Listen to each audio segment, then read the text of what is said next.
And we are live. Roll up, everybody. Gather, come and join. One man went to mow. We're doing it again. Yes, we are. You know the time already, and you know when the session commences. So the session commences. Your company required. Gather, come join. Let's spend however long the session lasts together. One man went to mow. The eagle has landed. Water, only water. Water, only water. Where they see ma. Water, water, water, water, water, water, water, water, water, water, water. Water, only water. Where they see ma. Hapa o naido. Hapa o naido. Hapa you don't come o.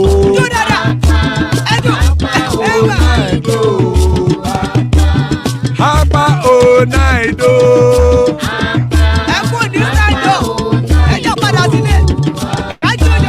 Oro kẹ̀kẹ́ ẹlẹ́mù yé o.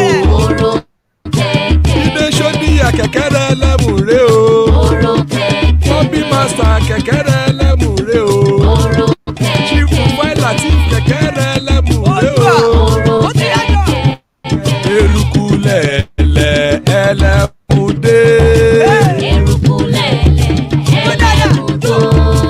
Eruku lẹ̀lẹ̀ ẹgbẹ́ ẹlẹ́mù dòdò jàre o. Eruku lẹ̀lẹ̀ Ghana ti dé ẹgbẹ́ bọ́dù o. Ọmọ ẹlẹ́yẹ ẹ̀yẹ o ó dilé o. Odúyẹ ẹ̀la ẹ̀yẹ o ó dilé o. Petro Soname ẹ̀yẹ o ó dilé o. Petro Sodunke ẹ̀yẹ rẹ̀ ó dilé o. Ìyá kẹ̀kẹ́ rẹ̀ lẹ́mù rẹ̀ o. Bobby master kẹ̀kẹ́ rẹ̀ lẹ́mù rẹ̀ o. Chief Latif kẹ̀kẹ́ rẹ̀ lẹ́mù rẹ̀ o. Eruku lẹ̀lẹ̀ ẹlẹ́mù dé. Eruku lẹ̀lẹ̀ ẹgbẹ́ ẹlẹ́mù dòdò jàre o.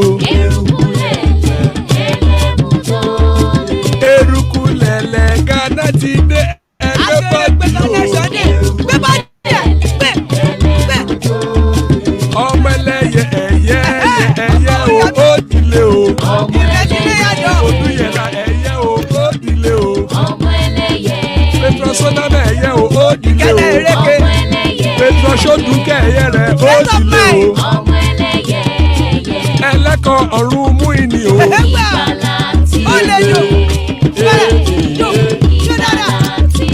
Àkùkọ ọ̀run mẹ́kọ̀.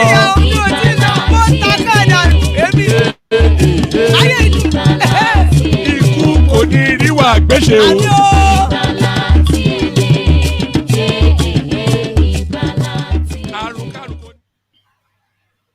And there we are. Iku Koniru Agbeshe, the Kegites. Iku Koniru Agbeshe, as guys, I bring you this. Justin, meet with Nnamdi Kanu. Obasanjo tells President Buhari, gives reasons. So, Buhari, of course, his whole idea will be, I'm going to crush them, I'm going to finish them. I am a Fulani man and I have guns. But over time and over history, that has shown not to be the way to stop an insurgency or to crush an idea. You can't get rid of an idea that its time has come or an idea that has been birthed. So the idea has been birthed and the idea is beyond Nnamdi Kanu. So you can't AK-47 out of it, but then of course, Buhari knows no other way. But Obasanjo, more in hope than expectation. Again, Justin meets with Nnamdi Kanu. Obasanjo tells President Buhari, gives reasons. So exactly what those reasons are, we'll find out in due course, but we can even guess at them anyway because the reasons are self-explanatory. Enough is enough. We can bite. Nigeria's Supreme Court sent warning to Buhari government over raid on Justice ODILI's home. So It's just a gangster sort of governance that we have in place at the moment. So the sooner people calibrate that and move quickly to that space, then the easier then it is to contend with this administration, because they are expecting what these people cannot give. They are expecting civility, they're expecting rule of law, they're expecting due process, and they're expecting order. They are expecting this from barely literate warlord type Fulani people in charge of Nigeria. So a gangster style, of course, what they know. And it looks as though the Supreme Court has finally cut it down. Enough is enough. We can bite. Nigeria Supreme Court sends warning to Buhari government over raid on Justice ODILI's home. So quite what that warning is, we'll find out in due course. So still speaking to that space, of course, Falana will never miss an opportunity. Inspector General of Police should produce policemen who raided Justice Odili's house. Falana tells investigative panel. It'll be a lot of talk, but nothing will happen, of course, because we've been here a million. We are at this spot every single week with the Buhari administration. Something outrageous, something alarming, something categorically absolutely illegal, something barbaric, something unlawful, something uncivilized happens. People alarm, they will tell you that they will investigate, and that is the end of the matter. So we will investigate is where the ODILI matter will finish off and end. Buhari's regime's 2022 budget dubious, annoying, questionable, says APC Senator Adeyemi. So there you are, just criminality all the way through. It is not that we go searching for these stories. These are the only stories coming out of the MALLAM Buhari administration. It's just stories of this tonality and ilk. Buhari's regime's 2022 budget dubious, annoying, questionable. Not the opposition saying this, says APC Senator Adeyemi. So quite why he felt the need to alarm in such a manner, we find out in due course. Igbos see APC as Fulani party. Anambra deputy governor are making this assertion. But then, of course, you're not telling us anything that we don't know. The Jamjaweeds, they call them all the time. So categorically, that is exactly what they see. Igbos see APC as Fulani party. Anambra deputy governor preach to the converted. Soldiers taking hard drugs to cope with bandits, Boko Haram, Nigerian army alarming to the space. So they are all doped up. And we all saw just that little video that circulated yesterday when they went to Ebonyi State. That there's no second guessing that is exactly what they are. Because nobody of a sane and stable mind would have done what we saw just a demonstration. And that was just a little soupçon, by the way. That was a soupçon. That's not the full dish. That's not the full dish, rather a soupçon, an aperitif, a little starter. So that's just a flavor of what they are. That clip we saw yesterday. Soldiers taking hard drugs to cope with bandits, Boko Haram, Nigerian army alert. So there you are. It's just a weight of never-ending woe, the narrative of Nigeria. So we come in then via a breather, via the eastern quarters, another Python dance. Do Ipob, Omeri Wonizu, Woniroya, Abakare, Mama Daora, Ulapori Meri Nandi win the war. Python that's one, Python that's two, now Python that's a three. Ulapori Meri Nandi win the war. Python that's one, Python that's two, now Python that's a three. Ulapori Meri Nandi bu onye do Ipob, Omeri Wonizu, Woniroya, Abakare, Mamanda Ora, Unapuri Meri Nandi win the war. Python that's one, Python that's two, now Python that's a three. Unapuri Meri Nandi win the war. Una boy made Nnamdi win the war. Nnamdi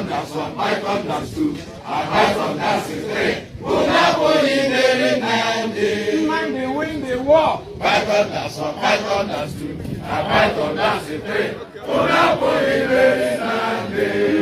win the war.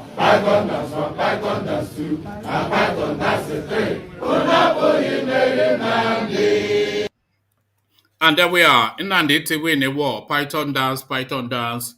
Nnamdi win a war. Nnamdi win a war. As guys, I bring you this. Meet with Nnamdi Kanu. Obasanjo tells President Buhari gives reasons. So let's find out what Baba Iyabo has to say to the space.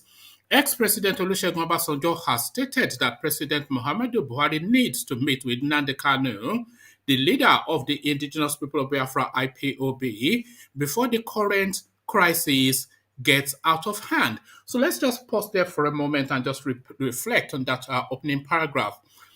Boko Haram, of course, was birthed under the Obasanjo regime because they mishandled then the leader of just some subsect group in the far north that then cascaded and mushroomed and then blossomed into now this juggernaut crisis that we're facing now. So speaking from experience, we take that again. Ex-President Olusegun Obasanjo has stated that President Muhammadu Buhari needs to meet with Nnamdi Kanu, the leader of the indigenous people of Biafra IPOB, before the current crisis gets out of hand. Speaking to correspondents, Obasanjo disclosed that there was nothing wrong in Buhari having a meeting with Kanu. I don't see anything wrong in that, Buhari meeting with Kanu. I would not object to that. If anything, I would encourage it. I would want to meet Kanu myself and talk to people like him, people of his age, and ask, what are your worries? Not only from the southeast, but from all parts of Nigeria. He pointed out that Army's tough response to pro-Biafra sentiment is not the solution. We need to satisfy the youth in job creation, in wealth creation, in giving them a better, fulfilled life, in giving them hope for the future. There is no easy way out, Obasanjo said. So dialogue Obasanjo calling for, but can you imagine Mallam Buhari stooping so low by his reckoning to speak to Umar Hiabon? Hell will freeze over before that is ever a thing. Enough is enough. We can bite. Nigeria's Supreme Court sends warning to Buhari government over raid on Justice Odili's home. The Supreme Court has sternly condemned the invasion of the residence of one of its own, Justice Mary Odili, by security operatives last Friday. The Apex Court said the security operatives seemed to have been on a mission to kill and maim her. So, just to be a bit pedantic, for a moment, kill and maim is just it doesn't cohere, does it? You can't kill and then maim, can you? Really? You maim and kill, or maim or kill will be the more appropriate. Just that's just me being pedantic, but I can be like that sometimes. The Apex Court said the security operatives seemed to have been on a mission to kill and maim her. The first men, consisting of soldiers and officers of the Nigeria Police Force (NPF), were said to have identified themselves as members of a joint task force. They had arrived with a search warrant saying they received information on illegal activities going on in the house. Justice Odili is the wife of a former governor of Rivers State, Peter Odili. A statement signed by its director of Press and Information, Dr. Festus Akande, describes the invasion of Odili's home as a reminder of the October 2016 midnight invasion of the homes of our respected justices, with no satisfactory explanations as to the true motives behind such brazen assault on our collective sensibilities. It therefore sent a message to the Muhammadu Buhari-led executive arm of government, which controls security operatives, saying, "Enough is enough." The statement reads, "We are alarmed with the news of the unwarranted and despicable raid on the official residence of one of our senior justices in the Supreme Court, Honorable Justice Mary Peter ODILI, JSC CFR, on Friday, the 29th October 2021, in a Gestapo manner that unfortunately depicted a gory picture of war by some armed persons suspected to be security operatives representing different agencies of the government who seemed to have come to kill and maim their target under the guise of undertaking a search whose warrant was questionable and baseless. We are deeply saddened and taken aback by this uncivilized and shameful show of primitive force on an innocent judicial officer that has so far spent several years of her productive life serving the country she calls our own. This incident brought back rather painfully the ugly memory of October 2016 midnight invasion of the homes of our respected justices, with no satisfactory explanation as to the true motive behind such brazen assault on our collective sensibilities. We wish to make it abundantly clear that the Nigerian judiciary is the third arm of government of the Federal Republic of Nigeria and should be respected and treated as such. We have had a full dosage of this fusillade of unwarranted and unprovoked attacks on our judicial officers and even facilities across the country. And we say loudly now that enough is enough. The judiciary should never be misconstrued by any person or institution of government as the weeping child amongst the three arms of government that must always be chastised and ridiculed to silence because of our conservative disposition. Though there have emerged discontent, though there has emerged these discordant tones from the various security agencies that allegedly participated in the Dastardly Act, we are not lying low on this dehumanizing treatment meted out to one of our own. We have commenced a full-scale independent investigation to unravel the true masquerades behind the mystery, as well as the real motive behind the whole embroglio. They love that word in Nigeria, embroglio. So the whole embroglio. Similarly, we call on the Inspector General of Police of the Federal Republic of Nigeria to rise up to the occasion by carrying out a discreet investigation and make his findings known to the Nigerian public with a view to bringing the perpetrators to justice as quickly as possible. The Nigerian judiciary can not only bark but can also bite. We can no longer be treated with disdain and levity. The rule of law and constitutionality must govern our conduct so that we can tag along with the Committee of Nations and be taken seriously too. So a stern warning to the Buhari administration, but of course, that is the totality of it. That is the beginning and end of their response, of course. Nothing will come out of it. It's just a bluster, just border dash and piffle. All bluster, no bang. So all bluster, no bang. As guys, I bring you this. Inspector General of Police should produce policemen who raided Justice Odili's house. Falana speaks truth to power. Human rights lawyer Femi Falana SAN has said the Inspector General of Police Usman Alkali Baba should produce the police officers that led a joint task force of military men and policemen to raid the residence of a Supreme Court judge, Mary Odili in Abuja, last Friday. Falana said this whilst tasking a three-member panel of the Body of Senior Advocates of Nigeria, BOSAN, constituted to probe the recent raid of Odili's Abuja house by security agents.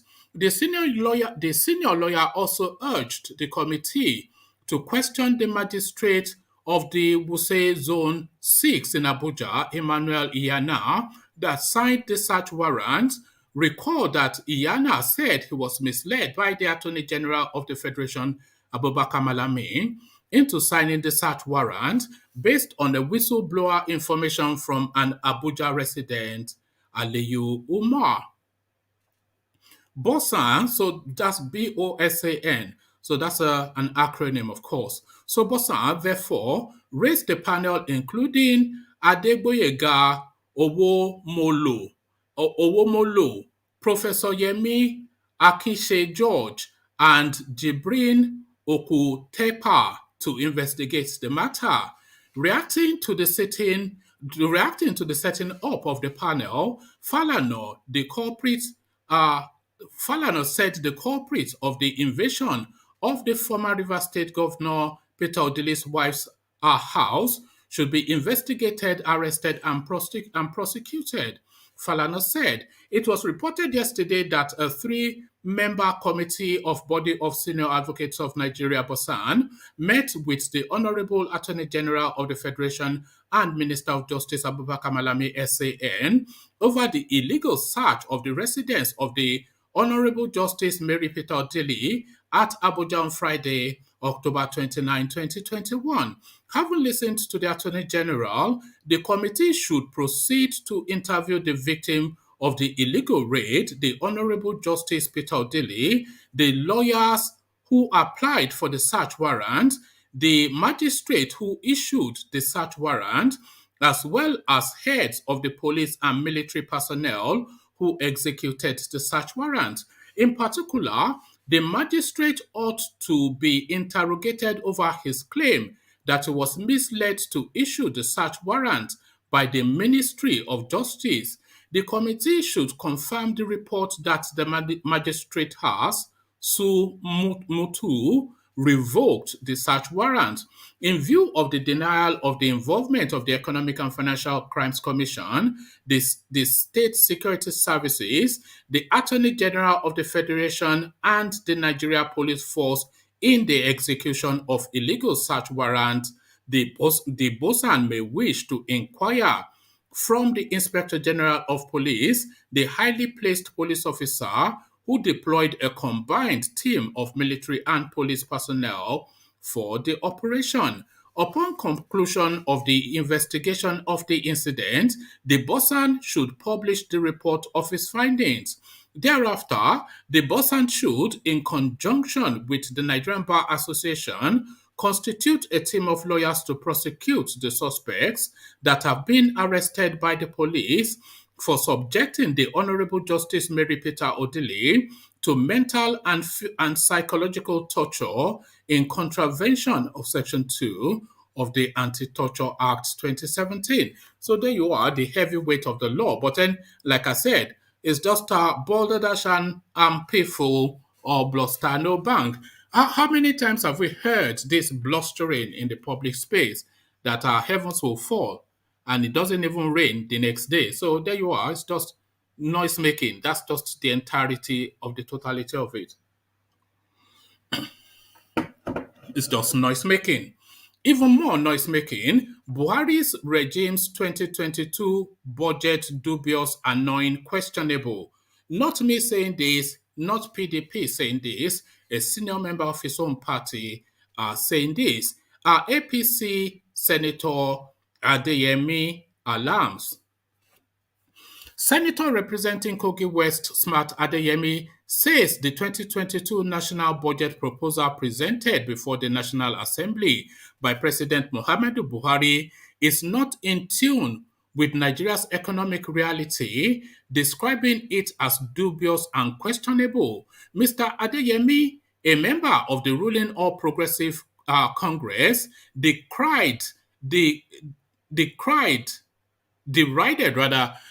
Adeyemi, a member of the All Progressive Congress, derided the Buhari regime and its economic eggheads for failing to invest in Ajaokuta steel project despite huge unemployment issues in the country.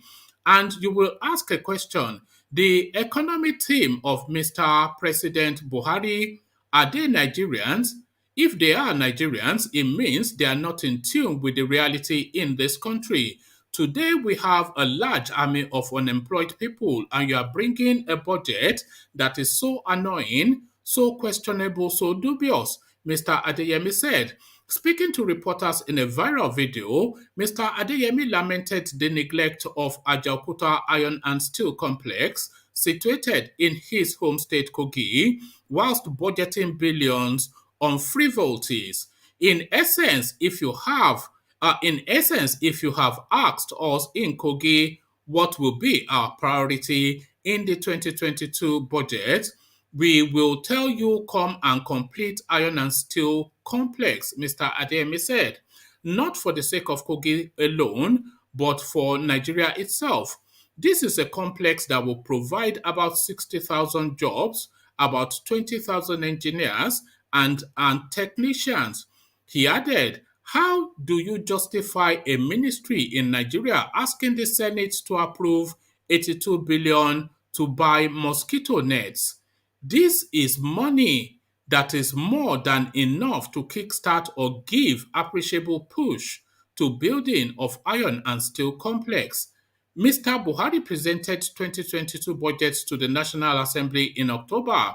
Correspondents reported that amidst dire hunger necessitated by food price inflation in Nigeria, the Buhari regime proposed to spend an alarming 508 million naira on food and catering supplies for the State House in 2022. So there you have it. It's just, we just have to laugh in that country. If we don't laugh, we cry, so we might as well just laugh.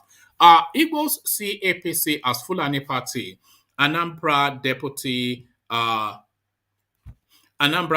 Governor states the obvious.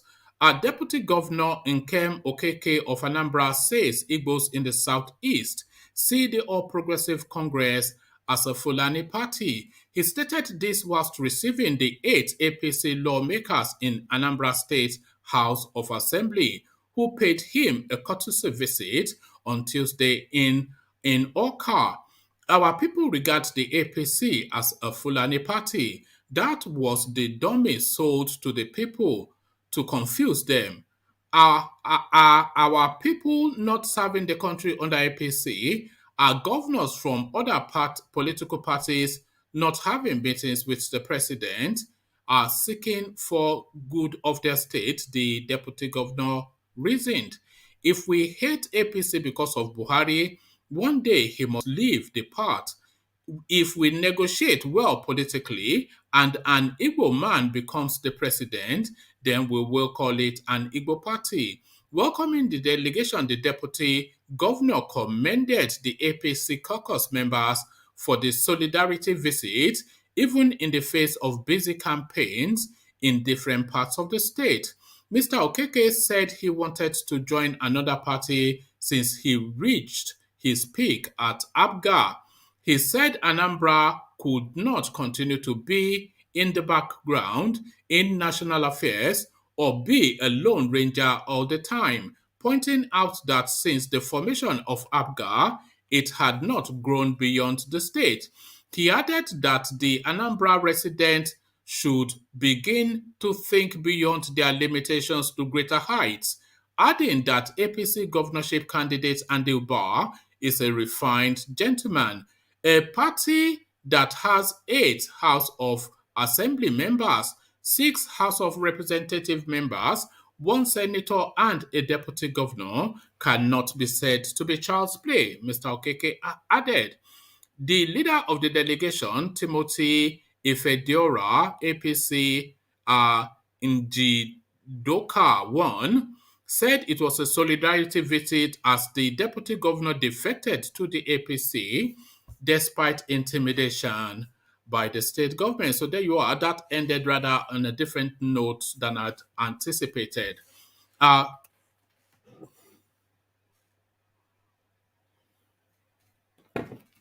Soldiers taking hard drugs to cope with bandits Boko Haram. Headline attributed to the Nigerian army.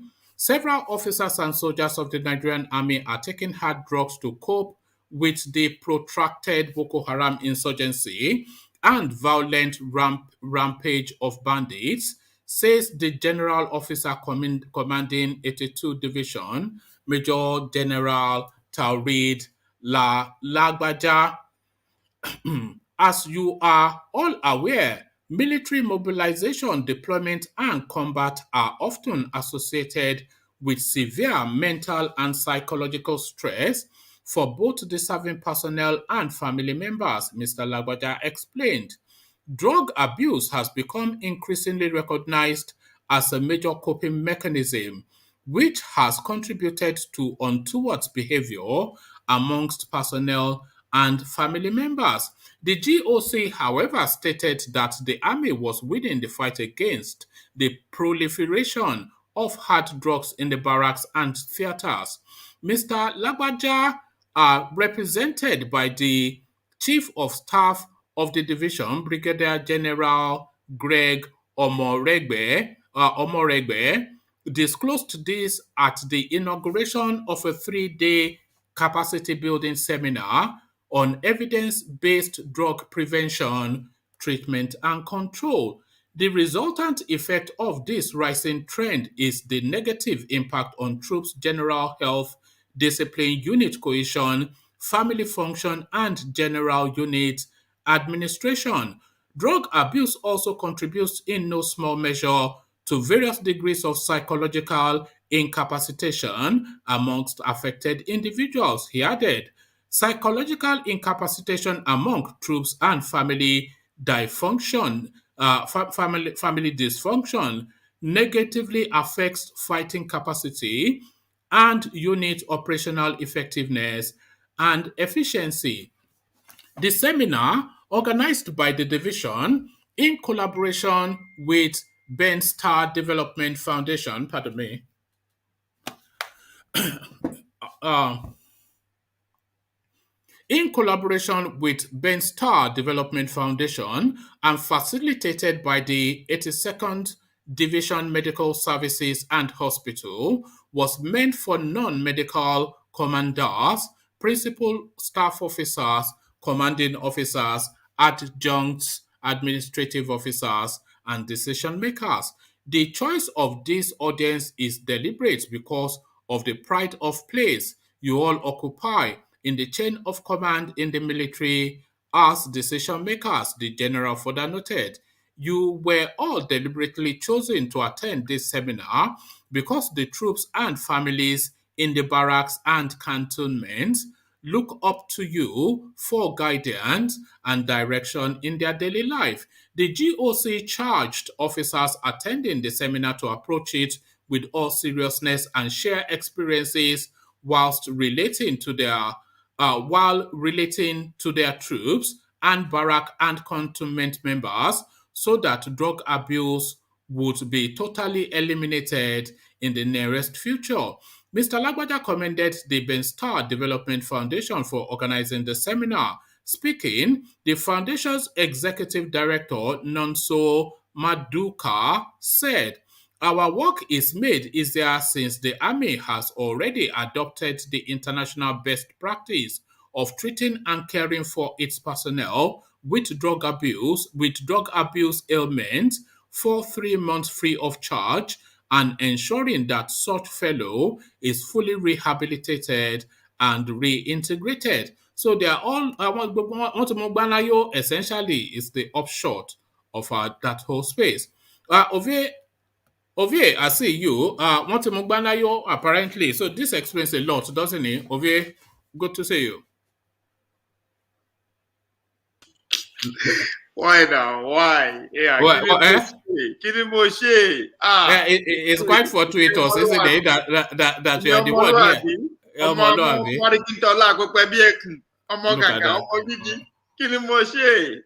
Look at that. They say the problem is with the army is that too many of the recruits are like you. They are all yeah. Isn't that interesting? Who is speaking? It's one of their lead commanders. Is the General Officer Commanding 82nd Division, Major General Taurid Lagbaja. So that should be a shame on them, on the leadership. mm. How are they? I mean, for them to find out. That is to say, the leadership is there that supply. They are part of the supplying chain. If you want me to, put it like that. Can you see how that would be the case, though, Ovie? Just the heavy burden of what these people are having to carry. They'll pick you up from Anambra, from Ekiti, from Jalingo, and they go and throw you in Sambisa Forest where you know nothing. And you know for certain, as soon as you land, people are shooting at you. You need something to fortify yourself now. Yes, yes, and even the proliferation of the drugs is everywhere in Nigeria, as far as I'm concerned. And that's a very strong point you make there. When they are faced with that, the treatment. I mean, that profession is a profession that is not, and this is a global phenomenon as well. It's not peculiar to the Nigerian space. I think drug abuse amongst military personnel, especially, is a concern globally. But I think they are the middlemen. If you want me to use that word, I think worldwide they are the middlemen. They are some of the high-ranking drug lords that we know around the world, even up to the military dictators and leadership across the world. Yeah, do you want to name names? Are we thinking of the same name? No, I mean our own Maradona was the one with the gap tooth. Al Capone. What was that guy? Respected among their league in the world because he was the only. I think was the only one that actually ended up become the head of state among all of them. So. Even up to date, I beg to to differ or that basically any presidency. I mean, the vast majority of presidents around the world now drugs money they aid them become win the seat. Why would you say that? Not drug money now. Most of them are drug dealers. As in, not them per se. The mechanism, the chain, the team that bring them in are into all those kind of. Why do you say that, Ovie? Why do you say that? Because that's a left field comment. Well, that comment I'm not saying everyone, but vast majority of them. All right. Okay. Now let's come home. Let's come to. I don't think you need drugs. Money is not the biggest money. Government stealing is the biggest money. So, well, anyway, yes. All right. All right. That's sad. That's sad. That's it. That's just it. I wish I could argue with you on that. That's not a fact. All right. Wow. Let me say, but it is a concern though, and it does explain a lot. Imagine the heavy weaponry that is in the hands of these people, and they are all doped up and caked up with. We saw that demonstration that we saw the other day. The guy was spraying bullets. The guy that was feeding the bullet belt, he almost spun round and shot him. So that's a guy that is high on something, almost certainly. But now and for him not to be specific on the kind of drugs, or was it specific? It wasn't. Look, it was a drug seminar. But I don't think, especially the drugs, they are high. They are high of their head. They are high of their head, isn't it? Tramadol or cocaine, whichever one. Variety, different type. Locally, foreign, artificial, whatever, man. May God help us, man. Alexander is speculating as to where you were. Even I noticed the artwork at your back. Is it Rebecca this time or? Look at this guy. Good one. All right. Let me take you to a different space then, Ovie. Obasanjo are now recommending that Buhari should meet Nnamdi Kanu and sit him down and say, look, what exactly are your issues and how do we move on from this spot? So a good recommendation, of course, but Yeah, hell will freeze over because Buhari, his only thing is tough guy and guns and warlord, you you know, know. for me, I don't think I will meet him if I'm the president. That's for sure. Right, because Two, no, because when I saw the headline, I asked mm, myself, if Obasanjo would Obasanjo meet with him as a president? I don't think so. no, leaving what Obasanjo may or may not do, but the idea of Of meeting him, yeah. negotiate, yeah, you wouldn't I won't. Yeah. because I wouldn't. I mean, meeting him, that means you have validated. You have. I mean, that's huge. No, I don't think. With everything he has done and said, and the route he's going about it, no. do you ever know in history this sort of insurgency or this level of agitation? Have you ever known it in history to be crushed militarily? Have you ever known force to win this sort of space? No, I've not seen. No, Yeah, but again, they again, will kill a lot of people, but they will still sit at that table at some point. if You know. if I be Adesi, you know that, I mean, speaking for the presidency now, I will reply Obasanjo. How will a dead person meet? There you I'm are. dead, so Eh? You have to wear the silicone mask, isn't it? That's the thing. that would be my reply. Uh, uh, uh, uh, I mean, obviously, so the guy has said no. Another president will meet him, but I don't think Buhari will, and I will. No, it is not in his nature, and things have gone too far for them to. That guy Because is a Buhari, foreigner. he only believes that he has to do a strong man. He thinks shooting is strong man, and that's the only thing, you know. It's Just not coming out. continue to shoot them. Yes, I don't. It's not coming out after Buhari. That I know. Yeah, which is just another 18 months and it's out. Yeah. Well, you see, because whoever comes in, we want to use him for populism. What if Naboki comes in? Whoever comes in, we want to use him now. They will, because it's a potent political tool now. Now, yes. If they give him back to his state, then they'll say at least that was But that's just my own. That's true. They will want to score political points with it. That's yes, because it's a political pawn that to be played at the suited time, I imagine. Now, enough is enough. We can bite. Nigeria Supreme Court sends warning to Buhari government over raid on Justice ODILI's home. So I was just saying it's all bluster, no bank. It's just balderdash and piffle. It's just noise making. It's just we have to say something, so let's sound tough. Right. We've heard this sort of narratives in different sort of spaces before, and it never goes beyond the press conference. They are constituting a panel, apparently, of here.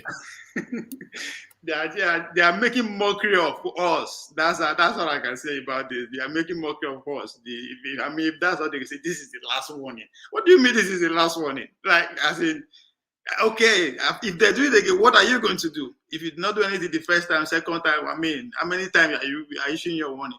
They're making mockery of Nigerians. After all, I'm sure you know enough to know that they didn't actually say last one. That was just me embellishing. But what they said is enough. But enough is a warning. That's what I mean. You are not taking action. Enough is enough is last warning anyway. So that's it. They are making mockery of us. If you know that, what do you mean? Just like if they are committing crime now, will you tell me that last warning? Is that what you are going to tell me? No. Because you know what transpired there. That's crime. That's a crime. As far as I'm concerned, that's a criminal activity that you guys carried out. Whoever it is. But do you think they had no choice but to come out and say something? Because the situation seems to have boxed them into a corner that they couldn't keep silent, so they had to just address, take a public position because they can't not but. I'm very sure that anybody that understands the Nigerian space by this time will react the way me and you are reacting now. Ridiculous, just laugh. I mean, it's a laughing. It's either you just keep quiet, or not say, okay, yes, it's you know if you do anything in the first place.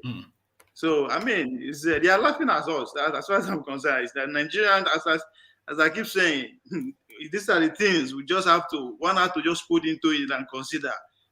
It's that time we start speaking out, acting out, or doing something. Forget about just so little things like that. They're not taking us for granted.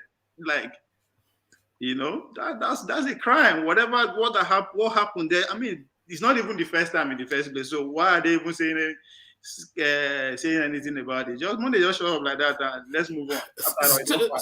Still within that space, the Femi Falana also, because like I said, they've constituted a panel now to investigate exactly what went down.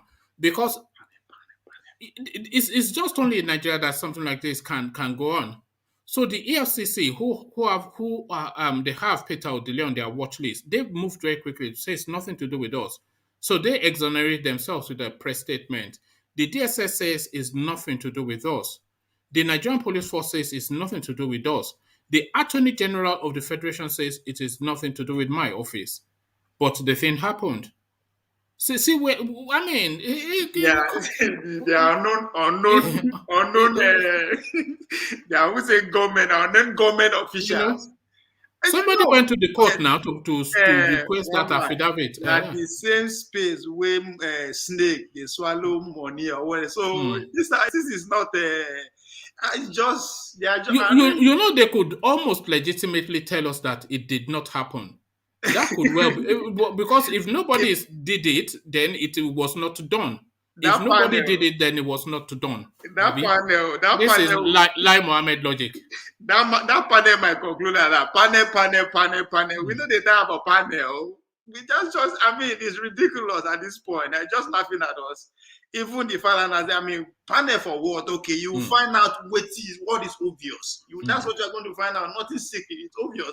Then what are you going to do after the panel? In all of the years of it that they've been constituting these panels, have you ever known one to submit a report?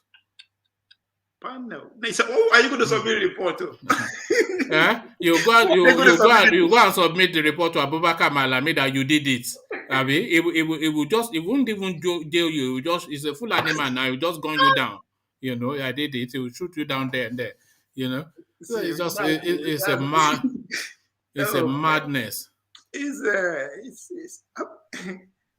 One man. Yeah. How are you? Good evening. Good evening.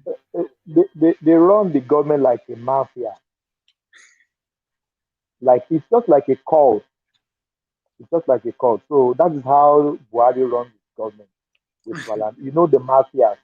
They run it like gangsters, and nobody looks more like a gangster, of course, than Uthman Danfodio University. You might have time to plan. You don't contest for how many years straight, so it be the plan with base and all that. So, do you consider Buhari's administration a vendetta administration? That all of the people, this guy, he has been stewing since Babangida kicked him out of office, gathering enemies. The enemies that kicked him out of office, when they rejected him at the polls and is insisting that they rigged him. So is this just like a vendetta administration, just a revenge mission sort of 8 years? I mean, I see why you say it like that. Again, this is a man, all those times when they lost, he will go to court, right? Why he is in court? Men wey follow and go court, they collect appointment for PDP administration. Why they cases in court? All through his time when he lost. So yes, he has a lot that is harboring on. The Nigerian ambassador to the United States is a 90-something-year-old man. Do you know that? Do you know why he appointed that guy? Why? When he was in court in just one of the several elections that he lost, that guy, out of the panel of justices, was the one that found in his favor. So he found in his favor in his countless court cases that people don't love me. you know. So, and as a reward of that, he gave the most important portfolio in diplomacy, the American embassy, to a 90-something-year-old man. For a way to retire. Yeah, God. And Malami has been with him, don't pick and time from day one. So that's You why you see, have seen him. it's just choppies, isn't it? It's just a choppies. We call him an analog. I be sure what they say now, analog president. I be now Malami being electronic. Digital. Nah. So you can see how the thing is coming working out for them smoothly. But let's see how far they will end. You know, and they know that those that will actually speak up or can do something about it and focus on election now. Everybody did. So that's why you can say all these things they are just doing and not do. The worst you can do now to shout. What else can you do? After if you are seeking for an election or you want to come in. So you know, it's not strategy. They are very strategic about what they are doing. But as I said, any reaction from either the judiciary or the presidency just to mock us. I mean, at the end of the day now, our uncle from Iran will come out tell us one bold lie on our face. Waiting now, we go laugh. The same thing. If we laugh and finish, anybody that will respond, our smaller uncle Adesanya, who is more. Who believes he's woke ego. Yeah, that guy he has a Wole Soyinka complex. He thinks he's a writer. He thinks he's a poet. He thinks he's erudite. But he's just a fat boy with a funny voice. We will remember this ambition for a very long time to come. What do you think the epithet of this administration will be? What do you think they'll be remembered for? I think two things. The killings, you know, the killings, the injustice, and all that would be there. Then the comic aspect, the likes of Adesina and Lai Mohammed. I mean, those are classic presidential spokespeople we ever, I mean, so far. I don't think we ever come across this kind of individuals again. I mean, we don't go as in, they will go down in history. Those two things. I don't see any other thing. Well, apart from the, you know, individual some strategic landmark move that he makes, which is if you end up finishing the bridge that you know so much. I don't even think they will remember. I think just my own personal. June 12th. Yeah, they will overall they will remember him for bloodletting because it's been a bloodletting administration. They came to kill. This is what they did. And they have killed and killed. I mean, I think after the Civil War, I think there's no other time in Nigeria history. This is the most bloody that our country has ever been.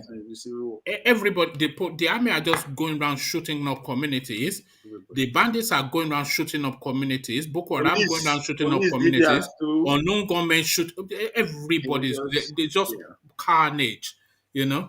Kidnapping and everything, you know, students here and there becomes as if, you know. Even in Abuja, they are kidnapping students. You know, University of Abuja. Spokesperson representing the killing and the kidnapper. They have the spokesperson boldly in the best of Gumi, speaking for them, say, yeah, what they are doing is not too much. Like that's He's telling us that the kidnappers and the bandits that they are the victims.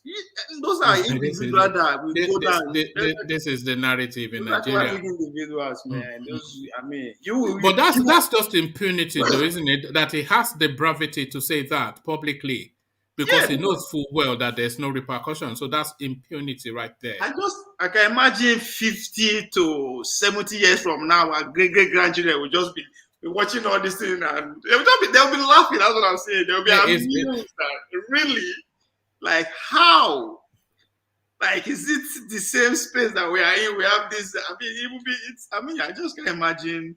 Even them, I don't know, whatever drug. I mean, the army are complaining their people are in drugs. I don't think the last of Adesina, Lai Mohammed, Gumi, those guys, they come on TV with just say normal thing. I know. Especially that Lai Mohammed, it must be on something. You cannot not be on something. That you are, I mean, you don't fit. This is not 1921, whereby anything that happen for Lagos, especially where they we take out maybe years before you know. This is everything is like seconds. We know what it is as it's glaring to us. Still, you go sit down with your brother. Come. Do you think things are uniquely bad in Nigeria, or do you think that because we have now more access than ever before to information, that is why we are now realizing just how bad that country is? Because everybody now is capturing everything with their smartphone. Yes, But but before we did not have those smartphones. So are things worse than they always were, or do we have access to more information than we ever did? in terms of the stealing, all this money, I don't think just the camera that is exposed. I mean, it has never been this. It has been bad. They don't steal from the one. What we are seeing, we have been alarmed now because there's camera everywhere. There's information everywhere. Any move and because again the numbers compared to how it was before now in billions and they're not stealing now. I think they've been stealing, but the killings, no, I don't think it has never been. It has never been this bad. I don't think it has not. No. The lies, the lies. No, they're not a lie from day one. The lie and stealing, the corruption, the government corruption that we are seeing today, just starts because we are just focused on the politician now. The day we will turn our searchlights to the civil servants, bros, that country will never be the same again. Because without the help of the civil servants, all those directors, PAMSEC, the politician no fit money like that. So the day we will focus, the day we will just forget the politician for a minute and focus on those civil servants, not just now the police, the uniform men we are easily to attack. The main civil servant, the poor people on the streets. Those when I mean poor people on the street, I'm talking about the headmasters, the principals, the VCs, the local government secretary, permanent secretary, director of those. They will focus on those people. You will understand how much those people they control, how much they don't steal. Investment we then get. We are accusing Obi of having saved even how many million with a shout. I believe there are directors and PAMSECs in that country. We are much more than that across the US, London, and the rest of them. So it's not just what we are seeing now. It's not today. Be today. Don't they? It's been there. Yes, just that the information is is free now, I should say, compared to where it was before. All right. So every nooks and cranny of the country is pretty much like a flashlight. All right. Thank you, VA. So this chap now, Smart Adeyemi, Buhari regime's 2022 budget dubious, annoying, and questionable. So this guy, he's speaking especially from his own home state. So we have to add that proviso. But what he's saying essentially is just for instance, there's in that budget there's an insertion for 82 billion naira for mosquito nets. So he is saying that 82 billion naira would complete instantly the Ajaokuta steel complex. So mosquito nets, I don't know how much they sell mosquito nets, but 82 billion naira seems a lot to me. 508 one million. man, it's not 82. Hold on. Huh? $200 million. $200 million is what? For the mosquito net. Is the one. Is it for the mosquito net? Net. Yeah. Yeah, they want to borrow $200 million. For mosquito nets. Yeah. For mosquito nets. And 508 million naira for food and catering in the State House. So that was so they killed 10 malus a day. One man. I wonder what's wrong with our country. President Trump the US presidents are paying for their own. Fulani man. They say no be Fulani guy. Leave the guy alone. No, he's not a Fulani man. It's a Hausa man. It's too dark. It's too dark to be a Fulani. Fulani men are not dark. Fulani guy. It's too dark to be a Fulani man. Look at it. Oh, hold on. Look at his skin complexion and look at mine. You see? Look at his skin complexion and look at mine. It's running away. It's running away. You see? All right. Hey, Japan, I joke with it. You don't say that joke with it. No. But so to that space, then it's just. I'm not sure what the objective of this whole exercise is. It's smart. Adeyemi we beat Dino. And they rigged Dino for, yes. That Dino won that election by 82%. And they still Mahmoud Yakubu as usual, the result writer. The result writer. Oh my God. Is he playing? For him to come out against the people that ringed him in this hard. I don't know. Is that a sign of things to come? Because of course he's going to be loyal to Tinubu. No, that guy is a rogue element. Anyway, there's a time that he was crying in this. It's just. I think I don't know what the food is in that Kogi state, but they're all just clownish. Yaya Bello a clown. Yaya Bello a clown. Adeyemi a clown. Dino Melaye, of course, a clown. So all the politicians that are coming from Kogi state, they're all clowns. I don't know. Maybe it's the food or the water. They are all those are the Yoruba inclined. And let's not forget that aspect. They are all Kaba people. They are all, Bello is not a Yoruba name. They are Lagosians. Bello is not a Yoruba name. They are more Lagosian. They are Lagos bred. But seriously though, it's just. Yeah, well, does this not explain why we never seem to progress? All of that money, if you just use it to tackle, like this guy is citing the example of Ajaokuta, for instance. If you used 82 billion naira to tackle Ajaokuta and get it working, you create employment, you create that resource, and you create that, and that then comes off the to-do list as something that has already been done.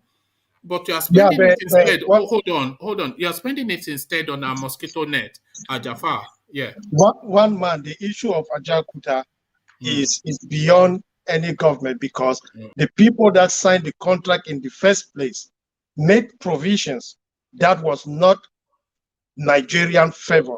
It didn't favor the Nigerian government. That's why the problem is still not being settled. The same problem with Ajaokuta is the same problem with the how do they call it? This Mambila Dam in Taraba State. So you see, the Goodluck Jonathan government attempted to do it, going back to renegotiate with the Russians. So there is a lot of litigation involved with these two fights. And I think it's not the fight that said that Natasha, that Michael. Let's agree that's how things are. But if we actually would be serious people, now let me put it on them and say, you say it's beyond any government. If we have serious government, how much this government alone don't recover from our stolen money? Let's not put the previous government, just say this government alone. Are you not telling me that money, it's not enough to pay all those litigation, contract, whatever? Just pay them off and start afresh. Yeah, but that's the issue. If you pay them off, it's not. I understand what you are talking about. All right. I understand what you are talking about, but you have to understand the contractual agreement between our leaders who had interest in this. They never signed this thing to promote the interests of the country. Our politicians were the ones that destroyed it. So I agree with you. But at the end of the day, these people now money they won't make. They want to make profit. Whatever contract they sign. I mean, the other party now, not the Nigerian government. We have enough cash. We have wasted enough cash on rubbish that we can call this interest. Both the Nigerian part, the foreign party come. How much have you invested so far? We will pay you with your interest. We have people. Hold on, Ovie. Let's hear. Let's hear him. Yeah. Most of the investment was already even done by the Nigerian state. So Nigeria have invested more than any party in both contracts, be it the Ajaokuta or the Mambila Dam project. But you see, when previous government came, they went to court to renegotiate this concession. Anyway, you know what? I have always. Are you saying now there is no way Hold out? on. Yeah. Hold on, let him land. Yeah, you've always been what? I've always been optimistic, but whenever I think about this Ajaokuta and Mambila Dam issue, I become so. That's one of the topics that makes me sensitive. It's so sad that it's a sad story. So yeah, our leader. Hold on over here. Yeah. You know, we talk about Jafar, you know, we talk about industrialization in Nigeria. Those two narratives right there, they go 40% to industrialize in that country. Absolutely. The Mambila and Ajaokuta, if you pump electricity and you have we have some of the largest steel stock, you know. We have more steel in Ajaokuta than anywhere else. So you have electricity, you have steel. What more do you need for it? That is industrialization now. Just those two narratives, electricity and steel. There's another one in Delta State too, Delta State Company, DSC in Alaja. That one too is a sad state. So I think now, what do you think the way forward? Is there no way out in this 2 or 3 projects that we are talking about? There's no way out. There is a way out. There is a way out, but it would require a paradigm shift in our policy. You see, you have to nationalize everything. You will need a Julius Malema in Nigeria to do that. Nationalize it. No, it's not even the name. But what you said, Jafar, is not too far a reach.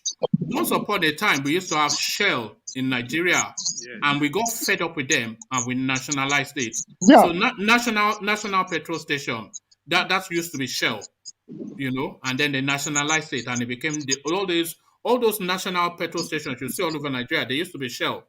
So it's not too far a reach to do that. We are Agbeseleni now, you know. That means there's hope. You know, but the only thing is the contract is international. There was a time just during this Buhari administration that somebody almost tried to attach about 20% of Nigeria's sovereign wealth for reasons of a broken contract. So we're just tied up in so many, you know, they've sold us a long time ago in that country, man. It's just a terrible one, man. It's terrible. It's terrible. With our money, like nothing. It's terrible. If you know what makes it terrible, Jafar, it's the opportunity and the wrongdoing. So you were saying Mambila and Ajaokuta.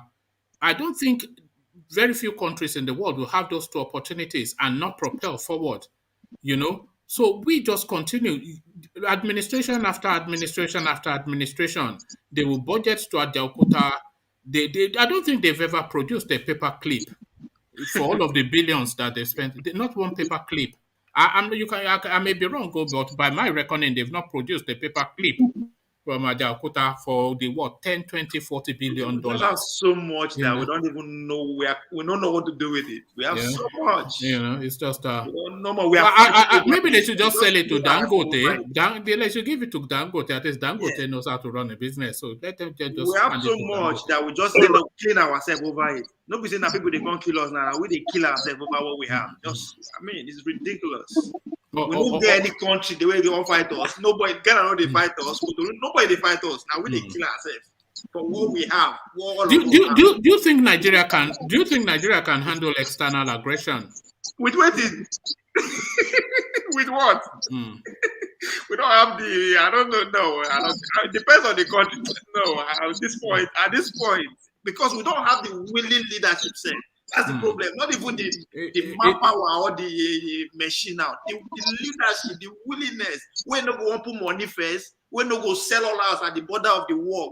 I mean, it's just ridiculous. It is just our good fortune that none of our neighbors are strong You know, if we had strong neighbors, but the If rest to of say them are we just if to say we get good leadership, all those countries we don't imagine, don't one country, don't they pursue China for their money. If to say we have good leadership from day one. Nigeria should be controlling the politics of Togo, Benin. West Africa should not be Nigeria at this point. The whole West Africa should be answering to us. Yes, sir, yes, sir, yes, sir. We control everything. Even as far as Ghana. Yes, the whole West Africa. All right. West Africa. But it's sad. It's sad. All right. Thank you, Ovie. Good of you to start things off for us. Let's go from Ovie to Thomas. Thomas, are you there? Yes, please. So this news story now is saddening but not surprising. The entirety of the Nigerian army, apparently, according to their own commander, all of them, they are on Ghana. So does this not explain all these clips then? They're all doped up to the eyeballs, if you know what is going on with all these military men, even our police, there is no force in Nigeria. They don't take this thing. They are always on Ghana. Somebody said early in the morning somewhere in Lagos, the police will first of all come, take their Ghana, take their Burukutu, take everything before going to work early in the morning. They haven't done any job for a day, but you will see them in that joint with their Igbo, with their Ghana, with it's very unfortunate. This force, it should be a proud profession. Thomas, have you seen those images of? I think there's been several of a Nigerian police officer so drunk he's comatose on the floor, leaning against his AK-47 on the AK-47. Yes, you've seen those images. This is it. With AK-47, I'm just thinking. When I left Nigeria, I came here. The police here is a very dignity job. People respect them. They respect you a lot. They give you dignity. One day I was driving. The police stopped me. I stopped. He asked for my driver's license. I gave it to him. He said, "Oh, I'm sorry for disturbing you. It's just a random check."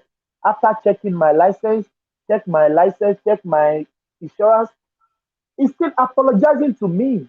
I'm sorry for stopping you. I'm sorry. I said, that's fine. My brother, you have been profiled, though. Don't worry about the apologies. You were being profiled, but carry on. Maybe you are I know I know. You are right. I know I was profiled because he was going on the other side. He turned around and chased you down. Any black. When the white person is saying "sir" to you, then know that he's really When they over enunciate that "sir," then you know you are being profiled. I know I was profiled, but even if I was profiled, he didn't bully me. He did the normal procedure of their job. Ask for your driver's license. They don't ask for insurance in Australia because your car is automatically insured at a very particular time. So he asked for my driver's license, went there, checked my background, and he said everything is good. I know it's because I'm black. Because if you are blacks here in Australia and you are driving a big car, they normally profile you that this person maybe is not doing something right. But they follow the procedure. They respect you. You can't see policemen smoking. Thomas, one man they speak English. If Oyibo man they do yes to you, now two things. Either you get past him or he won't bobo you. So and the only two way they go tell you yes be that you get past him or he won't bobo you. So all our military men, they know. 50% of our politicians, they smoke these things. Their children smoke. Their children smoke these things. Yeah, they're all on drugs. But it is quite worrying though that somebody that is heavily armed is heavily drugged up. So that is just a recipe for what we saw in those video clips. I will come in later. I'm busy. I'll come in later. All right. Thank you. Let me go on then from you to let me go to Jafar. So Jafar, then we were speaking about the Nigerian security forces. I'm sure it doesn't come as especially breaking news to anybody that they are all doped up. Just by their actions, you know that no sane mind would act in the manner that these people act. But their senior officers now come out into the space to tell us that they are all, they are all crackheads, in the troops. Bana in the Nigerian army, Jafar. Yeah, I'm not surprised. And last week I was reading a report from the Nigerian Drug Enforcement Agency about the proliferation of drugs, tramadol, hydrocodone, oxycodone, and all those stuff in Nigerian market. So I'm not surprised. And when you see the way our defense forces, be it the police, the immigration, the army, the civil defense forces, the way they act, you will want to ask yourself, are these people actually normal? Then when you even going back to our street, especially a place like Kanu, for instance, because if there is something that will definitely destroy us in the north, it's that drug. It's drug. Ovie, I know you should know what I mean by the proliferation of drugs on the streets of Kanu. So the drug issue in Nigeria is a huge issue. It's huge. It's a serious issue. And I'm happy that the army on it up. Hopefully a national drug policy might be formulated and actually enforced. Jafar, sorry. The government is worried about the synthetic one, the one that is known, all those things. As you mentioned that street of Kanu, the one that within themselves they put together. When they make the high pass, normal door that you buy on the street, they put set of fee solution, whatever together that is more even more potent than what the government is fighting. So the case what we are fighting is more than just stopping and coming in from outside or within the big cities. Yeah, but it's a huge issue. No matter how you look at it, the drug issue in Nigeria is a huge issue. Even if Boko Haram don't kill us all in Nigeria, drug will definitely do the way it is going. Because drug has no use. It will destroy. Sorry. Can we give an example of these drugs we are talking about? Because I think tramadol seems to be. I never even knew what tramadol. I still don't really know what tramadol is, but actually, tramadol is for pain. It's a pain medication that. So it has oxycodone. Yeah, it has oxycodone and codeine. But there are more than tramadol in Nigerian market. You have oxycodone, hydrocodone, and codeine, and all those stuff. You can find them all in Nigeria. They import them from India and China. But Jafar, can you understand just the weight of the burden that they carry? Why the Nigerian security, especially the army, why they would need to fortify themselves with drugs? Can you understand why they would need to do that? Yeah, there is a lot of pressure. You remember there was once I told you on this platform that the Nigerian army is understaffed, it is underfunded, it is ill-equipped, then it is like stretched. They are stretched. You're asking too much for people. Maybe you will have somebody that has been away from home for 6 months. He's in Sambisa. And that's not allowed, by the way. They're meant to do it a 3-month turnaround. Yeah, so you do 6 months in Sambisa, then by the time you are coming back, hoping maybe you will spend a couple of months with your family, you are moved to the east. When you're coming back, they're sending you to Katsina. So you see the army is overstretched. So, and that's one of the reasons. After even if whoever comes and the issue of our insecurity subsided, we will have to deal with depression and PTSD. That's another huge one. Do you think they should, as a matter of routine, drug test them, just random drug testing? not as a punitive measure, but something just to understand what the numbers are and to make provisions for it. Yeah, ideally that would be good. But you know the Nigerian space.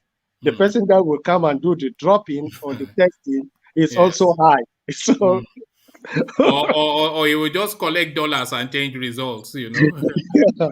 We also or you come and say, Jafar, you spoke out of experience. Okay, we all know what is going on back home. We might come here and pretend, but we are not strangers to the Nigerian space. No, we are not. You know, and that's the thing, though. We all know what the problems are. We all know what. Are you not seeing Wike's eyes? Oh, that one is brandy, isn't it? It's just they say that one. They say that one you cannot go past the bottle of whiskey. But thank you, Jafar. So Jafar, enough is enough is what the body of enough is enough is what the Supreme Court, the body of Supreme Court justices are saying now to the Nigerian state. So just now that step of what happened at Mary ODILI's home, is that step too far, would you say? I would not blame them for coming in defense of one of their own. But enough is enough. So what? What would you do? When it happens again, what would you do? Constitutionally, you can do nothing. The Supreme Court is a court. You can only adjudicate on a matter that is before the court. You are not the National Assembly. You can't hold the executive. You can't do anything to the executive. You are just there to interpret the law. So constitutionally, they are limited. So to me, it's just like a toothless bulldog battle. Noise making, and you cannot fight. It's just noise making. But do you think the situation compelled them to come out because they cannot not say something? They can't be. This cannot happen, and they be silent. So they had to come out and take a public. Yeah, absolutely. Because if everybody is denying their involvement, nobody wants to own it up. It means there is issue. This is a huge issue. And the other day, I was hearing somebody trying to protect the judge that signed the search warrant, that he was misled. Please give me a break. How can you be misled? You signed a search warrant without a name. You just put a house address. You sign it, and you are trying to seek for public sympathy. But Jafar, I disagree with you. The lawyer normally misled the judge sometimes. Do you agree with me? If you are misled, you have to take responsibility. The moment you put your signature on a document, you own it up. I wonder. If you are misled, it's just like saying that somebody took you somewhere to go and steal, and you. Let me tell you how he was misled. On the document that they asked him to sign, the address on that document was not the address they sent him to, that they went to, rather.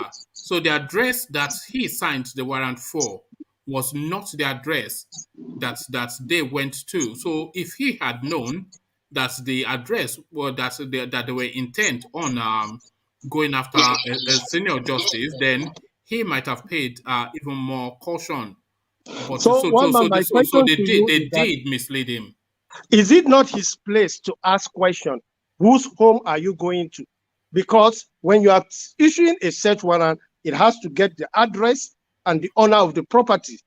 Why would you sign a search warrant for a document without a name? Well, I don't know the processes. I don't think any of us here have ever been a judge, so I've never signed it. They want to scare NNAMDI, they want to scare him, but they're not gonna work. No, please. I'm going to put you in the back room for a moment. I'm not removing you, but you stay on mute, Charles. Don't do that today. But thank you, Charlie boy. You can interject, but don't do just free Kanu. Actually, let's go to Kanu now, Jafar. So this is now Obasanjo speaking to space. He says, meet with Nnamdi Kanu. Obasanjo tells Buhari, gives reasons. So he is saying that I would not object to that. That is meeting Kanu. I don't see anything wrong with it. I would not object to that. If anything, I would encourage it. I would want to meet Kanu myself and talk to people like him. So what are you making then of that advice from a former vice president, from a former president to a sitting one? And do you think Buhari would adhere to the advice, Jafar?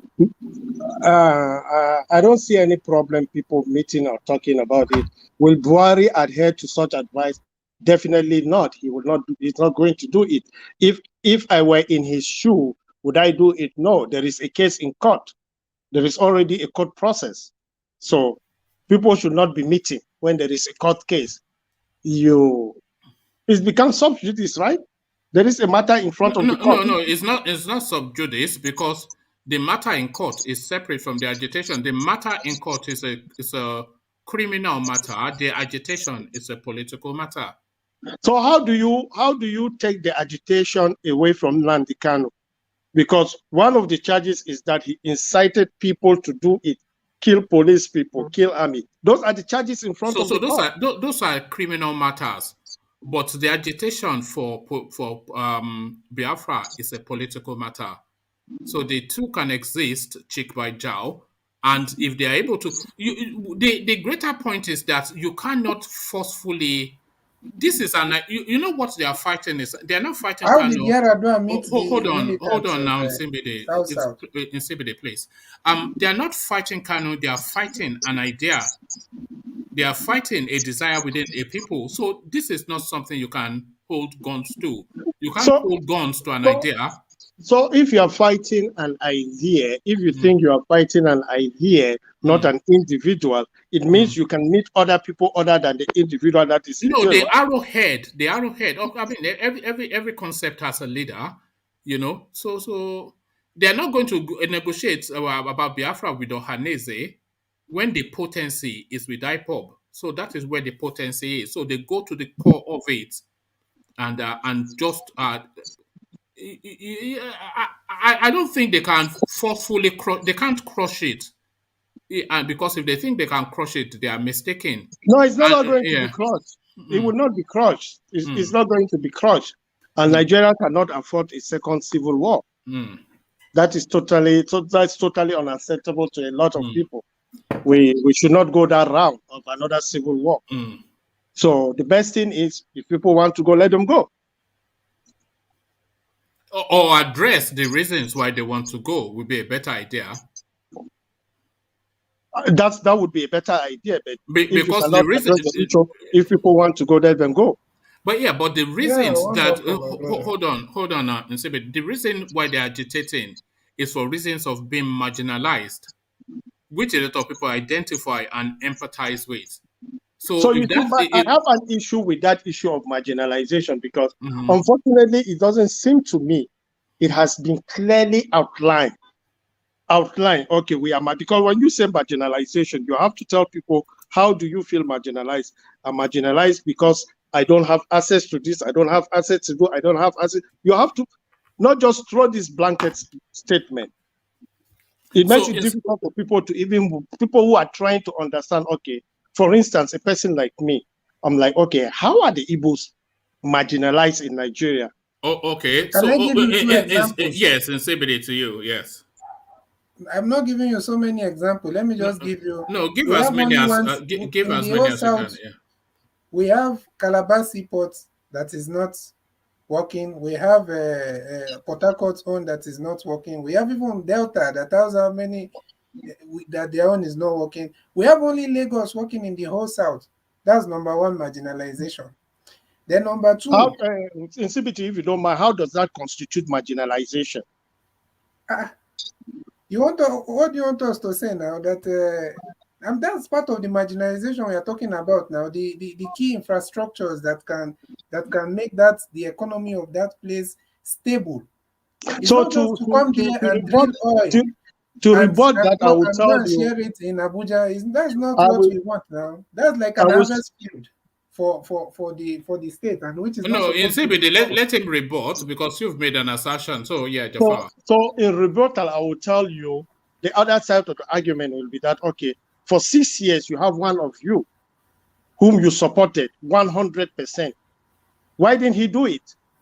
And if it was an issue of marginalization, why was there no agitation during that period? There was no agitation. There's always been agitation. It's just that there wasn't. No, people were not killing people. People were not shouting. Yeah, we want to separate during Jonathan's administration.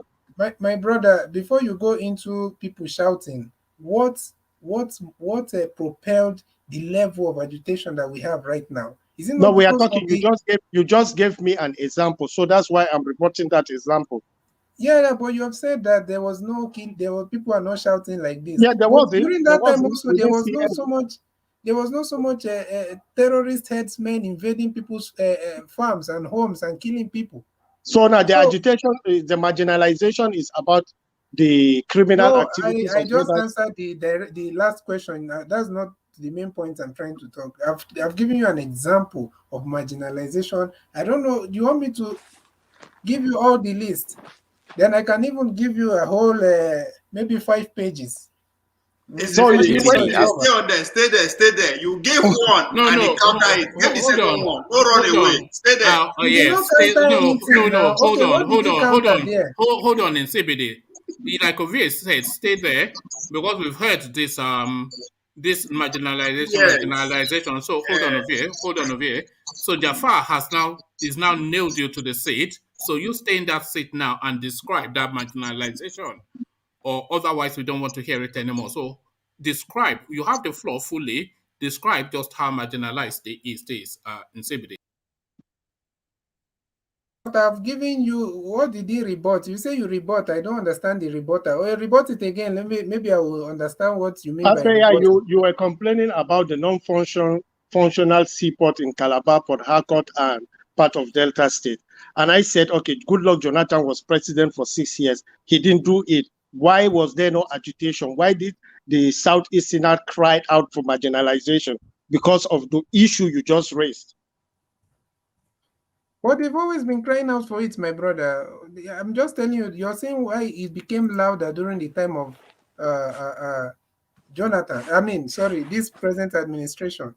Yeah, so that's because of it became clear. Didn't you see the nepotism? Or is that not also part of marginalization in Yes, terms I've of... heard a lot of nepotism. So if you want to bring nepotism, then I will still ask you to actually put I some should numbers, explain that give one also. concrete How facts is it? about the nepotistic attitude that you consider it as marginalization. Yeah, Jafar, I'll give you an example. Hey, Egbamio. CBD, I I'm should give give you how nepotism is marginalization. It's just simple. You appoint all the key security whatever and everything that of including coming to the south there and in the NNPC, and you're making people... Well, I don't want to, even if you're saying federal character and everything, what of the people who are from that area? In fact, to me personally, I don't even care about all those appointments. I'm more interested in the the economic environment Were of you the not the one Southeast. boasting? Were you not the one boasting a minute ago in CBD that the Nigerian ambassador to America is an Igbo man? Were you not boasting about that just in the comment Boasting. section? Yes.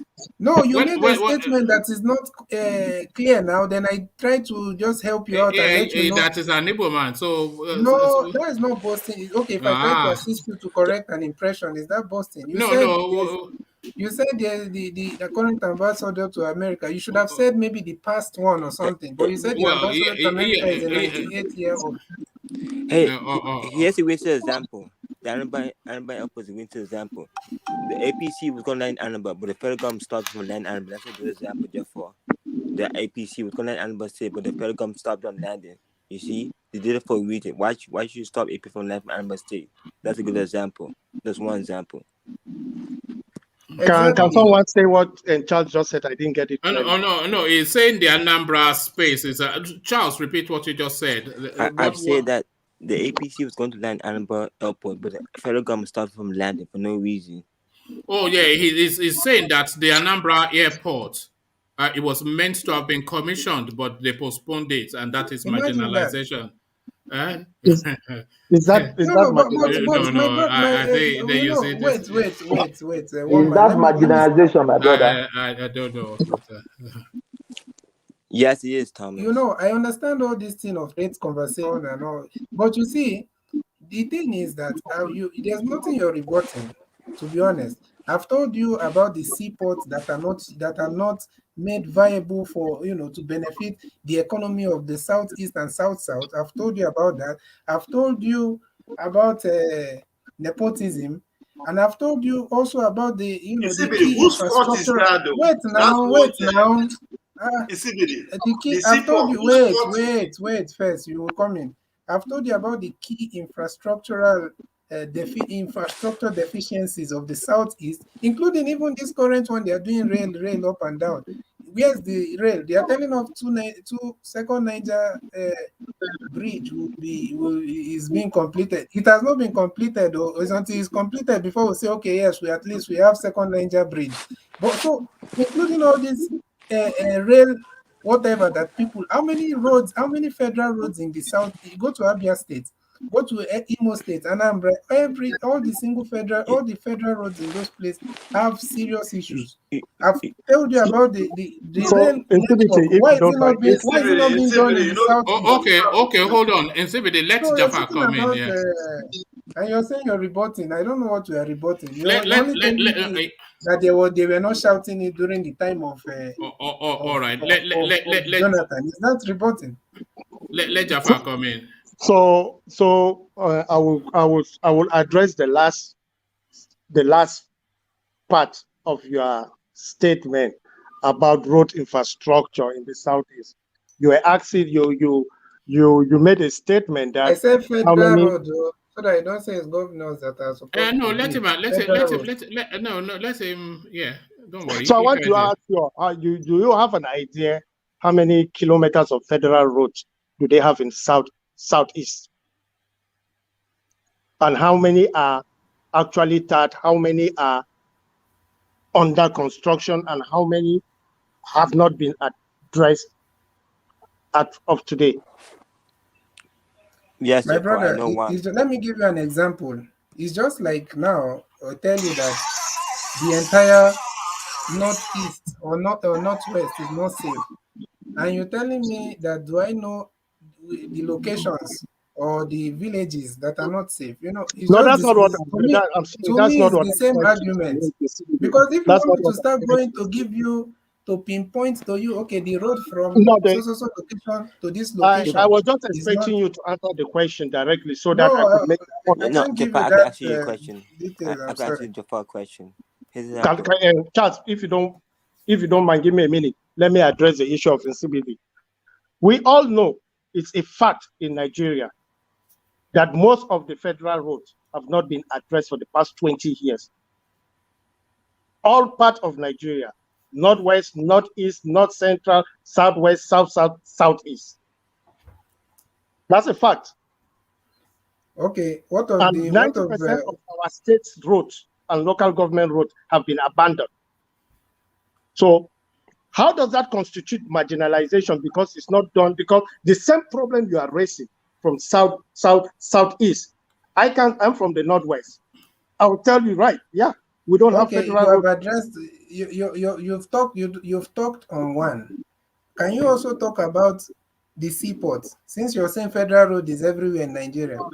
No, the seaport, I cannot say anything because it's a government policy. Nigerian government made a Okay. deliberate policy. A deliberate policy was made by the Nigerian government to To localize make it its seaport only in Lagos. activities in Lagos. I'm not from Lagos. I'm not from Southwest. Is that a fair verdict? Shall I guess at that space in CBD? The seaports are there, they are built, but they are not being put to use. And we all know Why? yes, this is what I'm going to. We know the activities in the East and we know their politics. So maybe some of those activities is making the government a bit reticent to have a fully operational seaport Yeah, there no, one man, to be for honest with reasons you, of the things that can be imported through there. so that is the argument.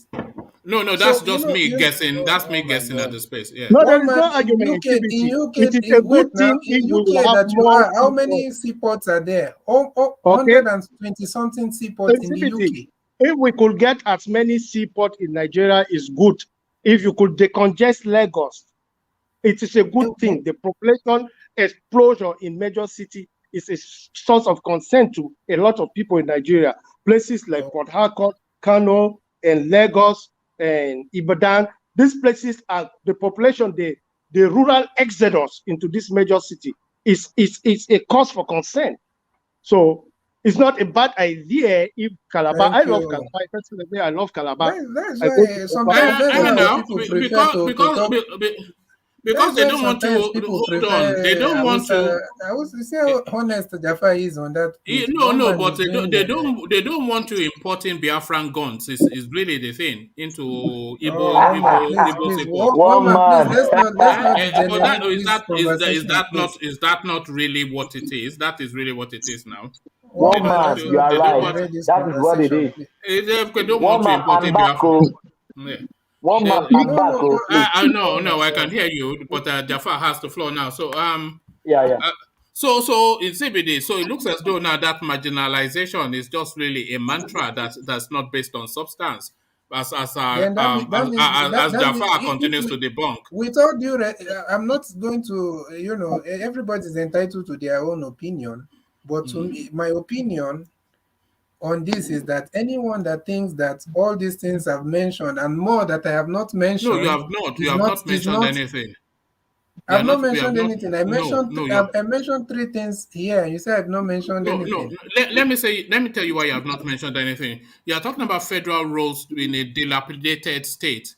Go to your life and you will see that every single go to Lagos, go to what else? Did you see that road? So it's nationwide. It's not peculiar to infrastructure. Isn't the only was complaining about the same thing? Only. Huh? Is it only the only was complaining? So. Okay. Wait now. Why are we talking in too many? I want to say something. What of the key infrastructure? Like for example, the seaport you've said also is nothing, right? According to you, Jaffa at least admitted. Jaffa, you admitted. Jaffa said we have good luck for 6 years. According to one man, it's nothing. No, I did not say it's nothing. Nepotism that is specially targeted, especially to people of the Southeast. Let me address this issue of nepotism. Hold on, Jafar. In CBD, you have to let him address it, though. So address it, Jafar. Yeah, you see, in CBD, during the Goodluck Jonathan administration, the first 17 people by hierarchy in Nigeria, there was nobody from the Southwest. Do you agree with me? Sorry? The president was not from Southwest. The Senate president was not from Southwest. The Speaker of the House was not from Southwest. The Secretary to the government was not from Southwest. The Minister of Finance was not from Southwest. I can go on and on in terms of hierarchy in Nigeria, protocol in hierarchy in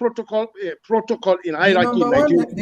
The first 17 people find no Yoruba people. But the Yoruba people is not a Yoruba man. Marginalization. The Goodluck Jonathan, everybody, I don't think there's anybody in Nigeria that would disagree. The Goodluck Jonathan administration was an anti-Yoruba administration, categorically. But we never bellyached. So, Jafar, why are you saying that the Yoruba people never said that they were marginalized? That was the basis. That was exactly why they voted for Tinubu. Why do you think that Tinubu is the president? Buhari. Why do you think Buhari is the president? And simply that's called political realignment. In politics, you realign. So that is a political realignment. You realign. Was it not that political realignment? Was it not birthed out of the perceived marginalization that they felt then? So why can't the South realign and get to power? So, but do you agree now that the case that the Yorubas did not feel marginalized? Can you agree that that's a lie? No, they didn't bellyache. They didn't bellyache.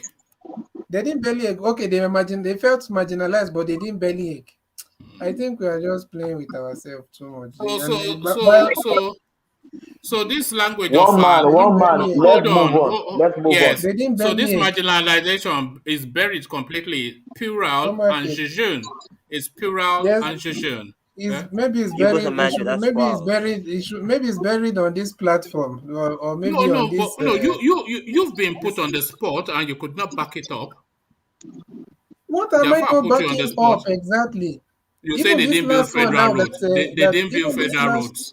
What are you talking about? They didn't build federal roads. Now, nobody has been able to claim that it's not an issue of marginalization, and you're saying I can't back it up. Which last This one? last Which last one of one? nepotism that Jafar have spoken, he did not give me something to agree right now that is not an issue of marginalization, because you're just saying that you're making my case for me. No, hold on. Is the nepotism of the Buhari administration, is it peculiar and targeted at the East? Of course. Are you going to say that the Yorubas are are serving the Buhari government?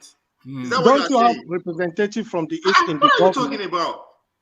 Ameti is a Yoruba man, Abi. Dr. Ngige is a Chris Yoruba Ngige, is he man. not an Igbo man? Ngige is a Yoruba Is man. it a matter of, are you trying to tell me that there was no The single American Yoruba person? ambassador, the American ambassador from Anambra is in Yoruba land. Minister of Science and Technology, no be Igbo man. Wait What now, are you saying? are you trying to tell me that there is no single? Godfrey Oyema, the Secretary of State, is a Yoruba man. Are you saying there was no single come on, man, Yoruba in Jonathan's government? It's victim playing, isn't it? This is the thing, victim playing. One man. Yeah? In CBD will be just be going roundabout. Let's move on. You won't accept. Are you saying that there was no Yoruba in Jonathan's government? No, not is that what you are saying? Not to the quality that we have in the Buhari administration for Igbo people. The Secretary of State of the Buhari administration is an Igbo man, Oyema. That is what a second. Yeah. Okay. Finally, can you people tell me here why an Igbo man has not have not been the president of Nigeria, since they are not marginalized in the political man. Can you hold on? Let me answer that, please. Can you hold on, Thomas? Thomas, wait now. You're not the coordinator. Okay. So somebody else answer then. Go on. I then, will Thomas. answer because the game of let me answer Jafar. Oh, you see three voices now. Let Jafar go first, then Thomas, then Ovie. Intimidity, because nobody is going to give the presidency to an Igbo man on the platter of gold, right? Elections. So there's no marginalization there, right? Winning elections in Nigeria is not based on lamentation, on victimization. No, it is based on alignment. You have to align, reach out to other people, sell your product before people could trust you and vote you in. Nobody is voting you president of Nigeria because the Igbos are you people call the great traders that are selling products everywhere. You mean they are not able to sell political idea to other places in Nigeria? I'm sorry, but if I were an Igbo politician, Igbo even have one of the best networking that they could have worked on it to develop themselves politically in Nigeria. There is no village in Nigeria where you could not get an Igbo community. None whatsoever. But if you choose to think people will give you presidency because of victimization, lamentation, agitation, I'm sorry, my brother, you are living in a fool's paradise. It's not going to happen.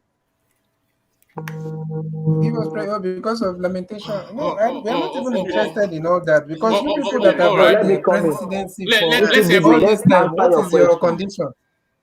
Let's hear from Thomas. Please, let's answer your question. I have two answers for you. As I'm speaking now, who is the Igbo man that is out that wants to be the president of Nigeria? As Jafar rightly said, you guys, you are not showing that you are flexible. You are not showing to break bridge. You are not showing that. So that is the problem we are having. Thought you asked the question. Let me answer your question. You always like to interrupt. Let me answer your question. You just like to interject. Let me answer your question. My brother, you say who is the Igbo man that is out, and you're not giving anybody to answer that question, or is that a statement? Let me answer. Let me finish. Let me finish. Then you can come in. The Igbos are not showing they are not showing interest. As Jafar rightly said, you will show interest that you are capable. you are trying to you are somebody that can bring people together. You are not So they are not isolated. You are showing not interest. independent.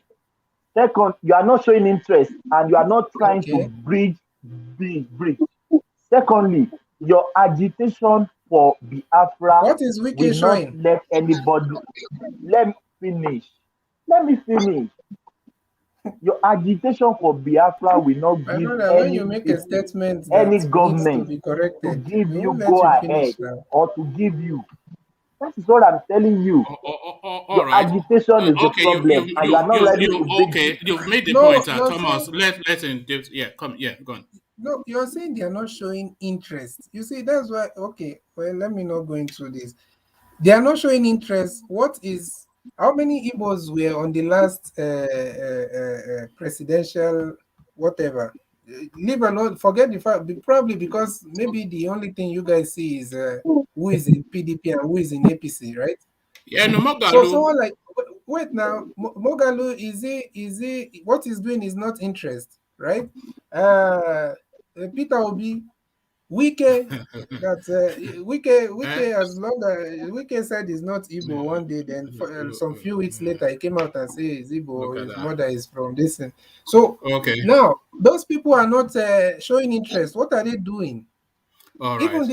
Even this Pius Anyim that has come out the other day, You see, that is this not is interest. in CBD.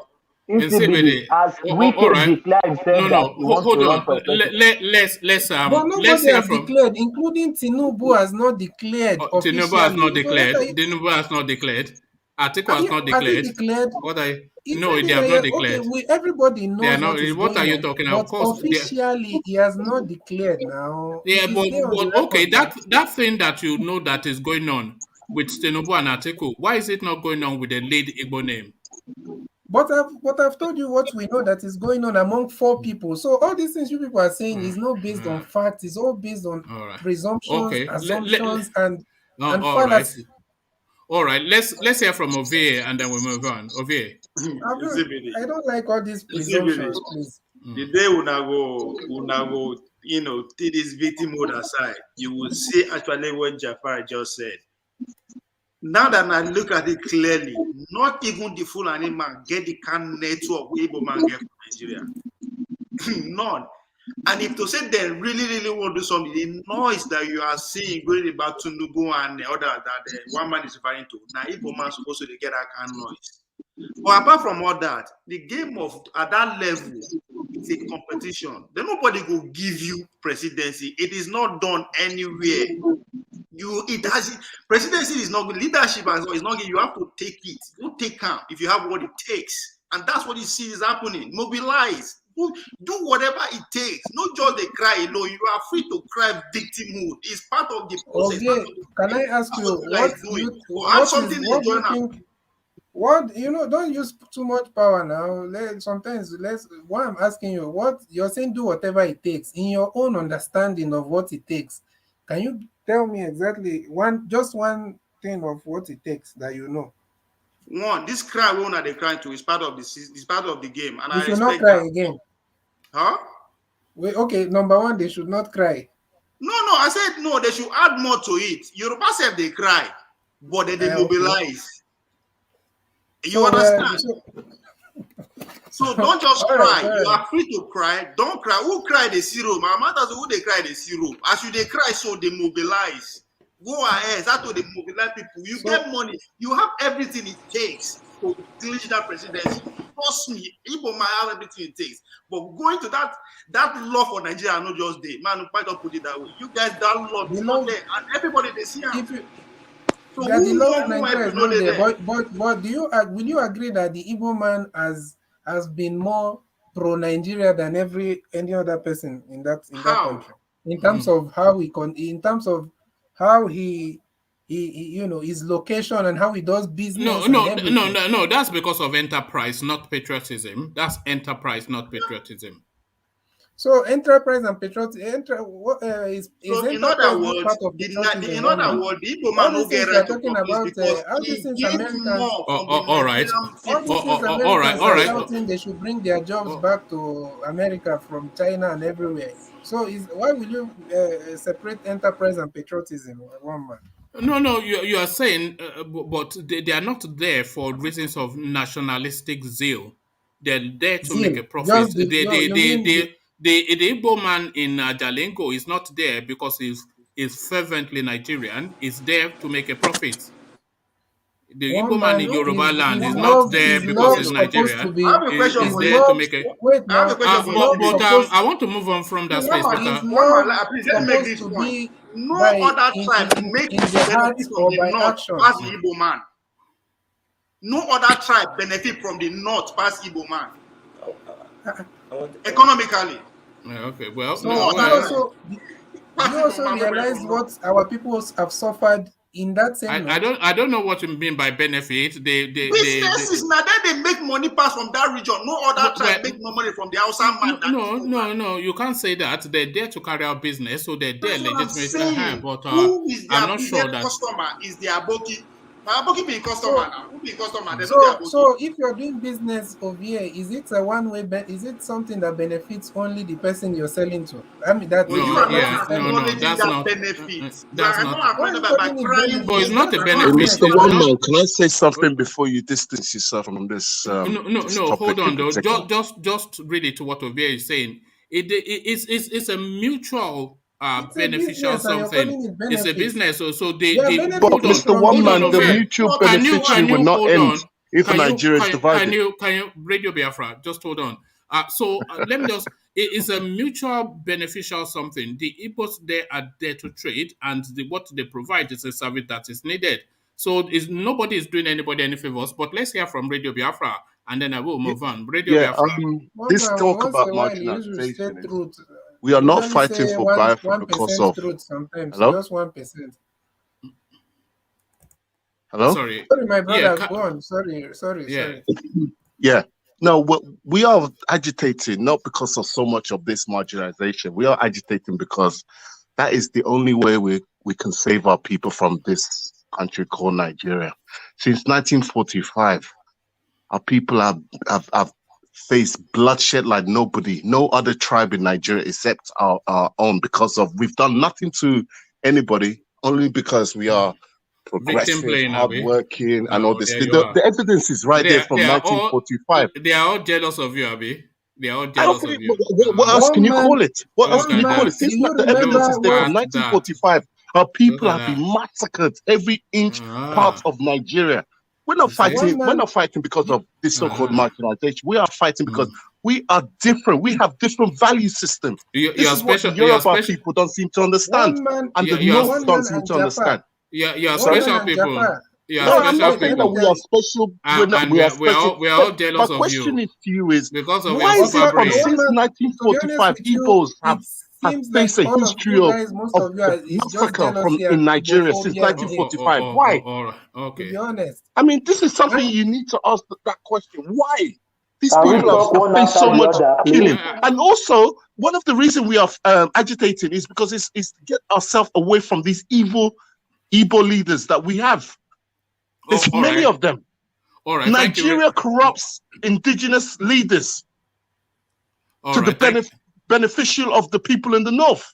All That's right. why their leaders are so bad.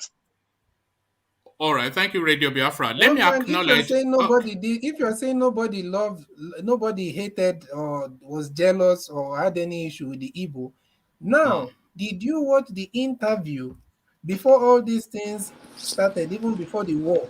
Did you watch the interview of the former premier of the late premier of the Yes, late Ahmed former? Bello. We all saw that, So and that's why I you said had now wait we now, are all jealous. you We are all had jealous of you everything now. he But said before all these things happen. If that kind of perception of the Igbos and that kind of hatred and jealousy is already there from that time, so what makes you think that that's not what has caused all this marginalization that we are seeing right now? it's Can you jealousy, isn't imagine? it? Can you imagine a political leader making such kinds of remarks and having that kind of perception of the All of the right. people that he wants to be in the same country with him? So This now is that's it. what I'm telling you, that all the arguments we are making is just They are all jealous. we are all It's lying to jealousy. you guys are lying to It's yourselves, jealousy. to be honest. No, You I'm no guys are longer lying to lying now. yourselves. Or in but I'm no longer lying. I'm admitting it. Mr. Wama, let me ask you a Yeah, question, hold yeah? on. Don't make me have to. Don't do that now. I don't like people doing that. I've already admitted it. We're all jealous of you. So I'll hear from Charles just as a last comment on that, You and see, then I'll move on. Yeah. your conversation, the reason why Igbos want Biafra is the reason. Your conversation, because the reason why Igbo want Biafra, because Nigerian government don't want to give Igbo the call, don't give Igbo the thing. So that's what reminds of that. That's what you want Biafra. The Nigerian government don't want to give Igbo what they want. That's the truth. Therefore, you're 100% wrong. All right. Thank you. Thank you, Charles. So let me acknowledge Alexander super chat, and then I'll go back to Jafar. So this is what Alexander is super chatting really to the. Everybody have seen that super chat, honestly. I don't know what to acknowledge. You must let me, CBD, please now. You just allow me. There's a system that I use to this thing, so just allow me the creative freedom to propel it the way I deem fit. So let me acknowledge Alexander super chat, and he says Jafar's question to CBD regarding marginalization is the most important question I have heard on this platform regarding the Igbo agitation. Splendid. So thank you, Alexander. Yes, it is an important question because oftentimes we hear that marginalization and we let it slide. But Are today, we more political than Amadu Bello? Today, Jafar has decided to take it head on, and you've heard how it played out. Just a feeble quivering of the lips, just saying we're victims, without anything of substance to hinge it on. So that is the marginalization thing now. So we don't want to hear marginalization anymore because Jafar now presents an opportunity for you to address, and all you could do was quiver at the lips. So we go back. Thank you for the super chat, Alexander. So we go back to Jafar and we take you on to the next talking point. Jafar, have you addressed you've addressed Buhari's recommendation to Jafar, are you there? Can anybody still hear me? Am I off? I can hear you, Wama. All right. All right, brilliant. So have you addressed Obasanjo's recommendation to Buhari? I think you've spoken on that, have you, Jafar? Yes, I did. And the body of chief justices talking tough. Have you addressed that? Yes, I did. Okay, and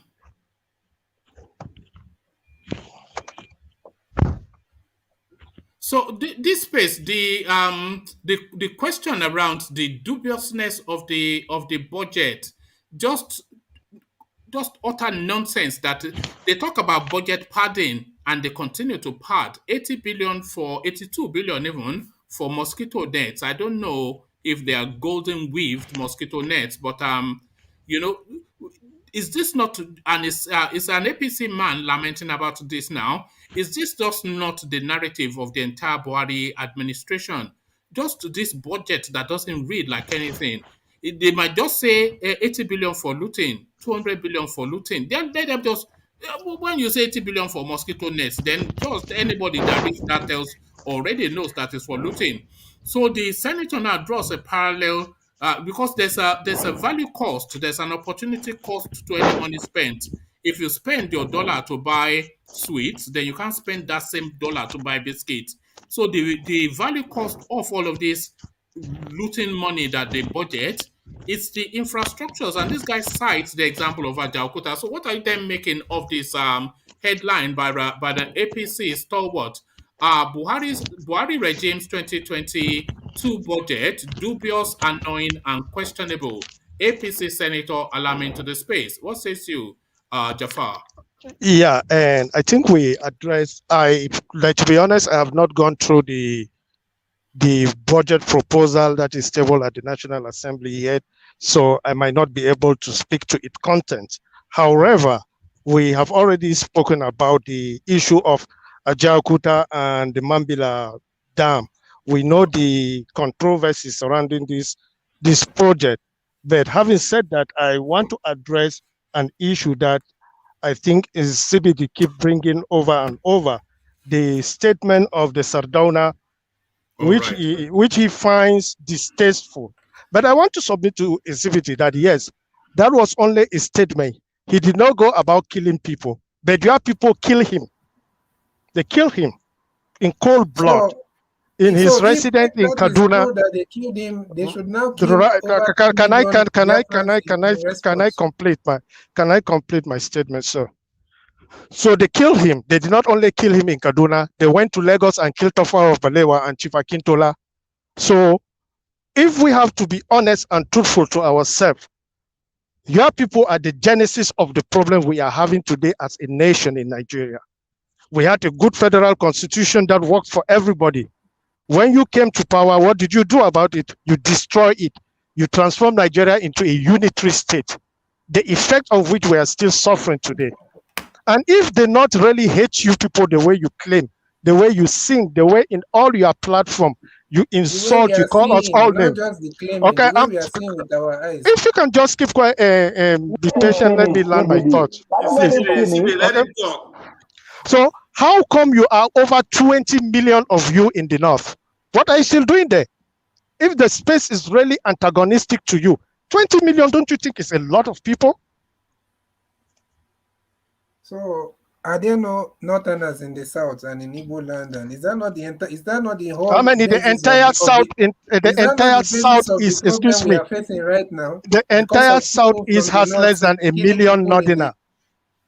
The problem we are facing is, the people from the north coming there and you are not answering this question. Why you they run away? Face the question head on. The question to you is, if the space, if the northern space is so antagonistic to you people, what are 20 million of you doing there? That's the question. Can I answer? Where's one man? I want to answer. I never told you that Jafar, I want to have a one-on-one debate. You don't defend that question. Let me answer that question. You asked me a question and you don't even want me to answer. Let me answer that question, please. Let me answer it, please. Let me answer. Jafar. Okay, my brother, go ahead, then I will come in. Yeah, one man, I hope I have your permission to engage with Jafar. First of all, Jafar, you come on this show, and all of us are so happy to have somebody who is reasonable from the north. Don't patronize him. Just hold on, please. Get to the point. Don't do that thing you do. Just get to the point, man. One man, I really want to participate in this, so I'm going to oblige you, give you the respect as the owner of this show. But I want to talk to Jafar. Yeah, talk to Jafar, but don't patronize Jafar, him. Number one, the oil resources that are used in running Nigeria come from the south. The north have zero. In CBD, can you please let them speak, please? Okay. Please, let's respect ourselves. If every time you've used that trick of aligning with one part of the south, maybe the southwest, you're making statements to align yourself with the southwest. But let's remove the Igbos right now. You have the middle belt in your fold. We used to call it the north. The thieves, the barons. What did you do over there? Are there Igbos? You engage in killing them. You engage in trying to take their lands. And you go to the west, southwest. They're not Igbos. First of all, we have a similar situation in Israel, where you have the Palestinians and the. If you could solve Nigeria's problem, and this North narrative. Yeah, hold on. Sorry, I do beg your pardon. I'm going to have to excuse this chap. I've banned him before because it constitutes. Look, come on, grow up. No, sorry, yeah. So I'm sorry about that. I cannot abide. Okay, let me answer them. I cannot abide that fellow. Yeah, so carry on. Yeah. Go for exhibit. Wait, Jafar. Me, I don't have any issue with Jafar, but it seems there's something. Well, okay, let me not go into that. But you see now, what he said first about Sadwana and all that. There was a question before you. Wait now, he mentioned all this before the question. The hate is so much there. Now, he mentioned all that before the question. That's why I'm trying to come down from where he started now. He mentioned that the Sadwana what he said, then the Igbos are the genesis. That he said it here, that the genesis of all the problem. Are they the genesis? Do you forget that even before even whatever assassination and all those things is claiming that is an Igbo whatever, which I'm not going to start arguing about that. What was why were there why was there so much religious riots and war that even before the Nigerian Civil War, even before that assassination that was killing our people in the north? Is that not the genesis? Is that not where the hate started from? Now, the hate, whatever kind of perception that Sadwana had, is that not, shouldn't that be considered as the genesis of all the hate and division that we have in this country? Okay, that's for that. Then now you're talking about why is the Igbos still in the north? And if you, from my argument or whatever I said about being marginalized, and to be honest with you, if you ask me, I've never looked at an average northerner or a northern person as an enemy of an Igbo man. No, I don't know how many times I will say it on this platform.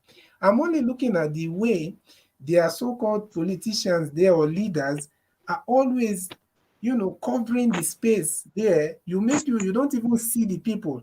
The reason why they are there is because they are working well with the locals. You think I will be here telling you that we are at war with the northern people? I can't do that. Because the other day I said on this platform that the Hausas are one of the most honest people, because we are talking about the man that picked money and gave to and returned it. And I'm telling you that this is how they are. They are known for that honesty. So I can't tell you that we have issues with northern people, but I can tell you for a fact that their politicians or so-called leaders, most of them have always been using them to perpetrate evil for their own political benefits. So that's my answer on that. I don't the idea, because they're working well with the locals and they don't have issues with them. But you see that issue of politicians using them, they must be able to rise up from that and not be not allow themselves to be used by people and controlled. And that's why the people are dying in the north, yet you're not hearing any major criticism from the people of the north. You're hearing it here and there, but it's not like a major thing, because the politicians have covered that space. Then you think the people are the same. No. Do you know how many northern friends I have in this country where I am, including Fulani? So why would you think I will look at them as the ordinary people as a problem? So that's not my argument at all. But I'm telling you that as a government, as the people, can I interject? They have marginalized the Southeast, and that is a fact. Can I interject? Yeah, come in, middleman. Yeah, thank you, woman. Nice to see you guys again. Yeah, I had Jafar's question to Sibi. He said his words was that you people killed. Who is you people? Now this it was you the considered Igbos an Igbo. now. You the Igbos. Come on, man. You know it. Okay. In fact, Let's take it. Okay, sorry. Go. They should not say I'm trying to cover your. Yeah. Okay. Let's take Please it. continue. During the Igbo coup, right? The military went and did their thing. They killed did the coup and killed leaders in the north and the southwest, right? And then there was the counter coup, where tens of thousands of Igbo people were killed in the north. They were massacred. They ran into churches, they were killed. They ran into military barracks, they were killed. Into police stations, they were killed. The state stood aside and watched that happen. There were tens of thousands. Can I ask you a question, Yeah. middleman? Who drew first blood in the Nigerian narrative? Who drew first blood? That will be difficult to say, because before this incident, can I answer that, please? Hold on, CBD. Before this incident of the coup, there was a riot in the north in the 50s when Igbos were killed. Thank you. So if we are beginning, if we are going to talk about who drew the first blood, it cannot be the Igbos. Well, all like I was saying, those riots that we had there that killed our people. Let me just conclude. So tens of thousands of people, were killed, and men, women, children, the elderly, young girls were taken away, never to be seen up till this day. People who came back from the north to the southeast, they came with them with these stories.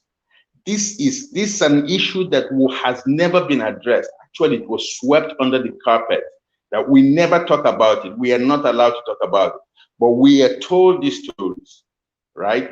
Bodies of Igbo people in the north were loaded in trucks and sent down to the east. In trucks, in trains, and lorries were sent down. Bodies that were butchered, hacked, were sent down. And while they were killing Igbos in the north, they had a chant, Araba, Araba, Araba. Japan knows what that means. So, and after the war, it was no victor, no vanquished. There was no reconciliation. Nobody talked about it. No, it was just swept under the carpet. And we know in modern psychology that if you do not face issues and talk about them, the trauma stays. Now, people think that it is NNAMDI Kanu that is convincing these young people. No. No. Before you go there, let Jafar address what you've said so far. I'm not even going there. Let me just conclude before he No, just so long as he remembers what he's going to address, but I conclude so that he can address. Yeah. So these things were not addressed. These things. I'm not even talking about the war itself, where millions died, but I'm just talking about after that so-called Igbo coup. Yeah, Igbo coup. Let's own it up. Igbo coup. What had an innocent Igbo man on the street of the north? What was his sin? So let's not just and then after the fall of the First Republic, why couldn't Nigeria reestablish what was there before the coup? So it is the Igbo people that are guilty of that. So let's not justify what has happened. Even you, one man, about the marginalization. Even you here on this program, on more than 3 occasions, you have come here to read a news to tell us that 20, 25, 23 billions are borrowed, 10% to the southwest, 10% to the south-south, and 0% to the southeast, and the rest to the north. That is marginalization. No. That is identifying where pressing needs are, where the most pressing needs are. Okay. The pressing needs, right? Our president. Because another thing you always say here is perception is everything. I know one man is pushing. Our president, on his first outing as a president-elect, he was asked a question. Every leader after every election knows that their nation is polarized. He was asked a question about inclusiveness. He said it. He said that he cannot treat 97% equal to those who give him 5%. That to me, as a common Igbo man that has nothing to do with politics, that to me, to my perception was that you are coming for us. He is coming for us, right? So it's coming for you with the biggest infrastructure that you have had in 40 years. And that is exactly why Nigeria is the way it is. Just what you said. The fact that is the biggest in 40 years, is that not a clear marginalization? Wait now. Even Jaffa our was just prophet. okay. Mr. Wellman, are you talking about the Niger Bridge? I I'm heard that just he trying changed the to dimensions of the address the Niger whole thing Bridge. together. In what all way right. is it beneficial for us? All right, hold on. Let Jaffa come in to address some of the things that Big Meadowman ships has can't go underneath that so-called Niger Bridge. who told you that? But Yes. So Oh, let me just conclude before Jafar yeah. comes in. I want to How say is a something. bridge even So going to even benefit only the Igbos, to be honest, in the wait first now, place? wait. Mm-hmm. So even Ovie here, our brother Ovie, well, he has said it on more than one occasion. Oh, they gave him 5% and he's giving them a second Niger bridge. They should be happy with it. How can we live in a nation we call our own with this kind of mentality? I mean, it's like as if Buhari'S taking the money from his pocket and just giving it out, So these are if we want to build a nation, we cannot be thinking this way. All right. There marginalization? Of course there is. Is there being hyped? Yeah. What we hear today is, every part of Nigeria is marginalized. Meadowman, is there also victim playing? Is there victim Yeah. playing? That I cannot. Even politicians use it, but that does not remove the fact that there is clear marginalization. Because today, what we hear most is every part of Nigeria is marginalized. But you all know that if you take a sharp object and poke somebody on the skin, they feel it and they react depending on how much pressure you put on that poke. Now, if you take the same object and poke somebody else in a skin that already had a wound, the reaction will be swifter and different. All right. Let Jaffa come in. So one man, I hope you So have hold your on. answer. No, I've But not I heard was even anything. going to But speak after middleman. but the position is put to Jaffa because let me acknowledge Jaffa asked a Alexander. question. Oh Okay, goodness all me, right. in CBD, please now, please. Let me acknowledge No. Alexander's super chat, which highlights that spot. He says that Jaffa is on fire tonight. His assertion about the Eagles is Mike's exact position. Wow, just a stunning submission. So a pat on the back At from least Alexander. I know where I Alexander am going to I'm going to remove you at some point in CBD. Not that I want to, but you are going to force my hand. So a pat on the back. Oh God, I just said now, didn't I? Just allow people to talk now in CBD. You want to micromanage people's thoughts. Let people think freely in CBD, please. I beg Please of you. don't accuse me of that. I am not doing that. But you are doing it. You do it now. We all do. You do What it. have I said that is micromanaging anybody's thought? Because Please, one man, don't do that to your, you will don't do that insert your and then instigation and no, you insert and then you redirect what people are thinking to what you want how? them to say by micromanaging their thought direction. By Please, okay, continue. so a pat on the back to Jafar from Alexander, but now to Jafar. So to you, Jafar. okay, Mr. Middleman, sir. I heard you ask the question as to my use of the word "you people." Yeah, of course, I'm referring to the Igbo nation. So, how do you feel about it? Because when you spend by you, I might not necessarily be saying you as an individual, or as a person, but I'm referring to the Igbo nation.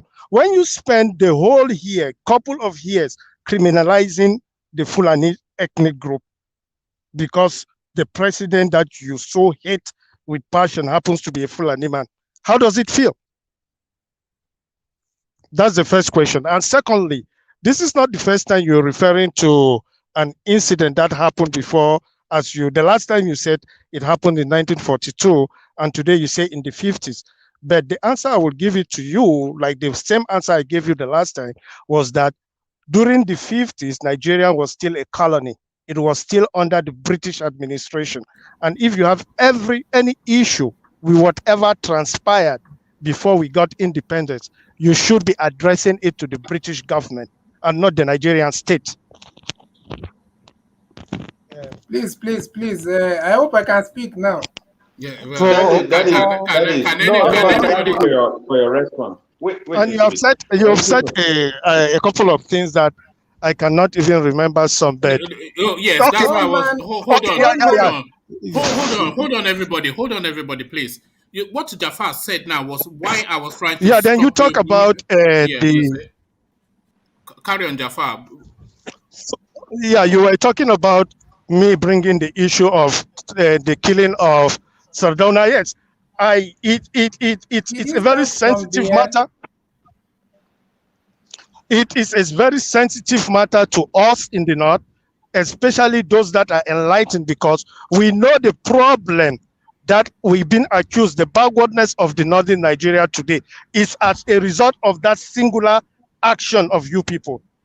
Yeah, you kill our nationalist leaders that were out to build our nation. Then you gave us military, who, in my view, and to most Nigerians, we know the worst thing that ever happened to Nigeria was the military regime. So you have to own it up. You have to own it up. But who owns You gave us the military regime. One man, can I say something? One man. Okay, I am first going to remove Insibidi because he's not. Before you address it, let's hear from. Now you keep Middleman. We are only Middleman. Can anybody hear me? Can you hear me, Middleman? Before you address it, let's hear from UK, who hasn't said anything yet. Yeah, so let's hear from UK. Yeah, one man. What I want to say about the coup. The coup is a Nigerian coup because it was a Nigerian soldier. You can, because if you, that's why we always say that Nigerian people are very, very tribalistic. Yeah, quite sure there was a number of Igbos in that coup, but you target Nigerian coup because it was a Nigerian. The soldiers, they are Nigerians. So that's the point I want to make. All right, to you, Middleman. But before you call me Middleman, a part on the back to you from Alexander. So it says, thank you, Middleman, for your accurate and succinct marginalization point. In CBD was just fumbling in the lips, quivering in the lips, and just mumbling. But thank you very much. That is not me, or Alexander. It's Alexander that is flogging you in CBD, not me. You can see it on the screen. So thank you for the support, Alexander. Even Alexander. Wait. Let me. I have to go. Let me just finish. So Jafar mentioned the something about the riot in the 40s or in the 50s. Actually, I don't know. I did not mention. I never ever mentioned that yet. So I think he confused me with somebody else. But it doesn't change. It doesn't change. It's like telling you, Jafar, that your leaders in the North that were killed during the coup, you have to go and solve. It was a military era. Go and solve it with the military people. It doesn't. You have to own that up too. It will be very convenient for you to come and say, oh, it was in the colonial era. It wasn't. They were Northerners killing Igbos. That is the point. So that being the after independence or before independence, it doesn't matter. What the point we're trying to prove is the point we're trying to put across is this sort of, I don't even think there is, but the perception of bad blood between our people. Yeah. So it came even before Nigeria became a republic.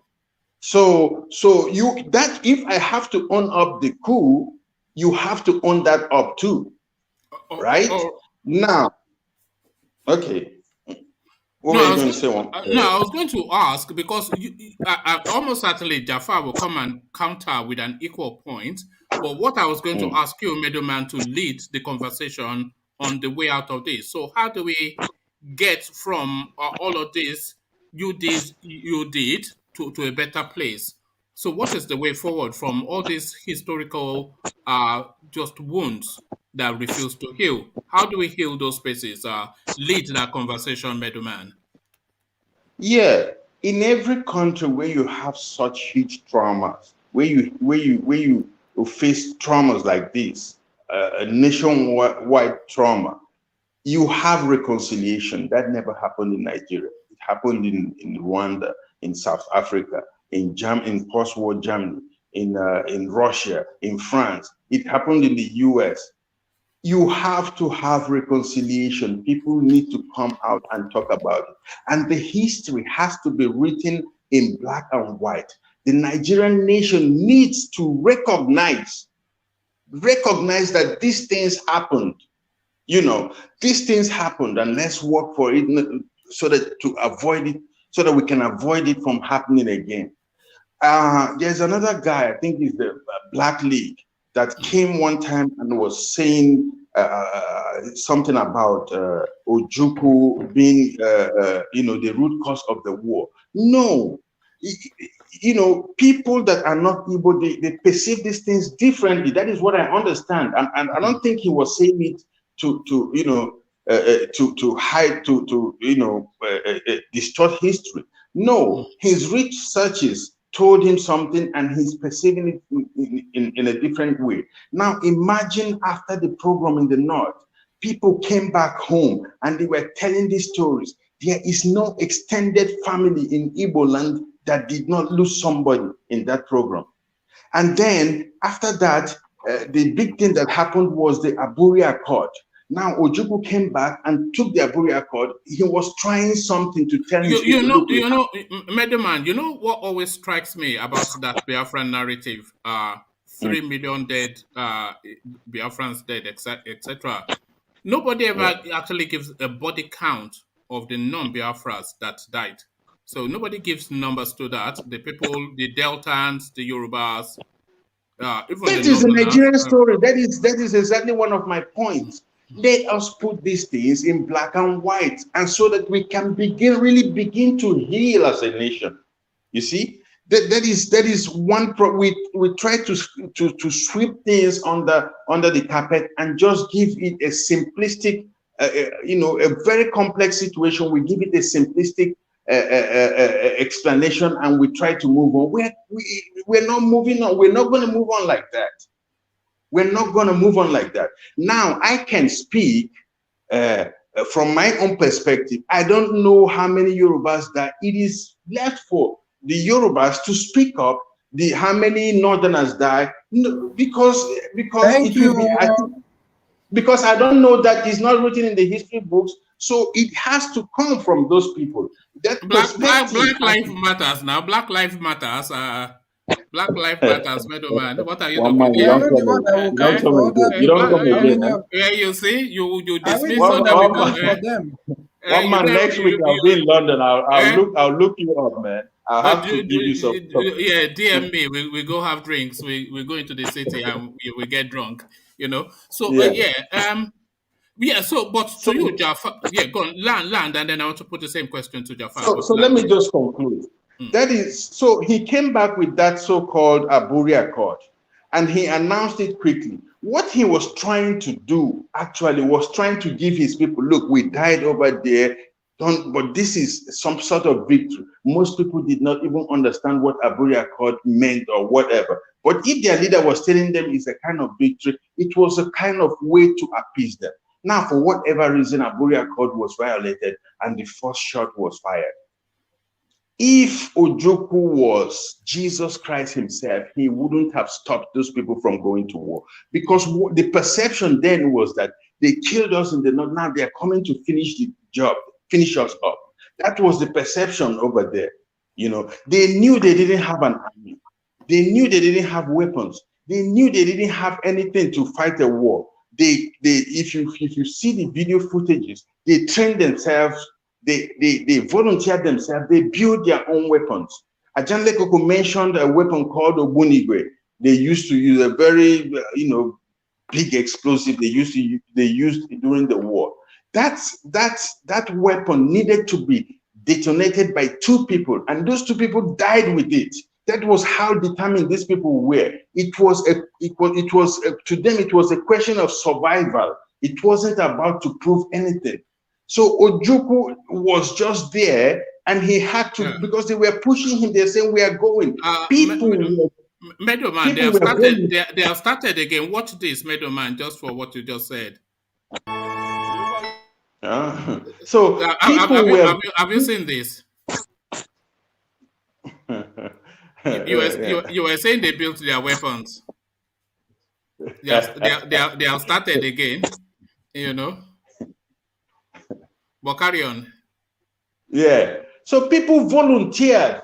Most of them knew. My uncle went. When he told me those, he said, I knew I was probably gonna die, but I needed to go. You know, people went even knowing that they were going to die. It was volunteer, so because to them they perceived it as them coming to kill us all. That was why, without an army, without weapons, without food, they held it for 30 months. So have we lost you, or have we even lost me? Can anyone hear me? We can hear you. We can hear you, woman. All right. I think we lost Benderman a little bit, but let's go on to Jafar. So Jafar, Earthmen have gotten that guy. Yes. So Jafar, just to that question that I was putting to Middleman, you know, so we are in this dark space now, and we have been in this dark space for a long time. Aburi Accord is the first go-to. Now they are going as far back as 1945. So we have been in this dark place, and it's not allowing light to shed in. So shed light now, bring a ray of hope into this space. How do we move forward from all this? He did, to a better place. So move us to a better place, Jafar, as a nation. So as a nation, I really don't think we are in the dark spot the way these internet warriors want us to believe. And that's exactly the reason why I put the question to NCBD. If he thinks the northern space is so antagonistic, how come they still have more than 20 million of his kin and kills there? I thought I answered that question now. I know you answered the question. So that just tells you the ordinary Nigerians don't think the way some of our internet champions who are just out there to promote hate and spread some kind of propagandist idea, depict of truth. That's what they are doing, because he asks, okay, we need to reconcile. No, I don't think that. The Nigerians people have already moved away from 1970s. You hardly go to Nigeria, maybe, I don't know in the East, I don't live there, but in the North, people don't sit and be talking about the civil war. It doesn't make sense. And I want to believe nobody does that in the other regions of Nigeria. So if they don't want to move, that's on them. There is nothing you can do. I don't know what else anybody can do. Something? Oh, all right. Yes, Rational Mind, let's hear from you. Yeah, I think I heard when Jafar just said something now that the reason why the North doesn't speak about it, to them, it doesn't seem like it's an issue, is because you didn't really lose people in that pogrom or in the war. The people that suffered the brunt of that civil war were the Igbos. They were massacred. Let's just admit that fact. For the fact that you were not touched does not mean that people does not have any reason to grieve over whoever they've lost in that war. That war was a crime. I mean, I heard somebody today, who was himself was lined up to be shot. And the way he described, he gave a kind of a description of how the war took place. You could really tell that thing was a pogrom, was indeed everybody that took part in that war, even including Obasanjo, all of them, they need to be tried in the war. Tried in the A for war crime. But nevertheless, let's just leave that. But you just throwing out that word, I can understand from your own point of view, being somebody who was not involved in that war, or maybe don't ever lost any family in that war. You could speak the way you spoke. You see, the Igbos was not even born then. So the Igbos, you see what is happening in Nigeria. It's like a marriage between a man and a woman.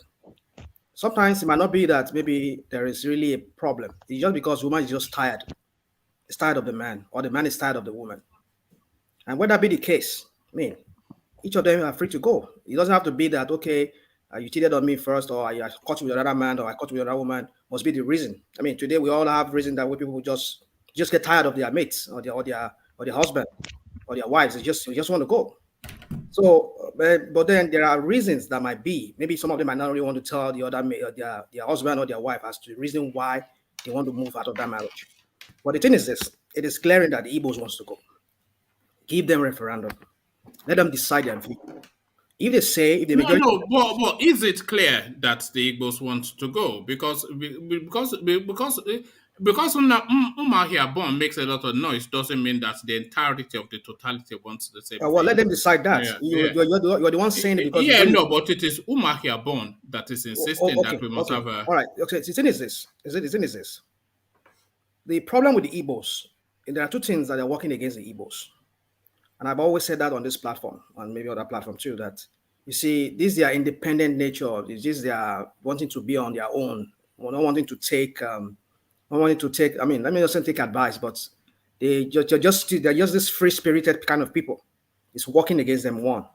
Then two, their leaders, those people who are political leaders among them, the so-called elites, are also, just as in the Southwest too, we have such traitors among us too in Southwest. They are the problem among them. Because we're talking about underdevelopment here, we're talking about marginalization.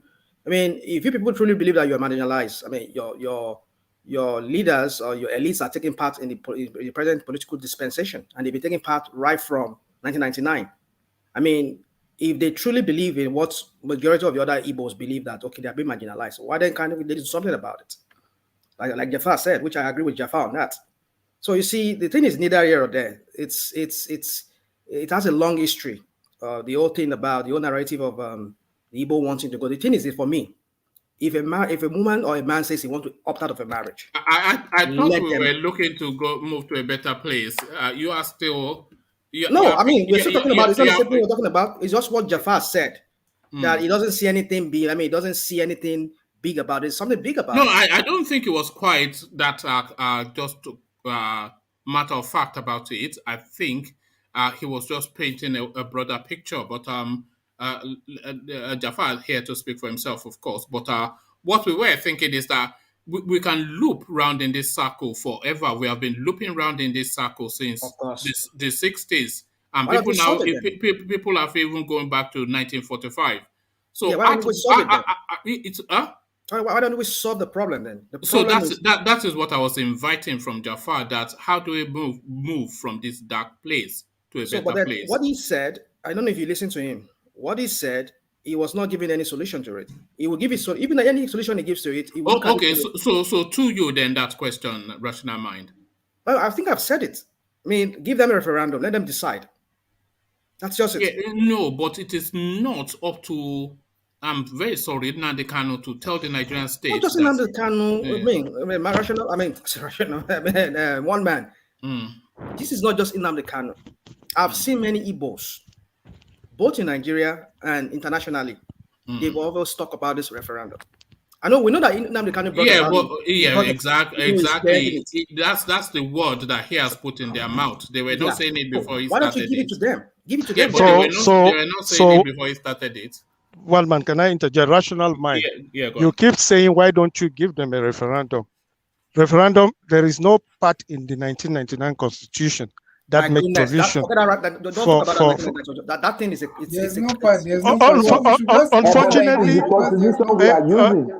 unfortunately, that's the document we have. You might like it, you may not like it. That's it. For the rest of Mr. Jaffa, okay. Was there a referendum in the Constitution that gave the Midwest the referendum? So the 1999 Constitution, as amended, has no provision for that. And if people want referendum, if people want that question, Jaffa, that man. Which question? Asked, was there a referendum in the Constitution that gave Midwest their region? Then was there Constitution? Was there a referendum in that Constitution? That was a military fiat. We are not. This is not a military regime. During the military regime, they could work with decree. On a democracy, there is no decree. You have to work based on the constitution. So what kind of Jafar, can I ask you a question? Jafar, one man. So the point I'm trying to talk to rational mind, and if you don't mind, excuse me, if you don't mind, is that one, if you want a referendum, so you must amend the constitution. You have to go through the legal process. That's the process. That's the only document we have. And I want to disagree with you that the civil wars was a crime. No, it wasn't a crime. Every sovereign nation has a duty to protect their territorial integrity. It's enshrined in the United Nations Constitution. So for a nation to fight to defend its territorial integrity, you cannot equate that to a crime. I don't believe it's a crime, and the people that were involved can on no basis be considered as war criminals. The Nigerian government got obligation to the Geneva Convention. So even what is this guy talking about? Even in Spain, this is still an ongoing battle between the Catalans and the Spaniards. So in Spain, were they killing innocent civilians? Well, innocent civilians are being... go and speak to Pep Guardiola. He will tell you. He's a Catalan. And they killed him. No, they are not killing him. But they are not killing him, but he was taking a political position about the brutality that they had to sanction him. The football authorities have to sanction him for his political agitation as a football manager. So United Nations Constitution puts civilians off limits in any war. That's why there's something called war crime. That's why there's war crime once you start killing innocent civilians. Mr. One Man, check Geneva Convention. Don't worry about. Can I say something? But even Jafar was speaking. Okay, let's hear from UK. And hold on, everybody now. Come on, guys, now don't do this, man. Let's hear from. Hold on, UK, you two as well. Let's hear from UK, and then Jafar lands his point, and then whoever wants to interrogate what he said can interrogate it. So UK to you. Yeah, what I want to say is that can you look what is going on between the Tigray people and the Ethiopian? Oh yes, the savage. So if the Nigerian state doesn't handle things I think something like that might happen in Nigeria. I mean, that's my own distance. That's my own opinion. No, I mean, we're halfway there. We're halfway to that place. Yeah, that's what I want to say. Yeah. Yeah, but Jafar, land your point, and then we carry on. I think Jafar landed his point. Every time Jafar land your point. Can I say something? One has landed his point. Okay. Simply, they have landed my point. All right, go on. Go on, so, Jafar, you said something about they were trying to protect the territorial integrity of that country called Nigeria, which I'm not saying no. I mean, any country should not protect their territorial integrity, but in a situation like that, now what do you call what happened in Asaba? There were evidence of people who spoke to how they lost their husbands and their brothers and everything. In fact, somebody today who was a renowned person there in Nigeria, I think he's considered for president. That's Patutomi. I listened to him today. He said he witnessed it. He was lined up. He was among those men that were lined up, as small as he was back then. He was lined up among them and they shot them. The only thing that made him escape was maybe because, like he said, maybe his father knew somebody who was a general or maybe a commodore or whatever among the army then. Somebody was able to escape it. Do you know that child soldiers were rife? Do you know that child soldiers were rife on the side of Biafra during that war? They were. So what's the point? Why are you bringing that into this conversation? No, you were saying Patutomi as a child was he never said it. He never said he was carrying any arm. They just brought in all the men. Yes, but the children were brought in to play as combatants by Biafrans. Yeah, well, we know that there were documentation of child soldiers being used. But the point is this: they brought out these people, extrajudicial killing. I mean, they could have handed them up to be imprisoned, and then as war criminals. I mean, as in. Do you know that war is brutal? No. Hold on. I think we know where you're going. Do you know that war? You want to make the usual, but do you know that war is brutal? Is the point that I'm They don't. They No, it don't. was They brutal. don't. They don't use flowers to fight war. Chris- They don't. You savage the space first, and then you become civilized later. That's usually how war takes place. one man. Go to Hiroshima and ask them. Hiroshima One man, and one man. Nagasaki. One You, man. After the Can I say United something? Nations. let me land this after the point. war Excuse me, please. ended. Can I land this point, please? Please, because Jafar was addressing me. I just need to talk about it quickly. I know everybody has to talk. Now, my point is this, that civilians were brought out and massacred. That's a war crime. These were, I mean, somebody was speaking today. He was not a child soldier. And in fact, there was a recent ceremony that was done in Asaba recently. A widow who spoke that up to this very day, he never saw his husband. All he knew was they brought him out, and that was the end. So what are we saying? Let us not try and just downplay or cover up some history that have really beclouded that country. And that is why that country is not making forward, except and until when we accept those facts. We call for reconciliation, like was it their father said that, or was it man? I don't think that country, people need to heal. Because if that country is to remain one nation, I mean, they need to heal. We need to accept the fact of that program, of that war. And so, Jafar, just to answer your question, yes, there was war crime. I'm not saying they should not defend the territorial integrity of Nigeria, but you will not use that as an excuse to kill people who you should have probably even arrested, send them as prisoner of war, and then try them if they are guilty of war crime, not for you to extrajudicially kill them because they happen to be of that tribe, or because you feel that you have the feeling that they were supporting the other opponent. That's why we have prisoner of wars. You carry them, you take them. Or even kill the soldiers. And leave even though they're civilians. soldiers, take them. If you capture them alive, if they resist you, kill them. But if you find them to be soldiers, they're armed, and they will surrender. That they were fighting you can't kill a soldier when he's surrendered in war. It's a war crime. If somebody said, "Okay, put your weapon down," he puts his weapon down, and you kill him, that's a war crime, because he has already surrendered, and you're killing him again. That's a war crime. So the point is this: these people that were killed were not military guys. They were because they were from that Igbo extraction, and because they were abating their people, maybe supplying information to them about the position of Nigeria. Now they killed them. That is extra. So let us accept that fact. All right. Okay. So let's not use any word like there was nobody that tried to protect territorial integrity.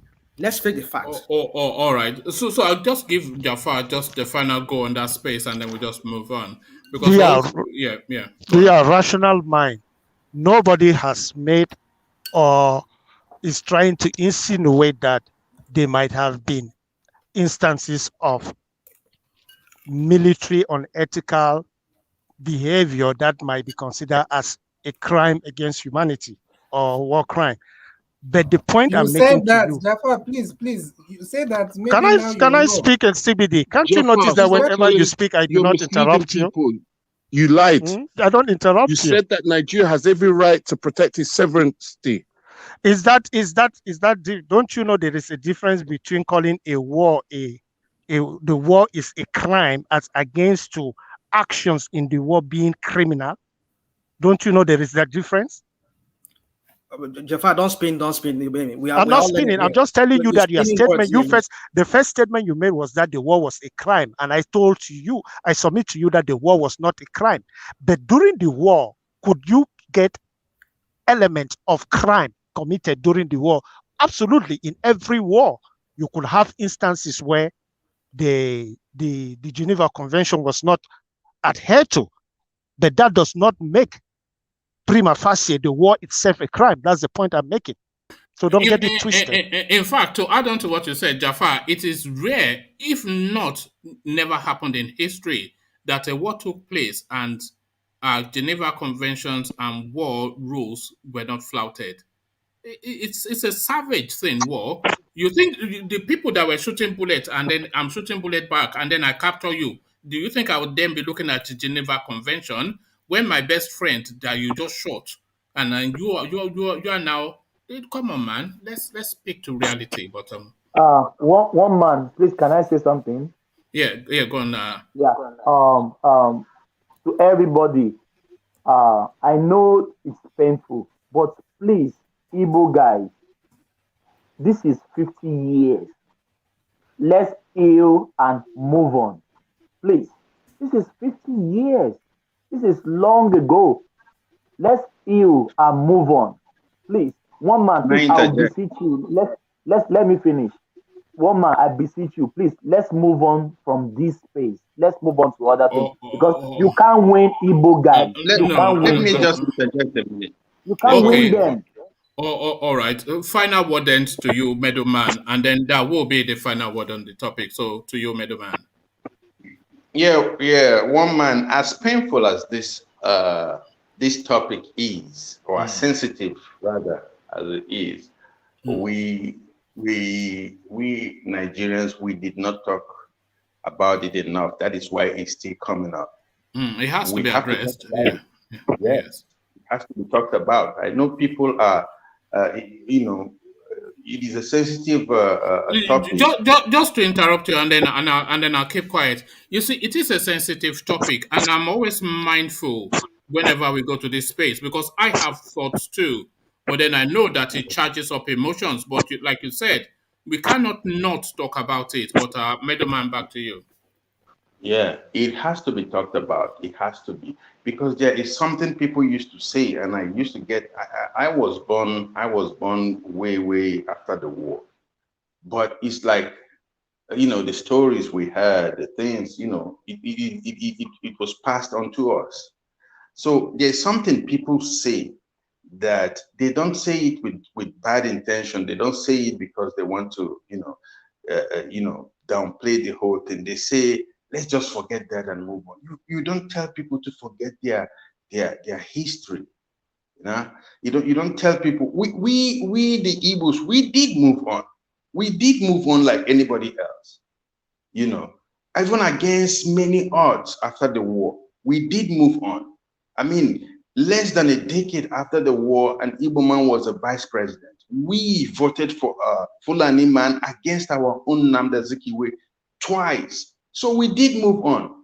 We went back to the north, to the west, every other part of the country. We carried that scar. We carried that scar. And the only thing that brings this thing up, to my understanding, is that it was never addressed, and it was swept under the carpet, and the Nigerian state never acknowledged what happened. Like Rational Mind just remembered the Asaba massacre. That was a massacre. Those people had names, they have families, they had relatives that are still alive up till today. You don't tell people to let's just forget things and just no. You remember things, but we move on. Yeah, we can even forgive, but never to forget, but we move on. So that is what I wanted to add there. Oh, all right. Thank you, Middleman. So we move on from that space, and then we move on to Nsebede and take him to a totally different topic. And Nigerian soldiers all doped up, and of course, we saw what that meant in that clip we saw yesterday. Their commander saying this. What are you making of that? Nsebede, the Nigerian troops all high on Ghana. Yeah. So we are moving on. We have to move on now, or did okay? Go on, Nsebede, free for all. Let's turn it into a free for all. Let's move on now. Yeah. So Nigerian soldiers, they say they are high, and on Ghana. One man you also made an argument for them that their pressure is much or something like that, but I don't know. This is not how it works in the American soldiers going to Afghanistan. No. The American soldiers are doped up too. They are doped up. They are doped up now, but even Odvia is doped up, but he comes here and we are talking. But you see the result now. When we say how we just start shaking head and shouting, this is it. Yeah, but my point is that I wouldn't even say that whatever they are drinking, shekbe and all those things in the morning, I don't think those are the things that is affecting them. It's just they lack education and probably they are complaining of being underfunded, they need to be taken care of more, but most especially they need to be educated and all those orientation. I don't know the kind of orientation they are giving those people. Because Above all that, would you say they are overstretched? Would you say that is the real thing that because Jafar was just narrating and we've heard all the way through, they'll take you from Sambisa, they'll throw you into Igbo land without a break to even say hello to your wife in between, and then they move you back from Igbo land and put you in Southern Kaduna just to carry on. Just are they overstretched? Is this really what we're looking at? yeah, I think they are. I think there's that issue that they are not even hiding it. They are understaffed. I think they are like their numbers are. I don't know. They are declining. People are running away. Many of them even because of the fear of their lives, and as they are running away from the country even before they resign. They just say that they have resigned when they're outside Nigeria. So many of them are leaving. Many of them, the media has the limit of the kind of things they will report. So they will just, you won't hear it, but that's what is happening. And it doesn't mean they are not taking more people, but it's not as they are not as many as we are thinking that they are. And also, the overstretching is not an excuse. It's not something that can make somebody to now start misbehaving and shooting a machine gun to residential houses and shouting and all that. So to me, that's Do that not strike you as the actions of people that are off their head? Essentially, does that not corroborate that then that they're all doped up? Do you have to be doped up to act in that manner? yeah. Probably they are doped up with a wrong mentality, because even this weed, there's if you're a visionary or you have something that you're doing. Most of these musicians are using weed now, including the great Bob Marley and great Fela and all those people. For example, I'm just using weed as an example. So if you have the right education or mentality on something, it will even help you. But these people may I see their problem as being just, they are probably wrongly orientated, or they are not even orientated at all, or they lack serious education. Because look at the way they are talking now, many of them. How can a normal, that's why when they come out, it seems like because to be honest, the way the drugs is not going to change their brain now.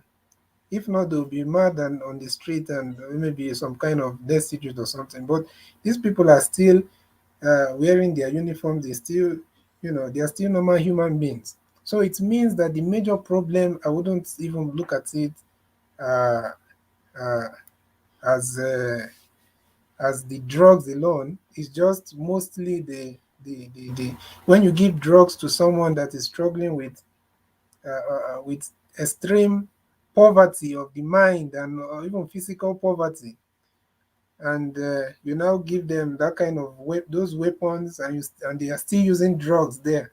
There's nothing. The difference between the drug that I mean the Igbo that Baba Fela smoked, and the one that all these touts and hoodlums are smoking and doing the bidding of MC Oluoma and the others in Lagos, is purpose. These ones, their purpose is and purpose, vision, and education. So me, I will look at it more of these people needs to be trained properly and well funded. Then this drug issue will just be something that it will not be too much of a. They will still treat human beings with respect, and Oh, so okay. And to Obasanjo's idea that Malam Buhari should speak with Nnamdi Kanu, do you think it's a good idea? And do you think it's one that the Rabon will take on board? So the Obasanjo, Rabon to Omar Hiabon, yeah. yeah, Obasanjo is one of the most, if not the most pro-Nigerian leader because the man is. We saw what happened. He's one of the people. He's one of the presidents that went out of his tribe, tribal whatever. Not just because he's the president. but he understood what nation building. It doesn't mean he did everything perfect, but I'm just telling you some of the good things he did. He understood what is nation building and all that. Yeah. The same Igbo people that are shouting, he knew the potential and he knew what they could contribute to the country. That's why every single one of those Igbo people he put in his cabinet or that worked for him, whether you call them DG, what's the name of that woman from the DG of Nigerian Stock Exchange then, when Okonjo-Iweala too was there, when Soludo was the governor of Central Bank, all those people were outstanding. Soludo won international awards. He won the best central bank governor 3 times. Okonjo-Iweala, what is she today? All those people were. What did Dora Kunyili do? That's somebody that went out of his way, out of his tribe. He knew the potential. That's why I respect Obasanjo, because it's not just Igbo. I'm only mentioning the Igbos because I'm from that side. You understand?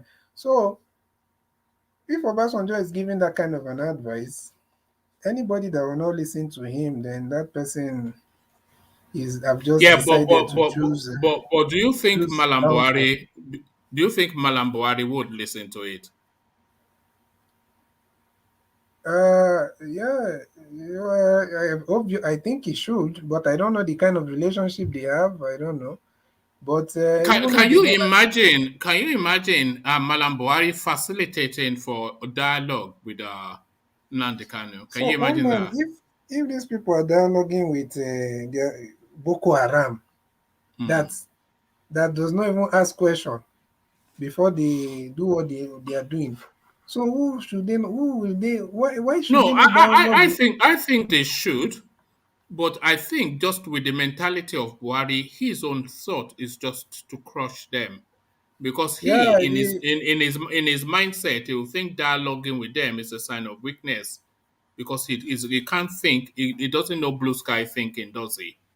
Everything yeah, is he just shoot it until you either submit it or finish them off. That's yeah. And it's if just if yeah. he has that kind of a mentality, it's Mm, unfortunate that these things will get worse. But if mm, he's changing, if he changes his, I don't know, if he decides to use this open-minded, civilized, and kind of way of dealing with things, because this us versus them fighting war, if half of the thing FFK said is true, then you know that Nigeria, we should just be preparing ourselves for, because all those things the FFK said, the man said those days when FFK was still claiming to be PDP, you know.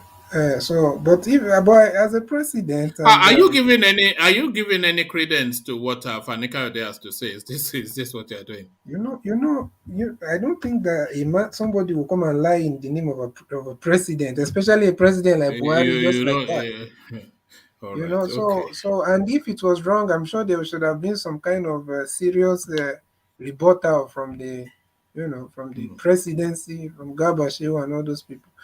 But what I'm saying is that Buhari may feel like as a president, and he has some duty. I don't know, but everybody will definitely have some kind of personal opinion on things. But with someone occupying that position, obviously people are expecting him to make the right decisions and to put away all those personal whatever that he might have, and do what is best for the country. So we can only hope these things, because we can't also, as much as we are not satisfied with what he's doing, we can't also assume or presume what he will do. So we are only hoping that things, because also he's obviously he has access to advisors, and both international and local, and everybody. So we will not definitely won't move the way that is going to be detrimental to the peace and the general peace and stability of that country. So I think you should definitely take a cue from Obasanjo. To be honest with you, Obasanjo is a very respected, even outside Nigeria, in England. The Obasanjo, all Do you think Buhari will command respect internationally when he leaves power? Do you think he will command like the sort of respect that you're saying Obasanjo commands, and to some extent, Goodluck Jonathan as well? Do you think it will be it will get into that bracket of a regional and somewhat of a global statesman? I think I think as much as everything that has happened the last how many years now? Is it 7 years or 6 years? You know, he still has 1 year and is it how many months? I don't know, but over 1 year. And what he does in this last lap of his presidency will form some kind of, definitely people will not forget all, everything that has happened, but it's just like once things, it depends on what he does. Let me just put it that way. It depends on how he finishes. To be honest, it depends on how he finishes, because you see Do right you now see one of the him? major respect that Do you Jonathan is see him commanding. finishing do you see him finishing any differently than how he has administered the country for the last 6 years? Do you see him finishing any differently from how we now know him?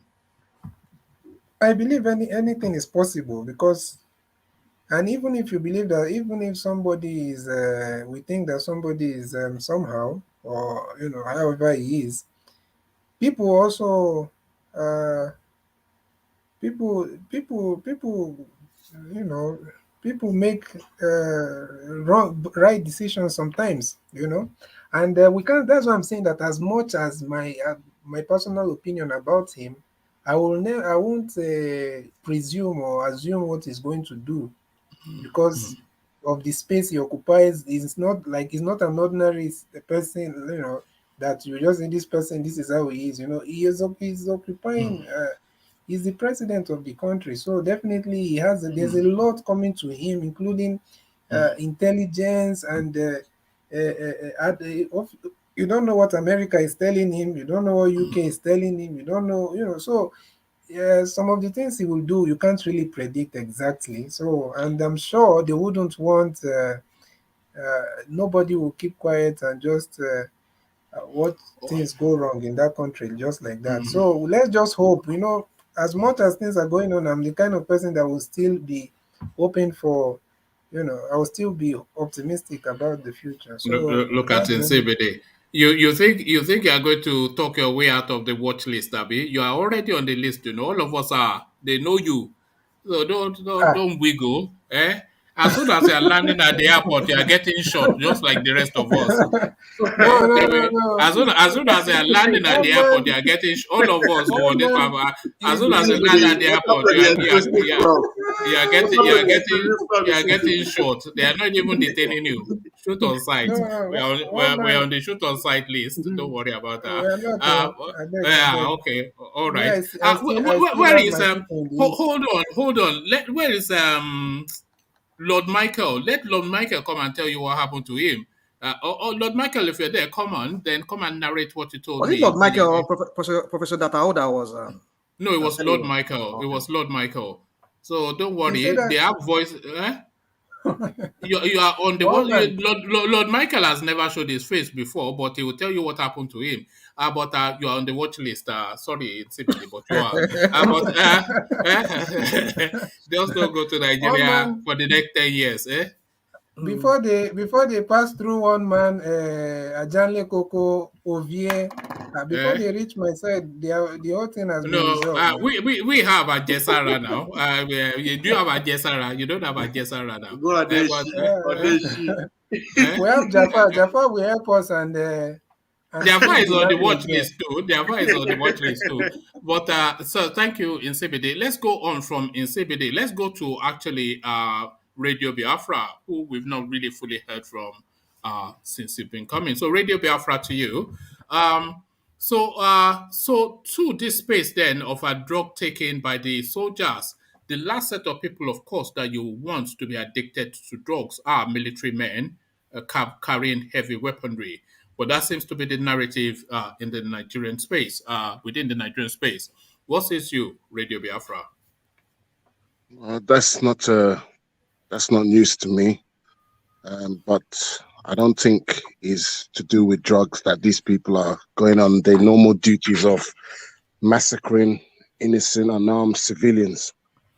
They are following orders from the top.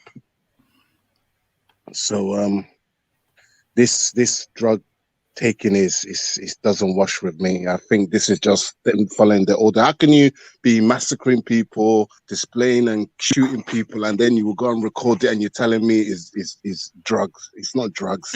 What you've just described is that not drugs? What you just described? No, it's not drugs. How can it be drugs? Hold on, if it's drugs, yeah, why are they not shooting each other? But they nearly did. Did you watch the clip? Where?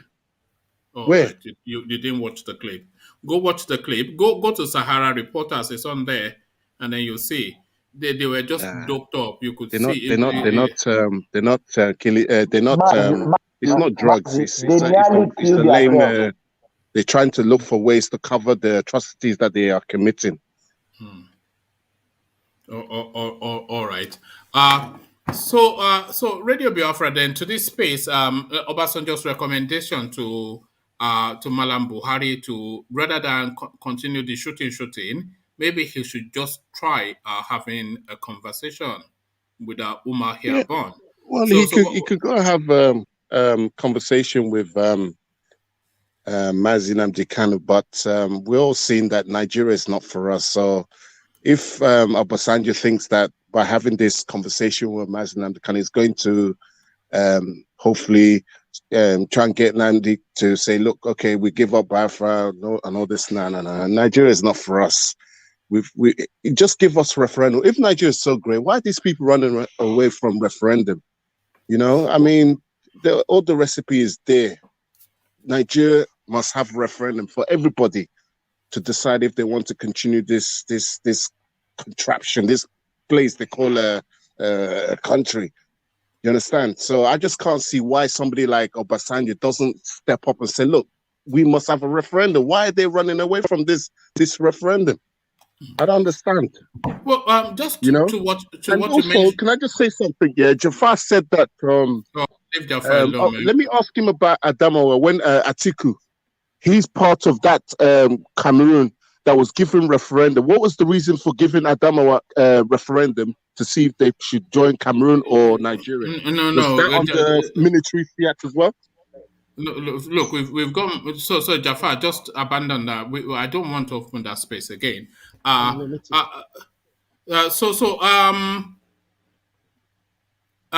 Radio Biafra, let me just take you to a final talking point. So this now, enough is enough. We can bite. The Supreme Court, they sent a strong warning to the Buhari administration. Of course, Mary ODILI's house that was just desecrated and invaded, and just the lady left traumatized. So now it's just where we keep thinking we've reached enough is enough in Nigeria to the point that the seniors of the Nigerian space, they are even using that phrase now, enough is enough. But when will enough be enough in Nigeria?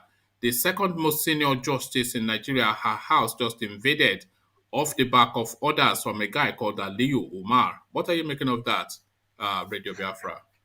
Well, it's part and parcel of what goes on in Nigeria. Nothing surprises me. I mean, what do you want me to say about that?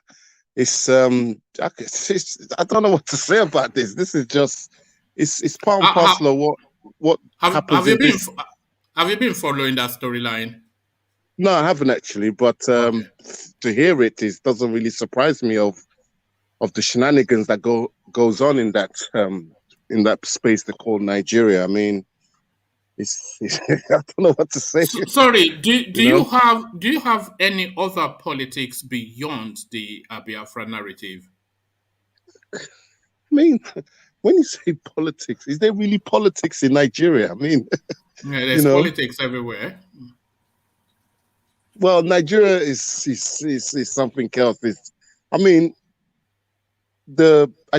me thinking about Biafra, it's the same thing for everything. Yeah, everything that goes on in Nigeria is what makes up my mind towards freedom. You understand? You can't tell me what's going on in Nigeria doesn't is not part and parcel of why we are agitated. Nothing works in Nigeria. You understand? For them to military to go to this Supreme Court Justice House and try to kill the woman, it's just part and parcel of what goes on in a space like that. I don't know what you want me to say. No, because I'm curious as to this passion that you feel for that. So, what's led you then to this passion that you have for? You asked me. Was it last broadcast when I went home? I went home a few years ago, and I was there for 7 months. I saw a lot of things. I was asking a lot of questions. Obviously, I didn't know much about the Nigerian history, how it came about, how all these people of different tribes came to be in this place called Nigeria. I remember when I went to Lagos when I was very young, and I used to see these Muslims and all these people. I thought to myself, who are these people? You know, you understand? And I always wonder why I had to travel from the east, why we had to travel from the east to go to Lagos to catch a flight. And when you go to the east, all you see is hotels and no business, no federal. All you see, all the federal presence you see is police, security checkpoints everywhere, bad roads. I thought how old were you then? How old were you then? When I went home. No, I'm talking when I was young, but the last time I went home was a few years ago. Sorry, no, not the few years ago. When you were young, how young were you then? When you said when you first went to Nigeria, when you were young and you went to Nigeria, how young were you then? Yeah, when I was about 8, 9, 10. About 8 or 9. And you were already forming political thoughts at the age of 8. I mean, you don't underestimate people at that age, and you think they don't know anything. They don't see things and visualize them. Of course you do. What are you talking see about? things, you ask questions, you think about it. I remember you were an 8-year-old and you saw somebody. I remember my younger brother asking me. My older brother asking me as we were on a coach coming from Lagos to the east, and when we got to the east, he said to me, "What do you notice when we get to the east? What do you notice?" And I looked.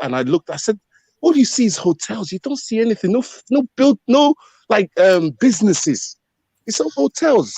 At that time, I didn't. At 8, you were noticing no federal presence in Igbo land. What are you talking? I thought it was normal. I thought all these bad roads was like that everywhere in Nigeria. I didn't know that. Hold on, Radio Biafra. You've been following this platform for a long time, and I'm sure you know that there's not one single idiot here. So don't. What do you mean at the age of 8 you were having political thoughts, and don't do that now? You listen to. Let me tell you what happened, Radio Biafra. You listened to Nnamdi Kanu's broadcast. You were seduced. I listened to everything. I don't just listen to radio, but I listen everywhere. Let me tell you your narrative. Oh man, I can see we are going back. Hold on. Can you hold on, Sibidi? Let me tell you your narrative, Radio Biafra. Okay. You listened to Nnamdi Kanu's broadcast. You were seduced by the passion and the verve of it, because it's quite. Hold on, can I just say something? Radio Biafra wasn't around when I was 8 or 9 years old back then. Yeah, you had no thought of politics. You were only thinking of the sweets that you were going to get. An 8-year-old only thinks of I want to say something. The munchies. They don't do that now. What are you doing? At the age of 8, he was noticing there's no federal presence. Let me ask you, Mr. One Man, when you was look at this guy. What are you at that age was just sweets? All you thought was sweets and football, was it? Yes, and riding my bike. That was all I thought about. You're still thinking about something. Your mind is riding bicycles, playing football, eating sweets. You're still thinking. Yes. Well, everybody thinks. Is that not true? You're still thinking. The old child thinks. Me, I was precocious at my age. Look at that. He knows big words. Look at this guy. Oh, okay. So, thank you, Radio Biafra, the precocious Nnamdi Kanu follower. So, is there any point taking you to Nigeria now, budgeting? Because, like you said, you're just please don't take me there. Yeah, I don't really follow that far. Yeah. Okay, let me ask you then about Simon Ekpa. Is it the anointed priest now, the Mark II of the Biafra, whatever it is that you guys are doing? Is it the Mark II? Is it the heir apparent? Simon Ekpa. Well, That's the we know spokesman. that the That's Nigerian the government spokesman. has. Sorry? That's the spokesman. Oh, hold on. Yeah, carry on, Radio Biafra. We know that the Nigerian government.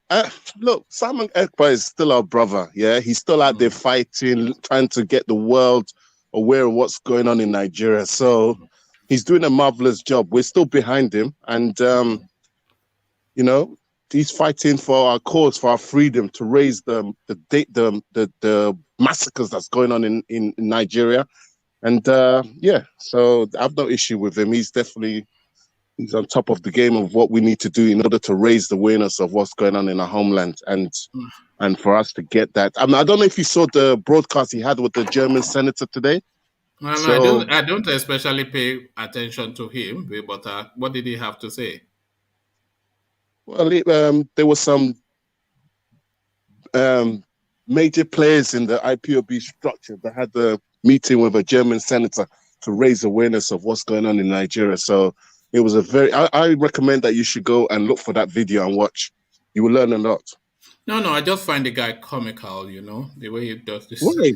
Yeah. Why? He's a very intelligent man. I have no doubt he is, but just, you know, there's an indication of a possibility of being also like a cross-dresser sort of element, you know.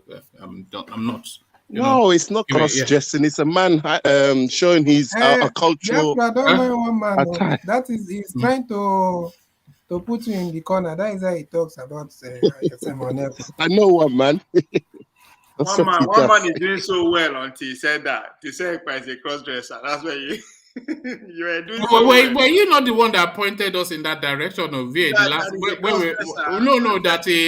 there's a somewhat of a predilection and indication towards that sort of a leaning, you know, that they might have this concern.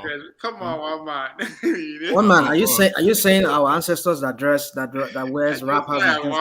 No, I don't know men that wear wrappers, you know. No, but they do. I know him. He wears. Had a dialogue. Now the platform is boring. One man is bored. He's trying to stir shit up.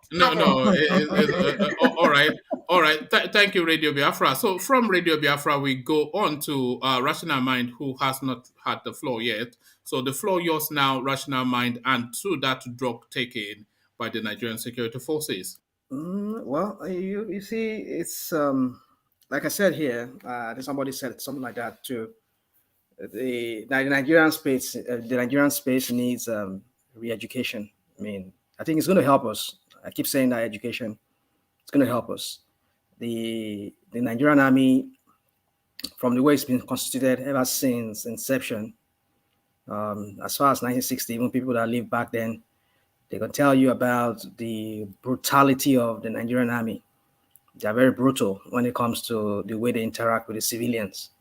And you will see that in some of the musics or songs that were written by people like Fela, and talking about their brutality. You know, the Nigerian army has never been civil, kind of. You have never seen any civil. There's nothing civil about them. Although we don't expect them to be civil because they are armed people. But then what I'm trying to say is, for some of us who have lived in other countries, we've seen how they are. I mean, you yourself as a Brit yourself who lived in the United Kingdom, you've seen how you hardly see the British army walk around and terrorize civilians and act like they are from some kind of banana republic. I mean, those are civilized countries, these are the colonial masters who colonized Nigeria. So why can't we learn from them? You never see the German army. I mean, German military. I'm not talking about the Nazis. I'm talking about in recent times, go around and we're talking about developed countries. So why is Nigeria different? You know, heavily militarized countries like here in the United States, you can hardly see. In fact, you can see a police locking up a military guy here. If it does, is that an unfair parallel to compare Nigeria with the United States? Is that United States the foremost country in the world, Nigeria a third world country? One man, I don't know how to answer that question, but what I would say is this. I mean, yes, sometimes when we compare Nigeria, we're not saying that Nigeria should be at par with these countries, but there are things we can learn. Civility does not know anything about being a black man or a white man or being a brown person. Civility is about it's human. So there's a human aspect that has to be taught to these people.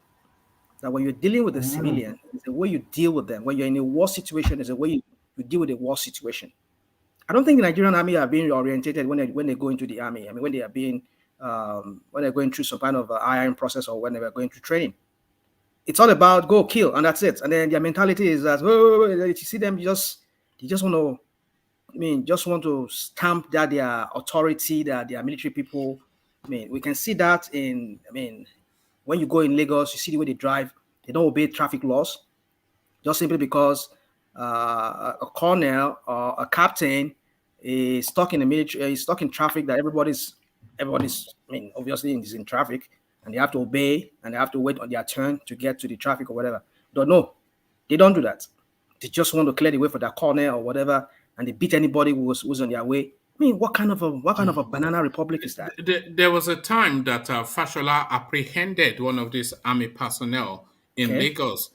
He and his convoy, they were driving in the opposite direction of traffic, just punching through traffic with the outriders punching through.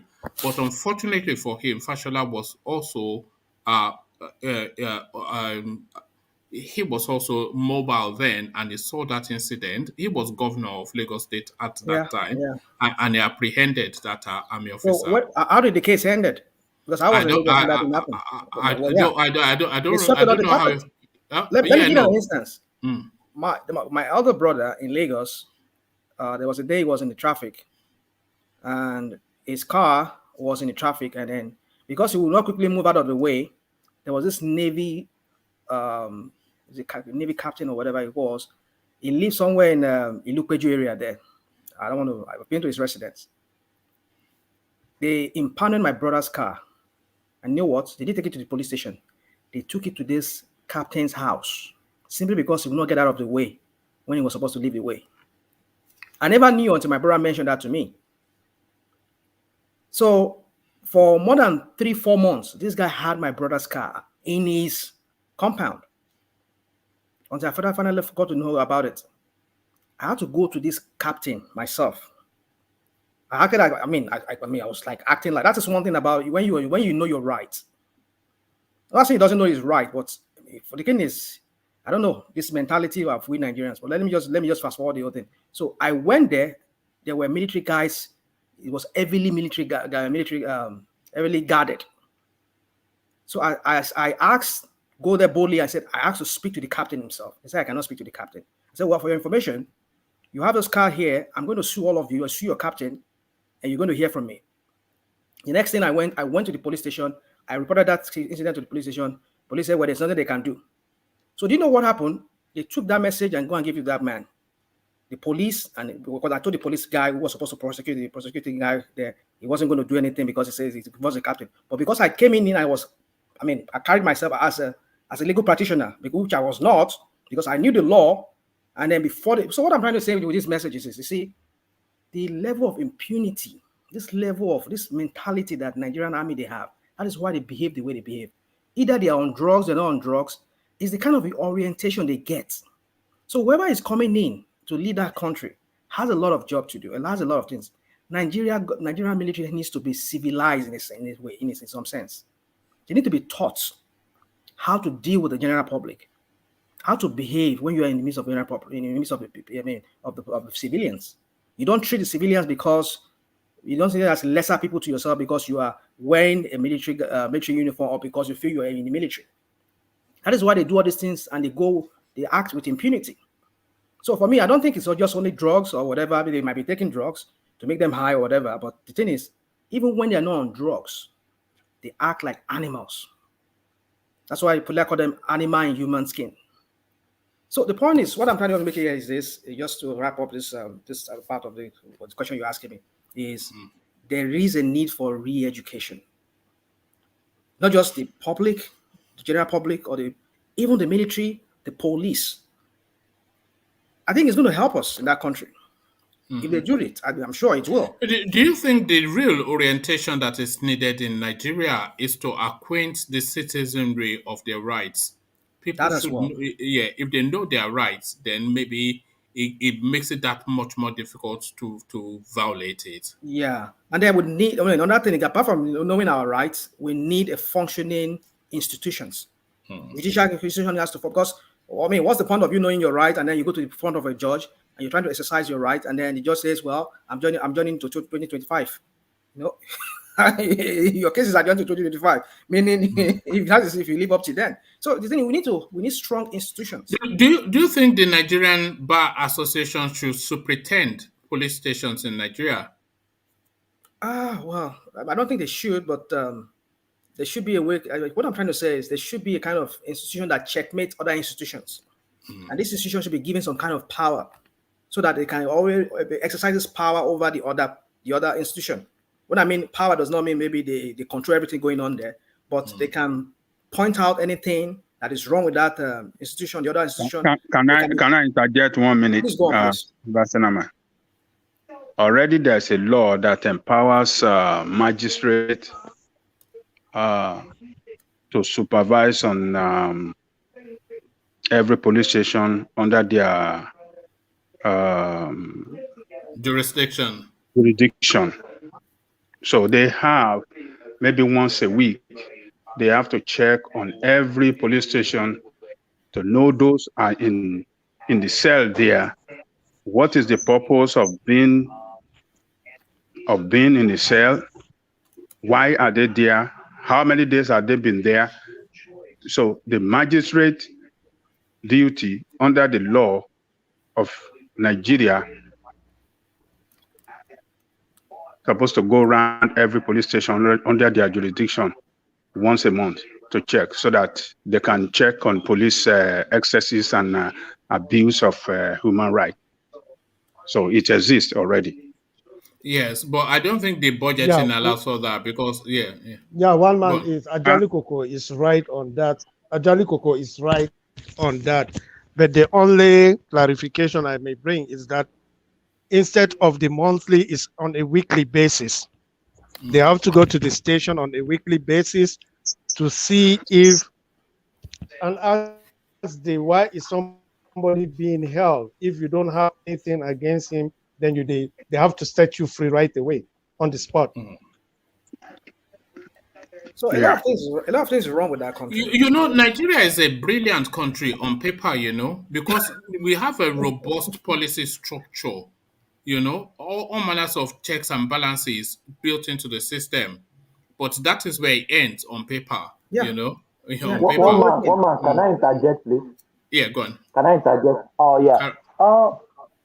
As Ajali Koko rightly said, welcome, Ajali Koko, we miss you. That as he rightly said. How are you, Thomas? I'm fine, my brother. There is a law in that country. There is law. The problem we have is implementation of the law and the political will from the elite to do that. Can you imagine a court granted somebody that he doesn't have case, like Zaki, and Nigerian government kept him in jail for years? But it's not the only one. Same thing, Dasuki. Same thing, everybody really. Everybody. So when was granted, they're law to themselves. There are laws. There's so many impunity in Buhari'S regime. There is law in that country, my brother. Even when yesterday we are talking of Obi Kubana spraying money, there is a law backing you are not allowed to spray money, but we don't implement our law. That's the problem. Yeah, go on, my brother. Yeah. So the point is, we have the law, like everybody agreed, and it's true we have the law, but enforcing this law is the problem. So we need strong institutions that can checkmate other things. Even when the magistrate court, like Ajali Koko said, the magistrate that was supposed to go into any area of his jurisdiction and finally go into the police station and make sure that anybody that is being incarcerated or is being imprisoned or in jail is being properly done. In jail for the proper thing. For the right thing or for the whatever. So what I'm trying to say is, Is somebody also supervising that magistrate? Is he doing his job? And if he's not doing his job, let them call him out. That, oh, guy, you're not doing your job. You're supposed to go and check it. I think it's a budgetary thing, all of them are But where's all this underfunded. money going? But they're using it to buy mosquito nets now. Did you not hear they're using it to buy mosquito nets? You have a national One man, I don't think it's a budgetary issue. I think it's a Nigerian. I think it's a Nigerian mentality issue. Where people don't have interest, they don't act. That's Nigeria for you. Yeah. But if there's a budget in place that facilitates for the magistrates visiting these stations, then they will. So that budget will include some sort of stipend that you're acting outside of your core duties. So they get a stipend, they get transportation, they get some. So the budget for that to happen, and that will be a statutory budget that just goes to that space to decongest the prisons, to ensure law and order, But if they facilitate for it, it will happen.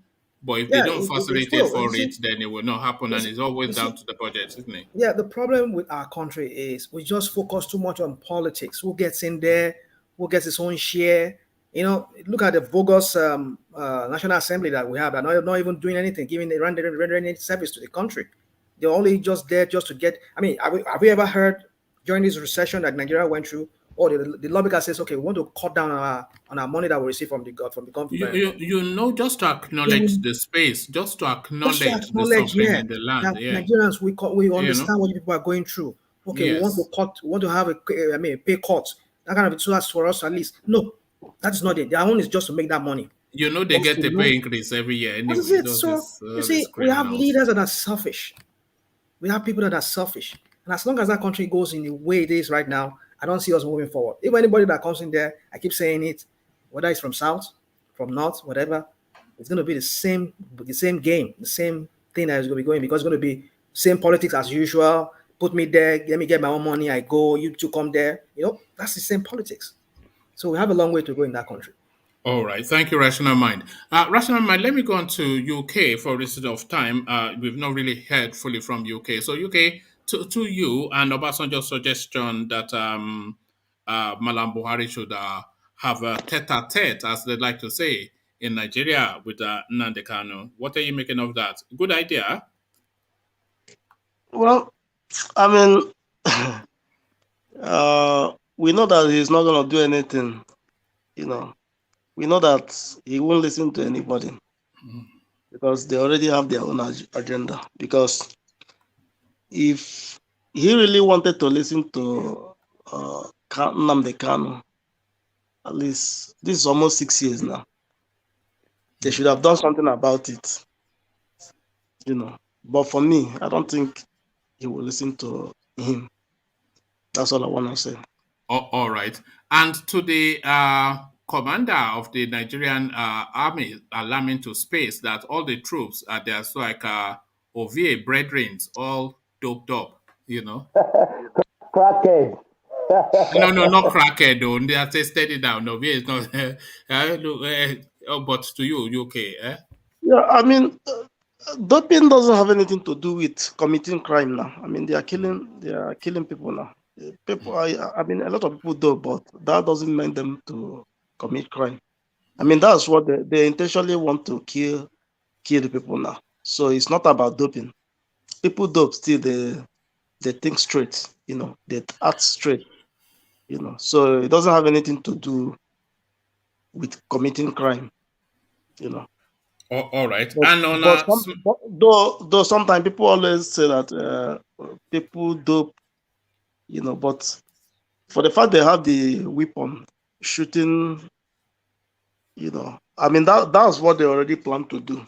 So the doping might as well help them. But me saying somebody smoking or make that person to commit a crime, I don't think it's right. So if somebody sorry, carry on. Yeah. Yeah, but if somebody have intention of committing crime, then the doping will help the person to do it. without even thinking. All right. And to Smart Adeyemi alarming up the Nigerian budget, 82 billion naira on our mosquito nets, zero on our infrastructure. Smart Adeyemi describes the budget as dubious, annoying, and questionable. Would you agree? Yeah, it's due to them. I mean, when people who are incompetent, I mean, that's the way they reason, because mosquito net. What does mosquito net got to do with this thing? I mean, all they need to do is just to make sure that the environment is clean now. That will even help, like all those trash. Because if you go anywhere, everywhere is trash. The gutter is not clean. Even people who are doing the clean, they don't pay them. So what do you, So doing the mosquito net for them is just for them to cash out now the money. There's nothing. I mean, even if they approve the money now, you won't even see the mosquito net. It's for them to take the money. Because this is their last hurrah, of course, almost certainly in terms of budgeting, because they are not going to have the budget for 2023 if that will be for the incoming. So it will be looting galore now, this budget, 82 billion on mosquito nets.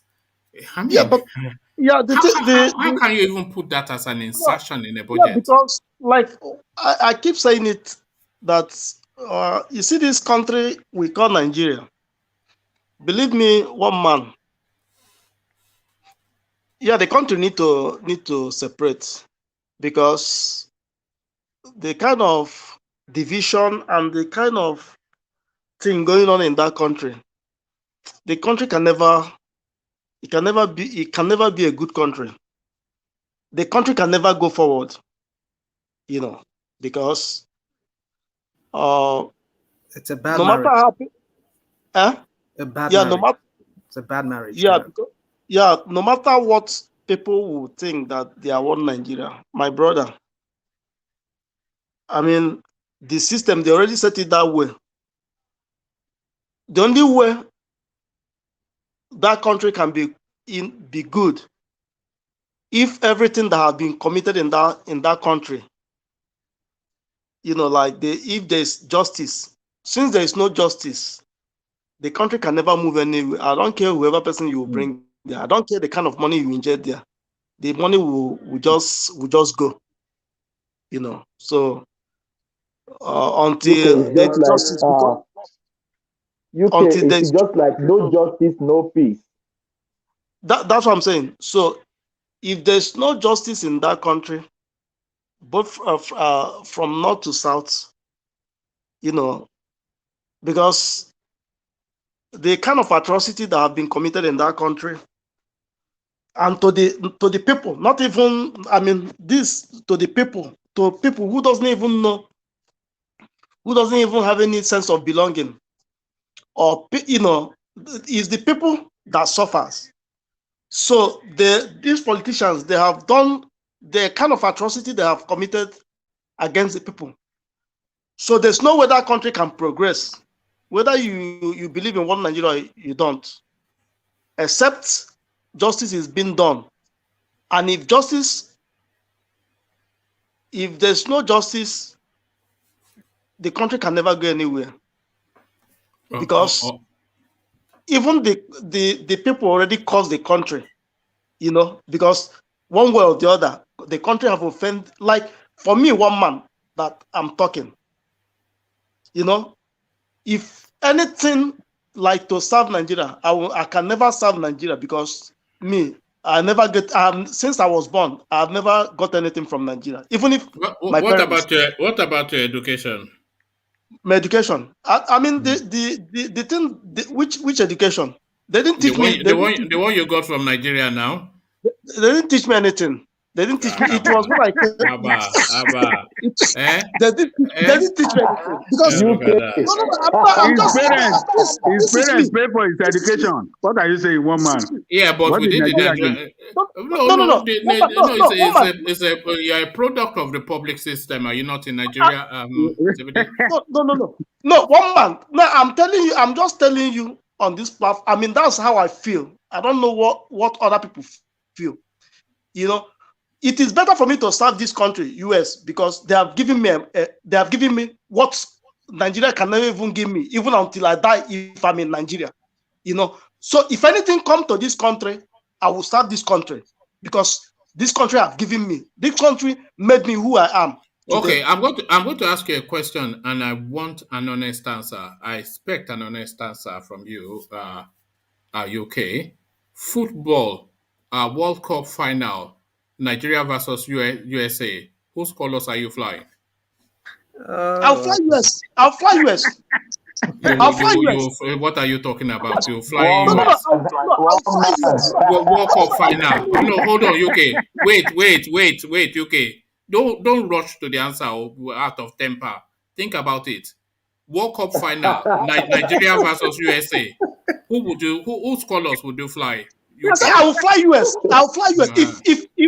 If there's a war between US and Nigeria, I'll fight for US. No. Okay, I'm just telling you. I'm just telling you. I mean, what is in my mind? You know, yeah, quite sure it was where I was born, but I'm telling you because I've never gotten anything. If me not coming to Nigeria, it's not just where you were born. No, that's your history, generations. No. I know it's my history, but I'm telling you because now I know a lot. I mean, I've seen something. You know, yeah, quite sure I was born there. But for me, now I can deny that place because I never get anything. Okay, I came to US here. I came here school. I went on scholarship. They gave me grant. They gave me everything, all the money, you know, for me to become a better person. I got it here. Why in Nigeria?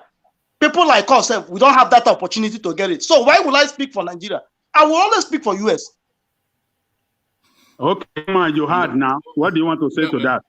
No. I think Nsebide is speaking out of passion, which that I can understand. That's UK. That's you. Sorry, UK. I think UK is speaking out of because Nsebide dominates this space so much. You are speaking out of passion. No, I'm not speaking out of passion. When it comes to World Cup final, between United States of America and Nigeria, Opigos is what you will say. You say from Nigeria for the America now. You say you come from Nigeria for the America now. Whether I come from, no, I'm just telling you. I mean, whichever way I come from, but any country that treated me well is what I will support. No. Any country that don't give you anything, that's why I bring that question up. Yes. Okay. Yeah, because I never getting anything from Nigeria. You know, like Nigeria never treated me like. Nigeria passport take on America. I know I came with Nigerian passport now, but me, I'm telling you because Nigeria don't give you anything. If you say because no. Now I understand whether you like it or not. I mean, that's my own distance. I don't get you understand some countries where you take. He paid for that passport. What are you talking about? That's what I'm saying. See, the question is, you know, appreciation in Nigeria. I can accept everything, but I can never accept that if Nigeria is playing the United States in the World Cup final, UK will not say Opigos. Opigos, man. You don't forget Opigos, UK. Opigos. Eh?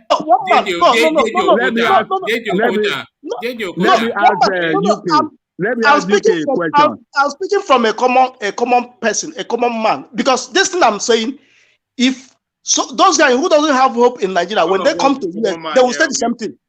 We are all common man here in UK. All of us become one man elite. Maybe rational mind to elite. Elite. All of us let me ask UK a question. If that Nigerian team is dominated by Igbo, let's say out of the 11 team, you see Igbo.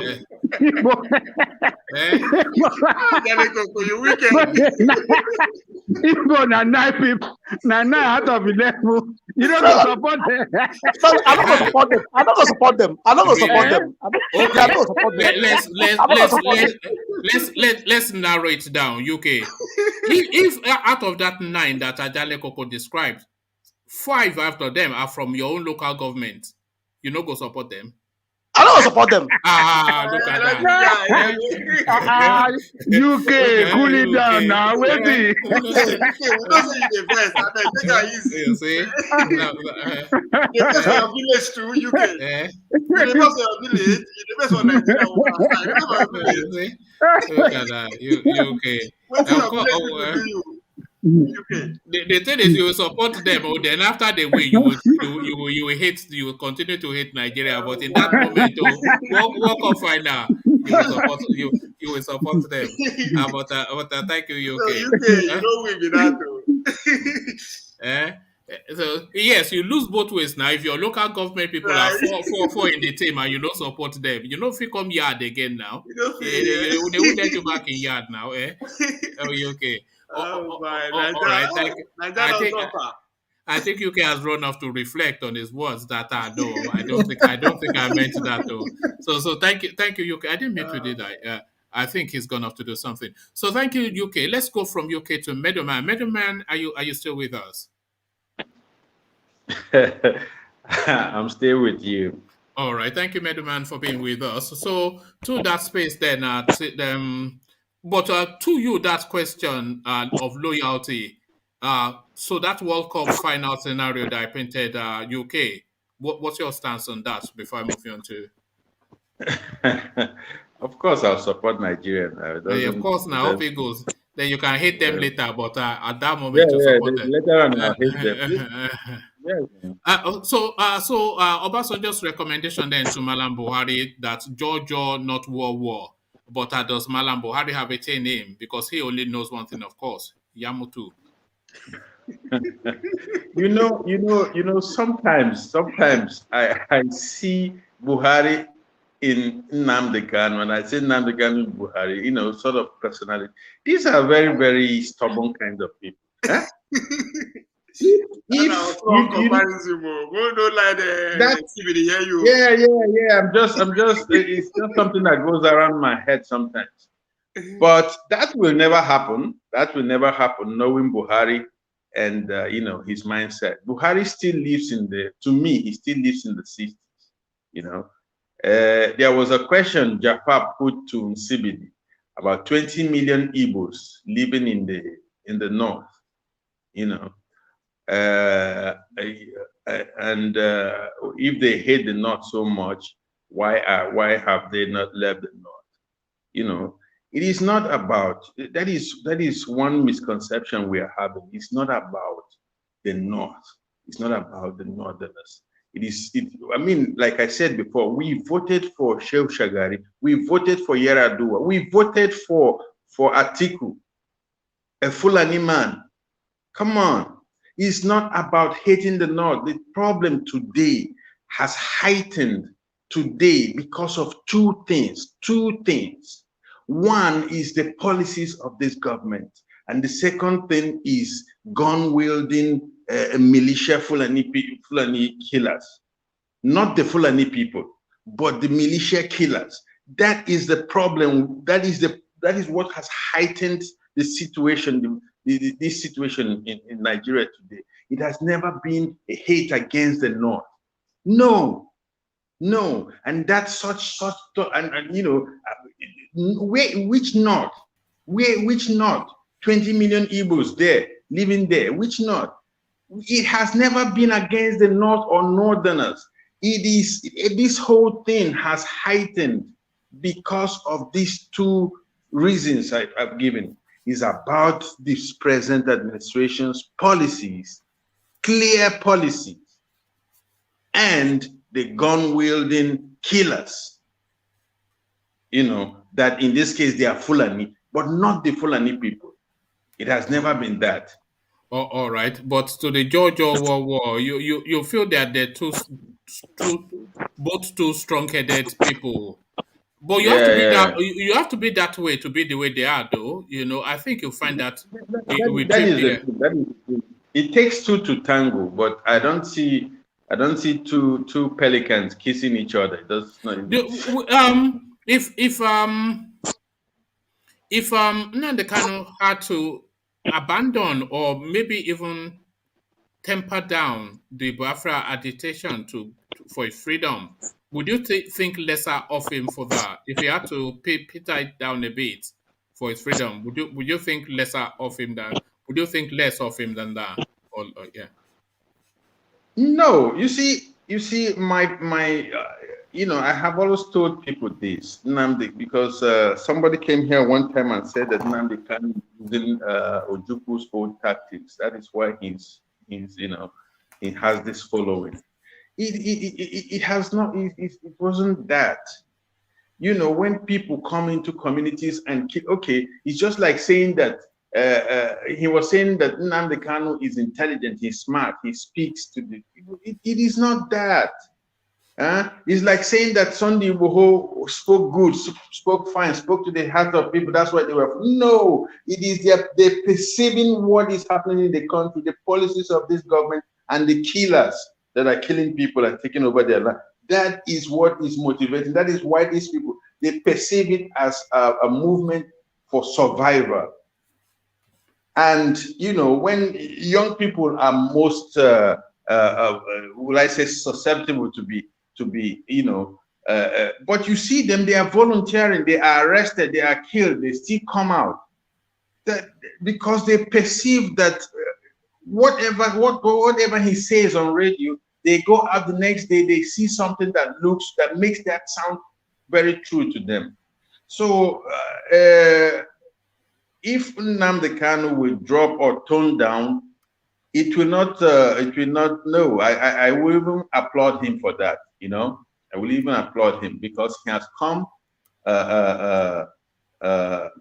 It has reached a point when you have to change strategy. It's not moving. It's not going to move on from here to. There's no next level for this unless he changes strategy. And what I have always told people is that, this Biafra we talk, we can build it in Nigeria. We can move on building it in Nigeria till if it eventually comes. Now, I do not believe, unfortunately, Nigeria is the way it is today. Nigeria is the way it is today, But I still have the hope that, Nigeria will have a turnaround. And and for the Igbos, Nigeria is better with the Igbos, and the Igbos is better with Nigeria. It is a synergy. I think so too. I think Nigeria would not be Nigeria without the Igbos now. The vibrancy, the creativity, the sharp wit, the elegance, the culture, I know that they are too rich for anybody to let. And I'm not talking about resources. Just as the Igbo culture they are too rich. They offer too much for anybody to let go. Who is more beautiful than Ijoma? Everybody wants Ijoma now. So we're not going to let it go now. One man.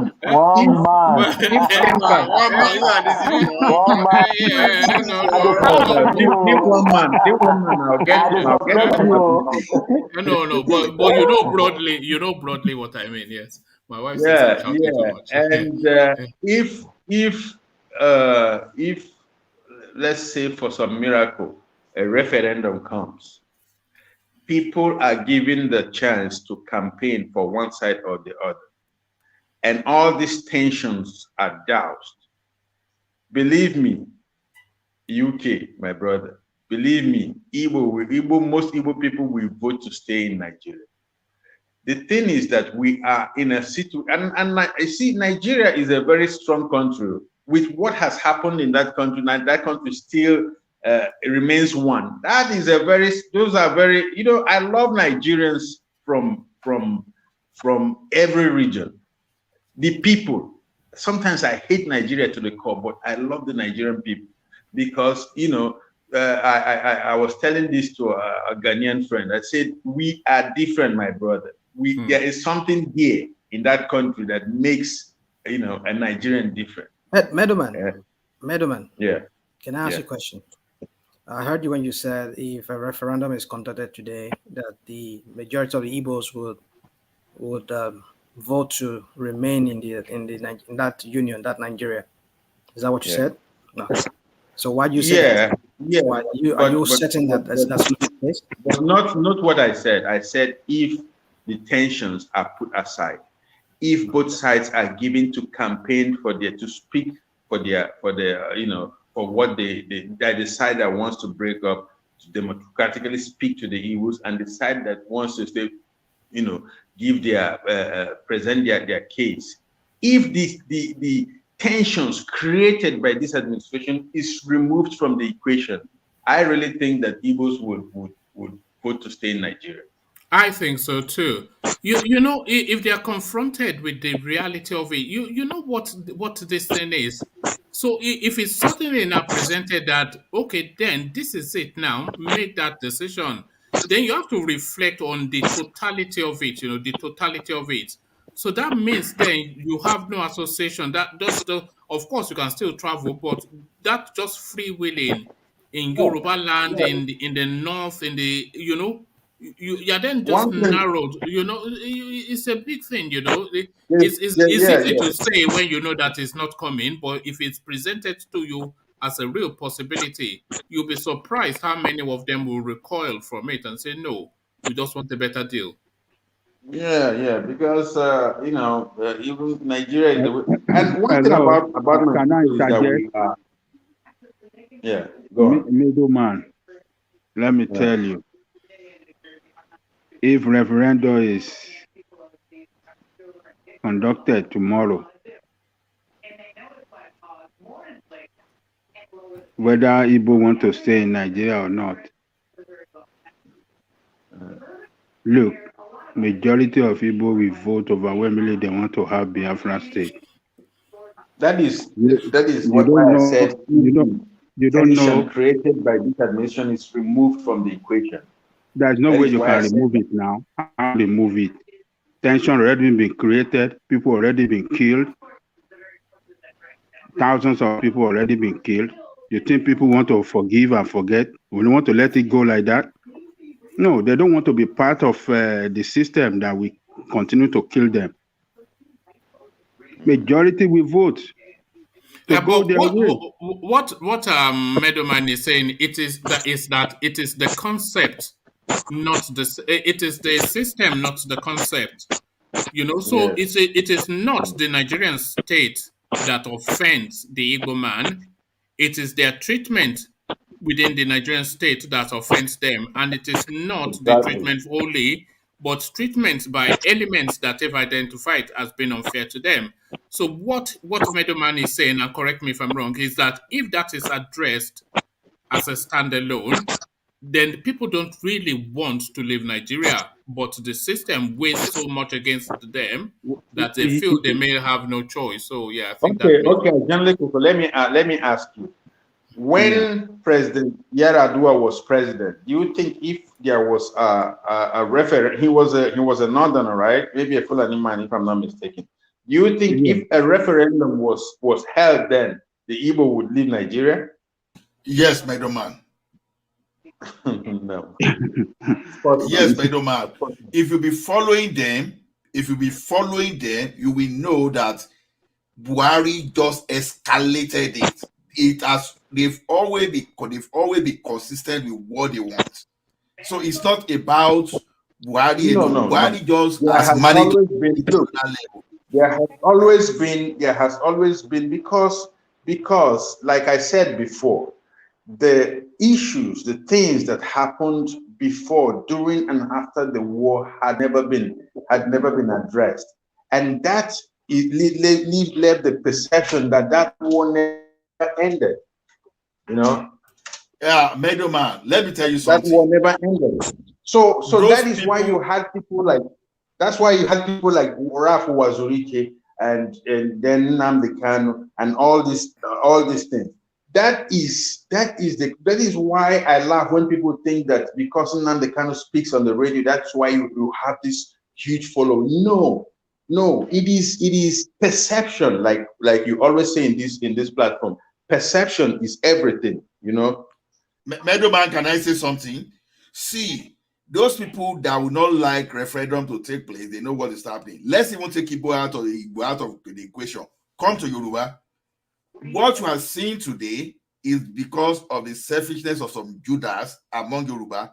If you throw referendum at Yoruba, even under Yaradua, even under Obasanjo, I can almost be at least 65 to 75% sure that Yoruba will go. Now, if I don't agree with that. I don't agree with that. I know you don't agree. No, I don't agree with that. That's why the most Nigerian person in Nigeria is a Yoruba person. They believe in Nigeria more than anyone else. Woman, it's not necessarily true. I remember when we were fighting for Ekiti State, when Bodolo Boroku and Co were leading all those things. It was the belief then that because Ekiti dominated the civil service in Ondo State, that they would not go. Ekiti were more the people that lobby Abacha to get that thing. So you will see the way our people do it is this. If you just make any mistake of throwing that referendum open, you'll be surprised what you will see, honestly. That's right. My opinion. I think we'll all be surprised. But I thank you. Hold on, one man. I wanted to move on, but all these people that are, all these criminals that are managing Nigeria, they know the situation in Nigeria better than us. Do you think that referendum they don't have in the constitution? You think they don't know what they are doing? They know what they are. That's why they don't put it there. Referendum they know was that never, if it should be there. It was never they know that if it's there, the nation will break apart. But they know that. It was never. They never constitutionalize it.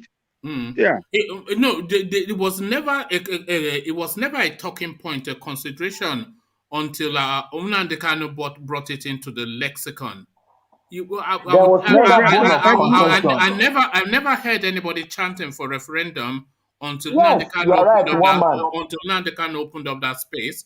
So it was never something that anybody really considered. We would have had it there if that constitution is written by Nigerian people. But that constitution was never written by Nigerian people. That's why it's not there. It was a military written constitution. Yeah, but it was not a consideration. It was not a consideration. It was. Who was talking about referendum before Nnamdi Kanu? Yoruba people were talking about it. Yoruba people were talking about it during Obasanjo time. When Obasanjo was president. Let me ask one more question. Yoruba people, all these Tinubu and Walecho, they were acting for sovereign state. They were calling for referendum then. During the time of Obasanjo in 1999, they said because of the constitution is a fraud, that they wanted a new constitution, and they were calling for referendum. They calling for sovereign national conference. But Yoruba have been calling for this for a long time. Hold on, Thomas. Hold on, Ola as well. Rational Mind wanted to say something. It was just waiting for a question. Yeah. We're talking about the constitutionality of that constitution. I hope you understand that word, constitutionality of that constitution. Yes. That's my question to you. Now, do you know those people who wrote that constitution? Do you know them? No, I don't. We only hear their names sometimes being thrown out. So who was consulted? And they say, we the people. Well, I only got to know that there was a constitution. How many people wrote the American Constitution? Oh my goodness! Don't take us through that route. One man. Constitution here in the United States. Was it not 7 people that wrote the American Constitution? Yeah. But they send it to 7 every state. Hold on. They send it to every state. Every state Senate, because here each state has their own Senate. We go by a representative House of Rep. They call their own Senate here. So they take it to every state. They deliberate on it. Every state in the Union here in the United States, they agreed to that constitution. It was not done by just 1, 2, few people, and they just say, we the people. They subjected it to each state within the United States that has their own House of Assembly. Let me use the word House of Assembly, even though they call it Senate in here in the United States. They deliberated on it, and they send it back to the federal, And that was how they joined the union and they accepted it. Here in the United States, let me say something to you. There's been consideration that Texas wants to be on its own. Yes. And because of that, the federal government did not send our army there and said and put it down. No, but you can't keep drawing parallels between America and Nigeria. Nigeria is a third world country. You are the one who started it. I only asked you a question. I said, do you know who are the people that made that constitution? And you are telling me about America. You are the one who threw the America to me. That how was America? All right. The point I'm trying to make here is this: there's a need for a constitutional conference where the ethnic tribes in that country will have to come together and deliberate on the way forward for themselves. Without that, I don't think if we continue with this 1999 constitution, with the way it's structured, the way it's phrased and everything, forget it, we're not moving forward. All right, thank you. So we've lost the middleman. So let me go on then to Ajanle Koko as we now start to wrap things up. So Ajanle Koko, good to have you. I'm not sure how much of it you've been following, but I'll give you the headlines that should be sufficient enough for you to quickly grasp it. It says, soldiers taking hard drugs to cope with bandits and Boko Haram. It's the Nigerian army that is coming out with this information into the public space. So we've reflected on that severally from several perspectives. And some of the conclusions we came to was that just the heavy weight of what they're having to do, might well maybe not excuse it, but reason for it. So they are all on Ghana in the Nigerian army, according to their own chief, Ajanle Koko. Well, first of all, we have to commend Nigerian army for coming out clean. Maybe this is the first time for them to come out clean and say, "Oh, we are doing something wrong." Oh. So they have seen the problem and they came out and told us that this is the problem that they are going through. And when there is problem, there must be solution to that problem. So they have to put system in motion to how do I say? They have to put something in motion, to rehabilitate, or what do they have to do for them? Is it rehabilitation or to treat them? To treat them more, yes. To treat them, a kind of treatment, But Nigerian state drove those guys into where they found themselves, to taking drug.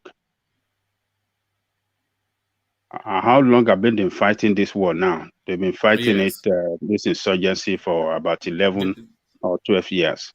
Jafar was just saying that same point, yeah. And they are ill-equipped, they are underpaid, their strength, they don't have enough personnel, and they are overstressed. So when you are put into, when there is too much pressure on you to do more than your power can carry, then you'll be forced to take something to keep you going. That is how it works. You have to take stimulant or something to boost you, to keep you going. People drink coffee every morning so that they can wake up right and be allowed to work, to do their work. Maybe they work 12-hour shift or some hour, So those boys fighting this war, they are going through a serious trauma, and they just have to keep doing the job, and they have to be on something to keep them going. So this is unfortunate that Nigerian state, the irresponsibility of people in power to manage these guys well, to manage the military profession well, to give them what they're supposed to give them. Their failure caused these guys to be taking drugs. They are responsible for the action of these guys. Some of them have not even seen their family for several months. They've not seen their wife, they've not seen their children. They are human beings like us. They have feelings. And that trauma, they have to take something to get that thing away from their mind so that they can focus on the job they are doing. So Nigerian state failed everybody. They failed the military, they failed the police, they failed the education, they failed everybody. Everybody, the Nigerian state have failed everything. Everybody. The only thing that is remain is that what is going to happen to a failed system? A failed system will collapse. That is the ultimate. That is what is waiting ahead of us. It's going to break up easily because it's failed. So it's unfortunate that we have, young men that enter into the military to serve their country conscientiously, wholeheartedly, but Nigerian state let them down and forced them into, taking drug, for survival. So it's unfortunate that we have this in our military, and that is why you see some of them sometimes their reaction to action is very, very irrational, like the one we were talking about yesterday that was shooting people. Nobody of a balanced mind would. Nobody of a balanced mind would. No. So they just act like that, and But if we have a serious nation, this is a serious problem. That what do you call these people? The assembly supposed to pick it up from there, and start investigation on it, and try to make provision for this guy treatment. What is the problem? But they won't do anything. They will just talk, and that's it. And it will continue like that. So danger is ahead of us. The terrorists they are fighting, those one are on drug too. That is why those one kill everybody as they like. They are on drug. Those terrorists, Boko Haram, or all the rest. Bandits. You know all these young girls that they use as suicide bombers. Do you know they drop them up heavily, and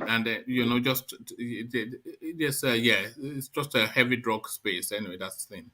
The army is on drug. The terrorists on drug. Bandits on drug. So what are we going? What are we not in a big mess? One man. We can't escape it.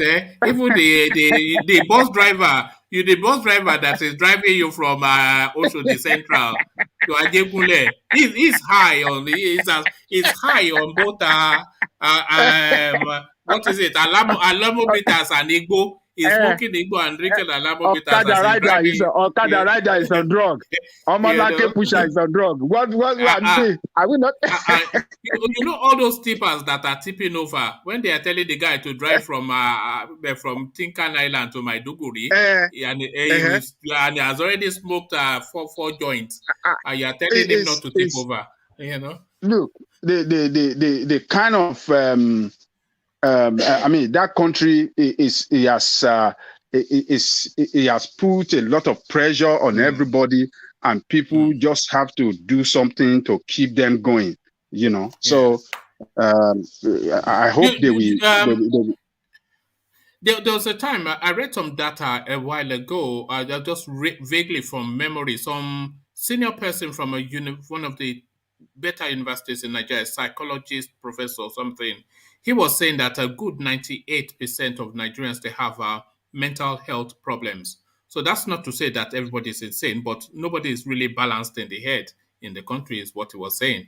And I can't say that we can disagree with that too much. But you remember what we were discussing yesterday when you were asking the question that do I think that Nigerians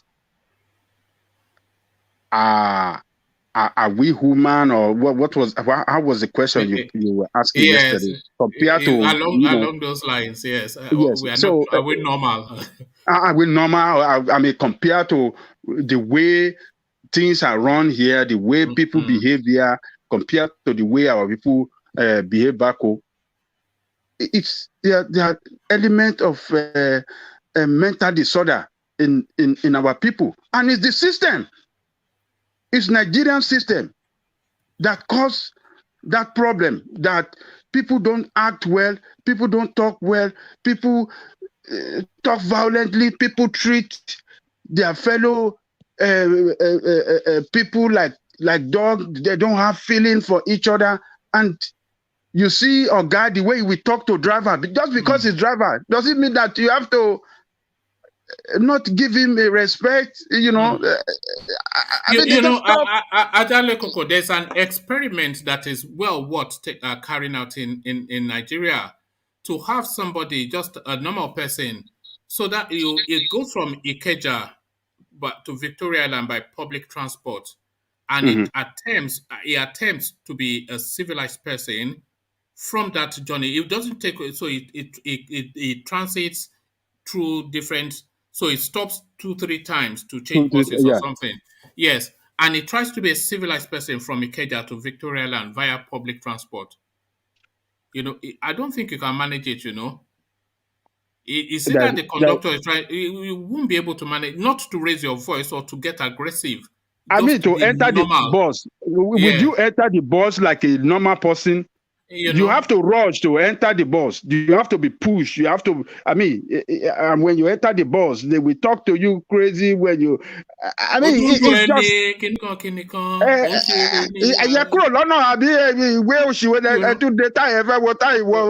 you know, people will just... And you, before the next stop, you will raise your tone to that tone, and then you just can't be normal. You can't be normal. You can't be normal.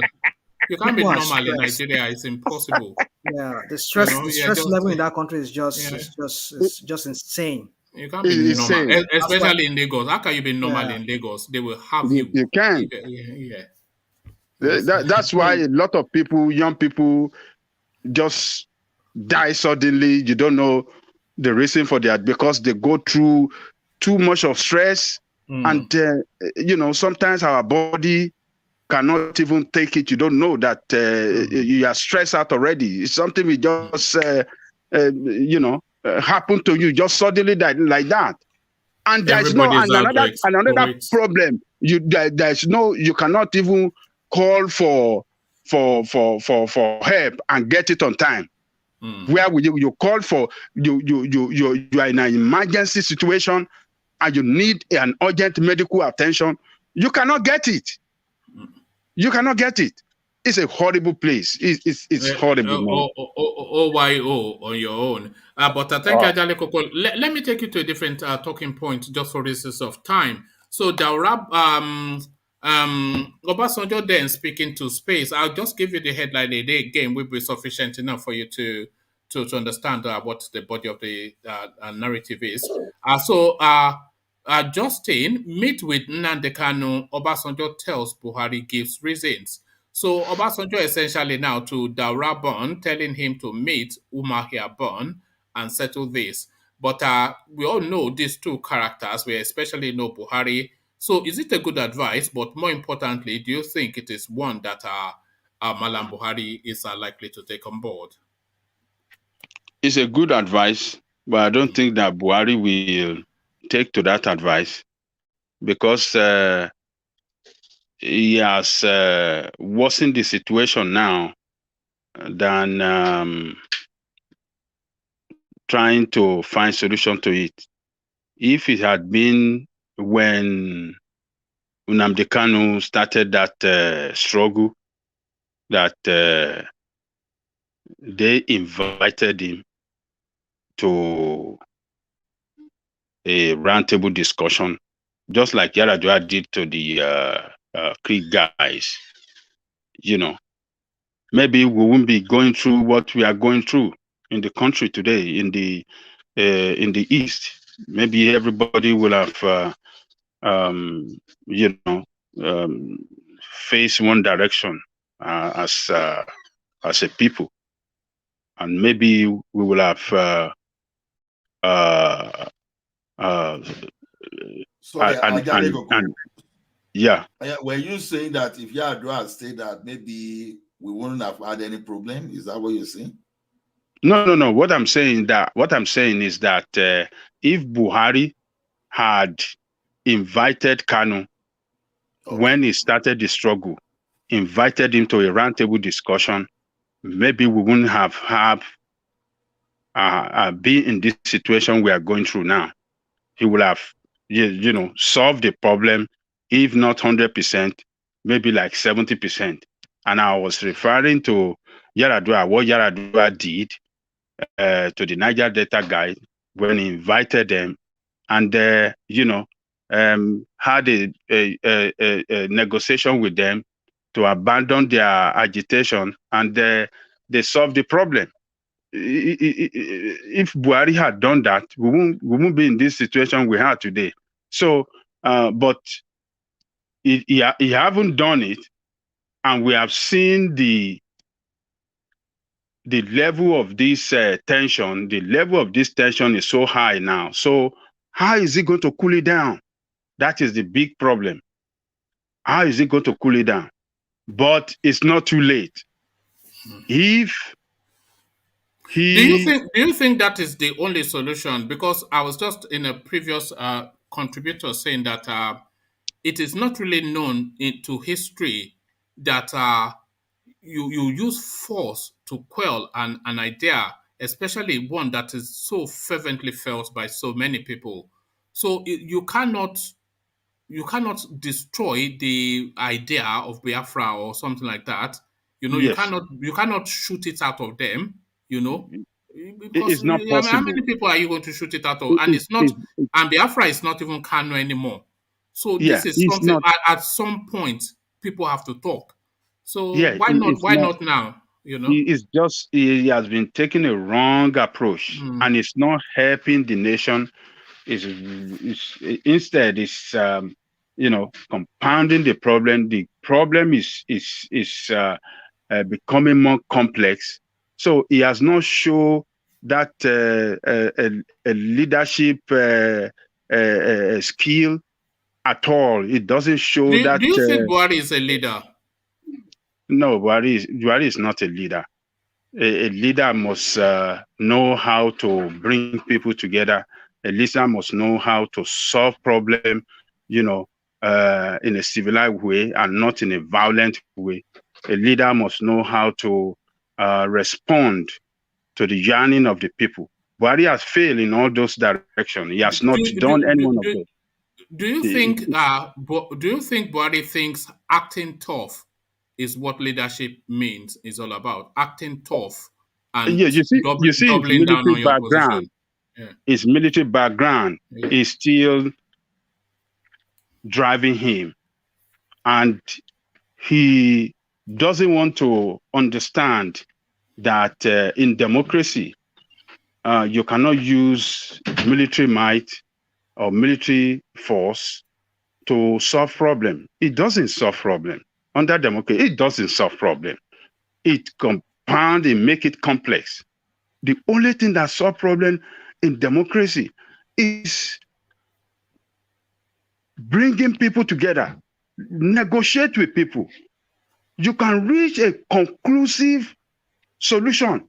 If not conclusive, 100% conclusive, you can reach like 80%.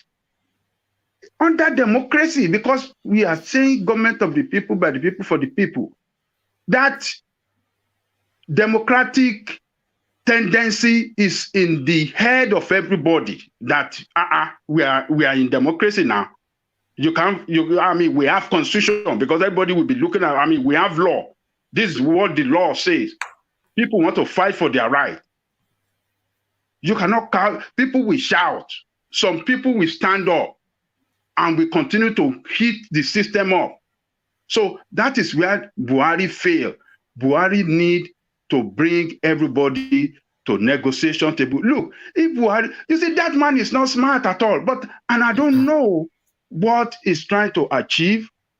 The Fulanization agenda we are talking about, we continue to show it every day that yes, he really have Fulanization agenda. Every step he has taken so far, we have seen that element of Fulanization agenda in all the action this man have taken. Is it by appointment? Is it the Ruga? Is it the open grazing? You see, he has taken all those steps that show that he is pursuing that Fulanization agenda. And people will resist it. People will resist it. So, but if that man... Do you think he has already succeeded? Do you think he has already succeeded in the Fulanization agenda? He has not succeeded. He's going to fail. He's driving the country towards failure. Economically, the country is failing and going down every day. Politically, it's disintegrating every day. There's no effort to make that country a nation where all of us will see ourselves as one people. It's disintegrating it. There's never in the history of that nation that we have seen this this unity that we have seen in that country today. It's never been seen in the history of that nation, even under the military. Do you think MALLAM Buhari thinks he and his people are superior to the Yorubas and the Igbos? Well, every step he has taken so far is showing that he believes more in his people than other people. He said it too. He said it when he came to United States. I think, is it not United Nations or where did he go? When that white woman was interviewed, he said, "Why would I give people that voted 5% for me the same share with people that voted 90%?" He said, "No." He said he's not going to do that. We give people that give him more vote, more patronage than people that voted less for him. He said it, and he has practicalized it. When she took Adeosun out of the position, he replaced Adeosun with Fulani now. That position of Adeosun was slotted for Yoruba now, for the Southwest. Adeosun resigned, and he replaced her with Abusa Fulani. The same. What is the? Yes. Just to support what you're saying, one thing about him is, if you look at his way of appointment, anytime he takes anybody out or anybody resigns, usually he replaces them with somebody from Fulani. Because if you look at it, for example, like Adeosun you talk about, he replaced that person with a Fulani woman. Like you said, so it was slotted out for a Southwest person, a South person to do. But then look at when Babachi Lawa was taken out. Who did you replace him with? A Northerner. So that is how he does. Whenever he takes out a Northerner, he replaces him with a Northerner. But with a Southern person, for the most time, he takes them out, and then when they resign, he replaces them with a Northerner. That is justice pattern. Ajanle Koko, do you think MALLAM Buhari is being puppeteered by the Arabs? Is his strings being pulled by the Arabs? No, it's not being puppeteered. This man is. It's not puppeteer. We have had. He said it. We will teach them in the language that we understand. Because people are asking for their right, and he said we teach them in the language they understand. He said it at United. I will give people that voted for me more than people that voted for me less. And he has done. Nobody is telling him to do his agenda. He has his own agenda. He's pursuing, and he's pursuing it hard. He's practicalizing it right in our face, and nothing is not backing down. He wants to continue, but he doesn't know. You see, this man he will have, he will have written his name in history book with gold if he has implemented. Do you think, sorry, I think what I'm about to ask, it ties in with what you're about to say, but do you think Buhari is a missed opportunity for Nigeria? In fact, do you think it's the biggest missed opportunity for Nigeria? Buhari is a missed opportunity. You see, yes. Look, if he had taken that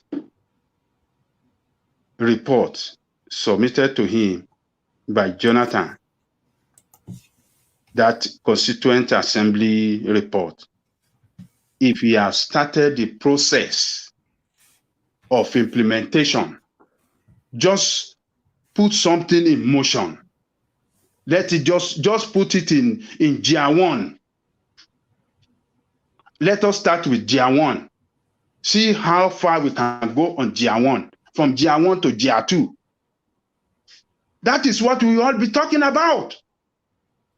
He will have written his name in the history book as one of the greatest leader, or maybe the greatest leader in that country. A leader that really want to solve the problem of that country. Ajali Koko, let me ask you a question, if you don't mind. Yeah. So were you really expecting an APC government to put into action a recommendation of a conference of which they were not part? They refused to attend the conference. How on earth would we supposed to expect them to actually even open it? Because even before the election, they were clear they were not going to be part of that conference, and the outcome was nothing they care about. So my question to you is that PDP had the majority, at least they had 2/3 of the majority state before 2015. They had the Senate and they have the National Assembly. Why didn't they start its implementation? All right. Hold on, let me answer that question. Hold on, Ajale Koko. When Ajale Koko answers that question, Jafar, I'd like you to address the question that I put to Ajale Koko as well, as Buhari being a missed opportunity for Nigeria. But Ajale Koko, yes, to you. I even wanted to say something about it too. Okay, so to Jafar, he campaigned that he will restructure Nigeria. And the document submitted to him was a document of restructuring. He campaigned, he promised Nigeria that he's going to restructure. So the people that sat, they were drawn from all parts of Nigeria, from all different walks of life. They are Nigerians, and they look into details of our problem and the profound solution to them. I mean, the constitution we are operating today, we didn't know the people that wrote it, but they wrote with the people. But the report, that Constituent Assembly report, written by Nigerians, we saw them, men of integrity, a lot of men of integrity from the south, from the north, from all parts of the nation, sat down. It wasn't by only Southerner or by Northerner or by Fulani, by all Nigerians. They agreed on restructuring. And he promised before election that I'm going to restructure. And people believe him.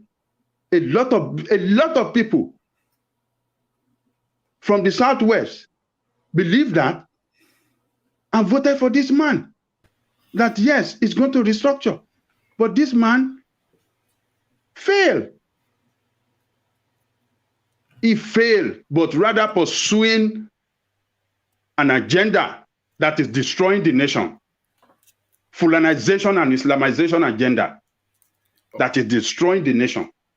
All right. I hope you are satisfied, Jafar. All right. No, no, I'm not. You have not. You have not answered Well, the second part.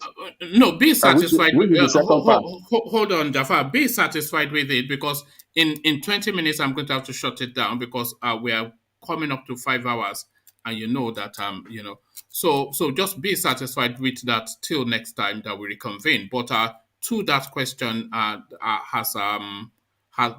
Buhari been a missed opportunity for Nigeria? Just quickly on that, Jafar, and then Yes. I'll go on to Ola. Yeah. Yes, he has been a missed opportunity. Okay, because for various reasons. We had two economic depression. We have a COVID-19 crisis. We have Boko Haram. We came and have headers farmers clashes.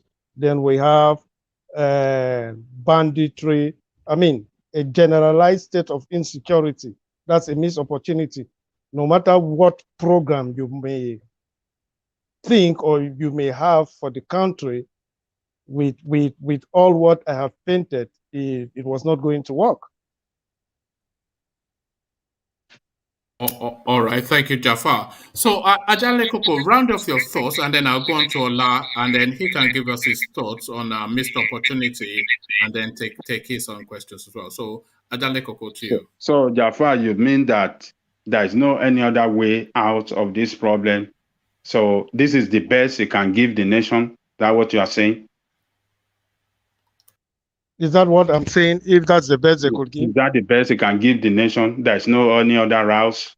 Yeah, I don't think so. Based on the challenges the nation is confronted with, I don't really think there is anything he could have done differently. Better. Yeah. You think he cannot do better than this? No, I don't. Jafar. Proof he has not done it. No, that's his opinion. Now you asked him and he answered. I mean, okay. Jafar. Anyway, you know. But don't be emotional. If he could do better, he could have done. He has not done. Right. So that answers your question. Jafar. Let me answer. Let me just add to this thing. You said something the other time that were you expecting APC to implement PDP policy, but not policy, sir. That restructuring, right? A conference which they boycotted. They didn't attend the conference, and they were very clear about not attending the conference. And the second part of the question that I really wanted Ajali Koko to address was, why didn't the PDP, who organized the conference themselves, and they had all the tiers of government with them, why didn't they even begin its implementation? Why did they keep it aside? And I just want to believe that it was close to election time. You were entering into election time. They had the whole of 2014 to do it. They didn't do anything, it just come to want something. I think Jonathan goofed there really, because there are something when did the conference when was the conference ended? No, there are some recommendations that you didn't even need approval of the National Assembly to even start implementing, and the guy failed. So I think the conference ended in 2014, right? Jonathan was using that thing as political tools. Yes. Well, we can blame Jonathan to some extent. I want to agree, for not starting it immediately. So the point I'm trying to make to you is that the people that benefit from the system are not going to change it. They're not going to change it, no matter how we feel. The system works for them. Why did Buhari campaign on?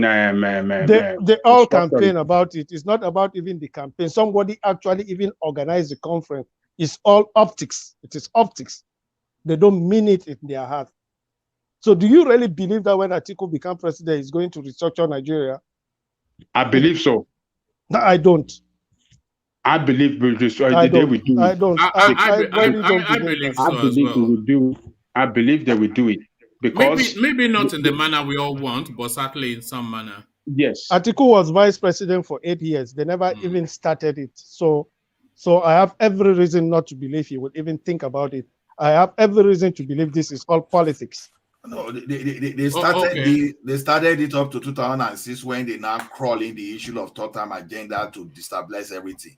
Because people were saying that if they saw that, if they've seen that thing through, that there may be reason for people to campaign that Obasanjo should continue. And that's where Itiku moved in to cut to everything. And all those things they say they start for, they just threw the baby and the bad water and baby, they threw everything away. So it's not as if they made attempts. Okay. So gentlemen, missed opportunity. See, okay. I never believed that Buhari is a missed opportunity because the opportunity was not even there in the first instance. Because before you can say something is missed opportunity, you must have analyzed it and you must have seen the benefit of that thing you want to call opportunity, right? Where every indicators was pointing at this guy, that this guy lacked the competence of managing the complicity of the country. Even when the people that were even trying to lecture us on how Buhari would bring the country backward, all of a sudden they become they move to the camp of Buhari, they started supporting him. That was a red flag right from the beginning. So it was an opportunity that was never there that we are now saying we are open. That's why I believe that Buhari is never a missed opportunity. It has always been calamity.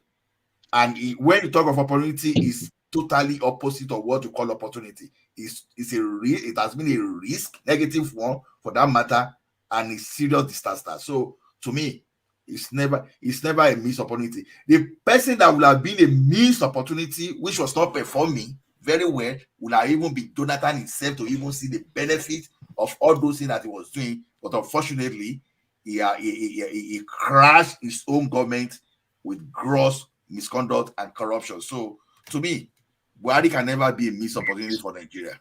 All right, thank you. So now, gentlemen, we're about 10 minutes away from hold on. So, gentlemen, we're about 10 minutes away from the 5-hour mark, and at exactly that 5-hour mark, I will be shutting it down because just the heavy going of it. So I'm going to start taking closing remarks now to land on Ovie. So we start off with Ajanle Koko, we go on to Ola, we go to Jafar, then Rational Mind, and to land on Ovie. So just be mindful that in 10 minutes I'll shut it down. So Ajanle Koko, your words. Well, it's just sad that the report by the military that most of our military personnel are on drug is a very sad news. People on drug many times doesn't perform excellently well. They don't perform to the optimum level that is expected of them. Maybe that is why, maybe that's a factor why they are failing in the war. That could contribute as well. So that problem needed to be looked into, and the treatment of these guys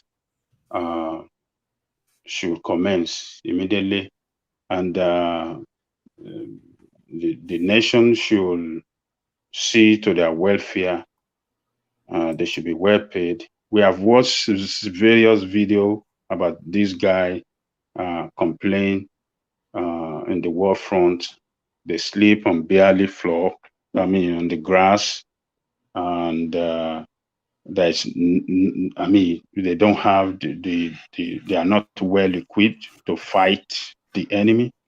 They are not well paid. They are, they are overstretched.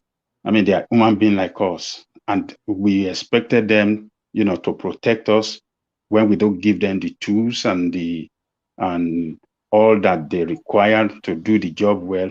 It's just sad that we have bad people managing that country, and they are responsible for this bad leadership with the criminal man, as they call the president, who was a former general and cannot, put his professional experience into motion to make things work, but rather he has neglected the military. It's not working well under him. It's unfortunate. A former general of Nigeria, a top general. So I hope they will look into the case of this military so that they give them everything they need so that they can continue to defend us and protect us, and protect the integrity, territorial integrity of the country. So I want to thank everybody on the platform tonight. Those of you watching us, please subscribe and press the notification button so that you can get notified when One Man Went Tomorrow is going on live. So thank you, everybody. Thank you, One Man. See you tomorrow. Oh, thank you, Ajanle Koko. Sorry, it's a bit rushed, but I do want to cap it at that 5-hour mark. So, just as Ajanle Koko did, mindful of the time, Ola. Yeah, thank you, everyone. What I just want to say is this: it is time for us. It's like time we started thinking of how to really, when I say really, to understand the situation and take power away from all these oppressors. They never think of us. For once, they think of themselves. Not only that, they are even trying to do that to even impose their will on you and I.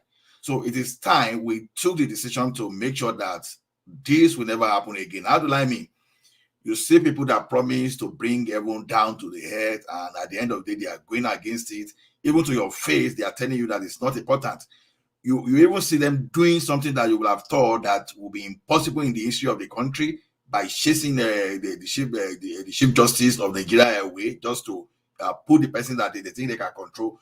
They know the person they can control is about to get out of power again. They are trying to intimidate ODILI and to put that person out. These guys are just telling you that all animals may be equal, but some are more equal than others. So if you are supporting impunity, if you think you are being politically correct, it is time now for you to have a change of mind and teach as many people as you can teach to let us change the equation of the country to the side of the masses. That's all I have to tell everyone today. Thank you, everyone. See you later.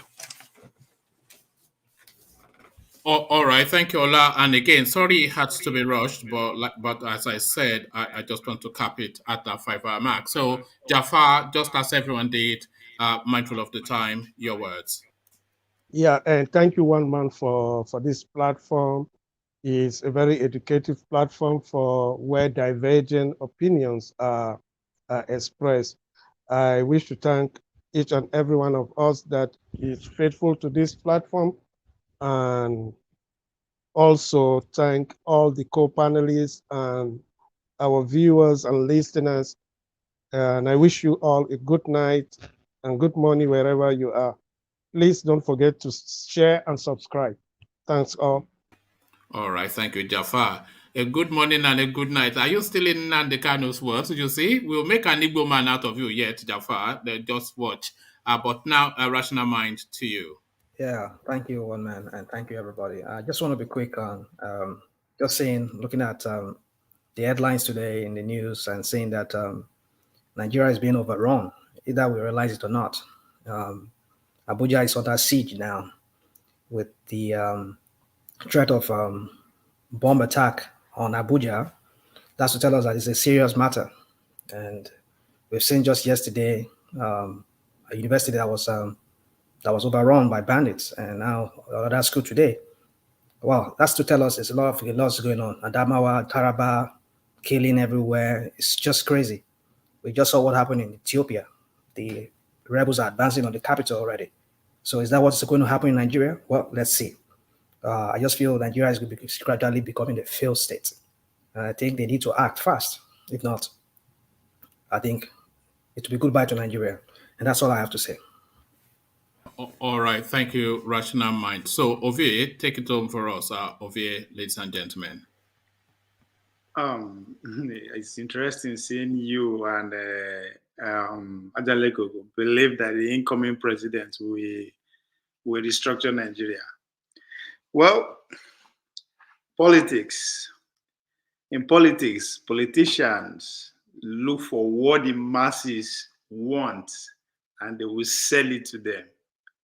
In as far the idea of restructuring is still very much a tool to campaign, it's not going to happen.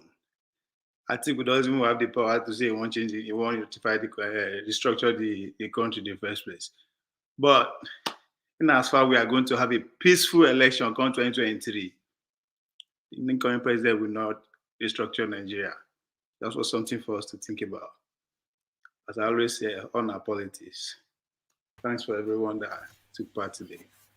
All right. Thank you, Ovie. Good of you to state the duration. So, Ovie, you all know him, you all love him, even though it can be annoying sometimes, but we still love him all the same. Thank you, Ovie. See you later. I'll text you maybe later on. All right. So that has been the session. All the usual big names, that you're used to, they came up and shared their thoughts with you. You thought you could escape Ajande Koko today, but he still came and still gave you his full dose. But maybe not the fullest of the dose, but it's just really I'm just determined not to have just endless hours of the session. It's very grueling, especially for the people who come in. But it's just really, I want to be a bit tighter with the time. So that's just, ideally, it shouldn't be more than 4 hours, if that even. So there's nothing that we're discussing that shouldn't be said within 3 hours thereabouts. So that's just really the pressure of the time. But hopefully, pressure of time or not, it's been enough of an engaging session for you to have gotten something out of it. So I'll leave it there. Carry conversation on within the comment section over here. Say.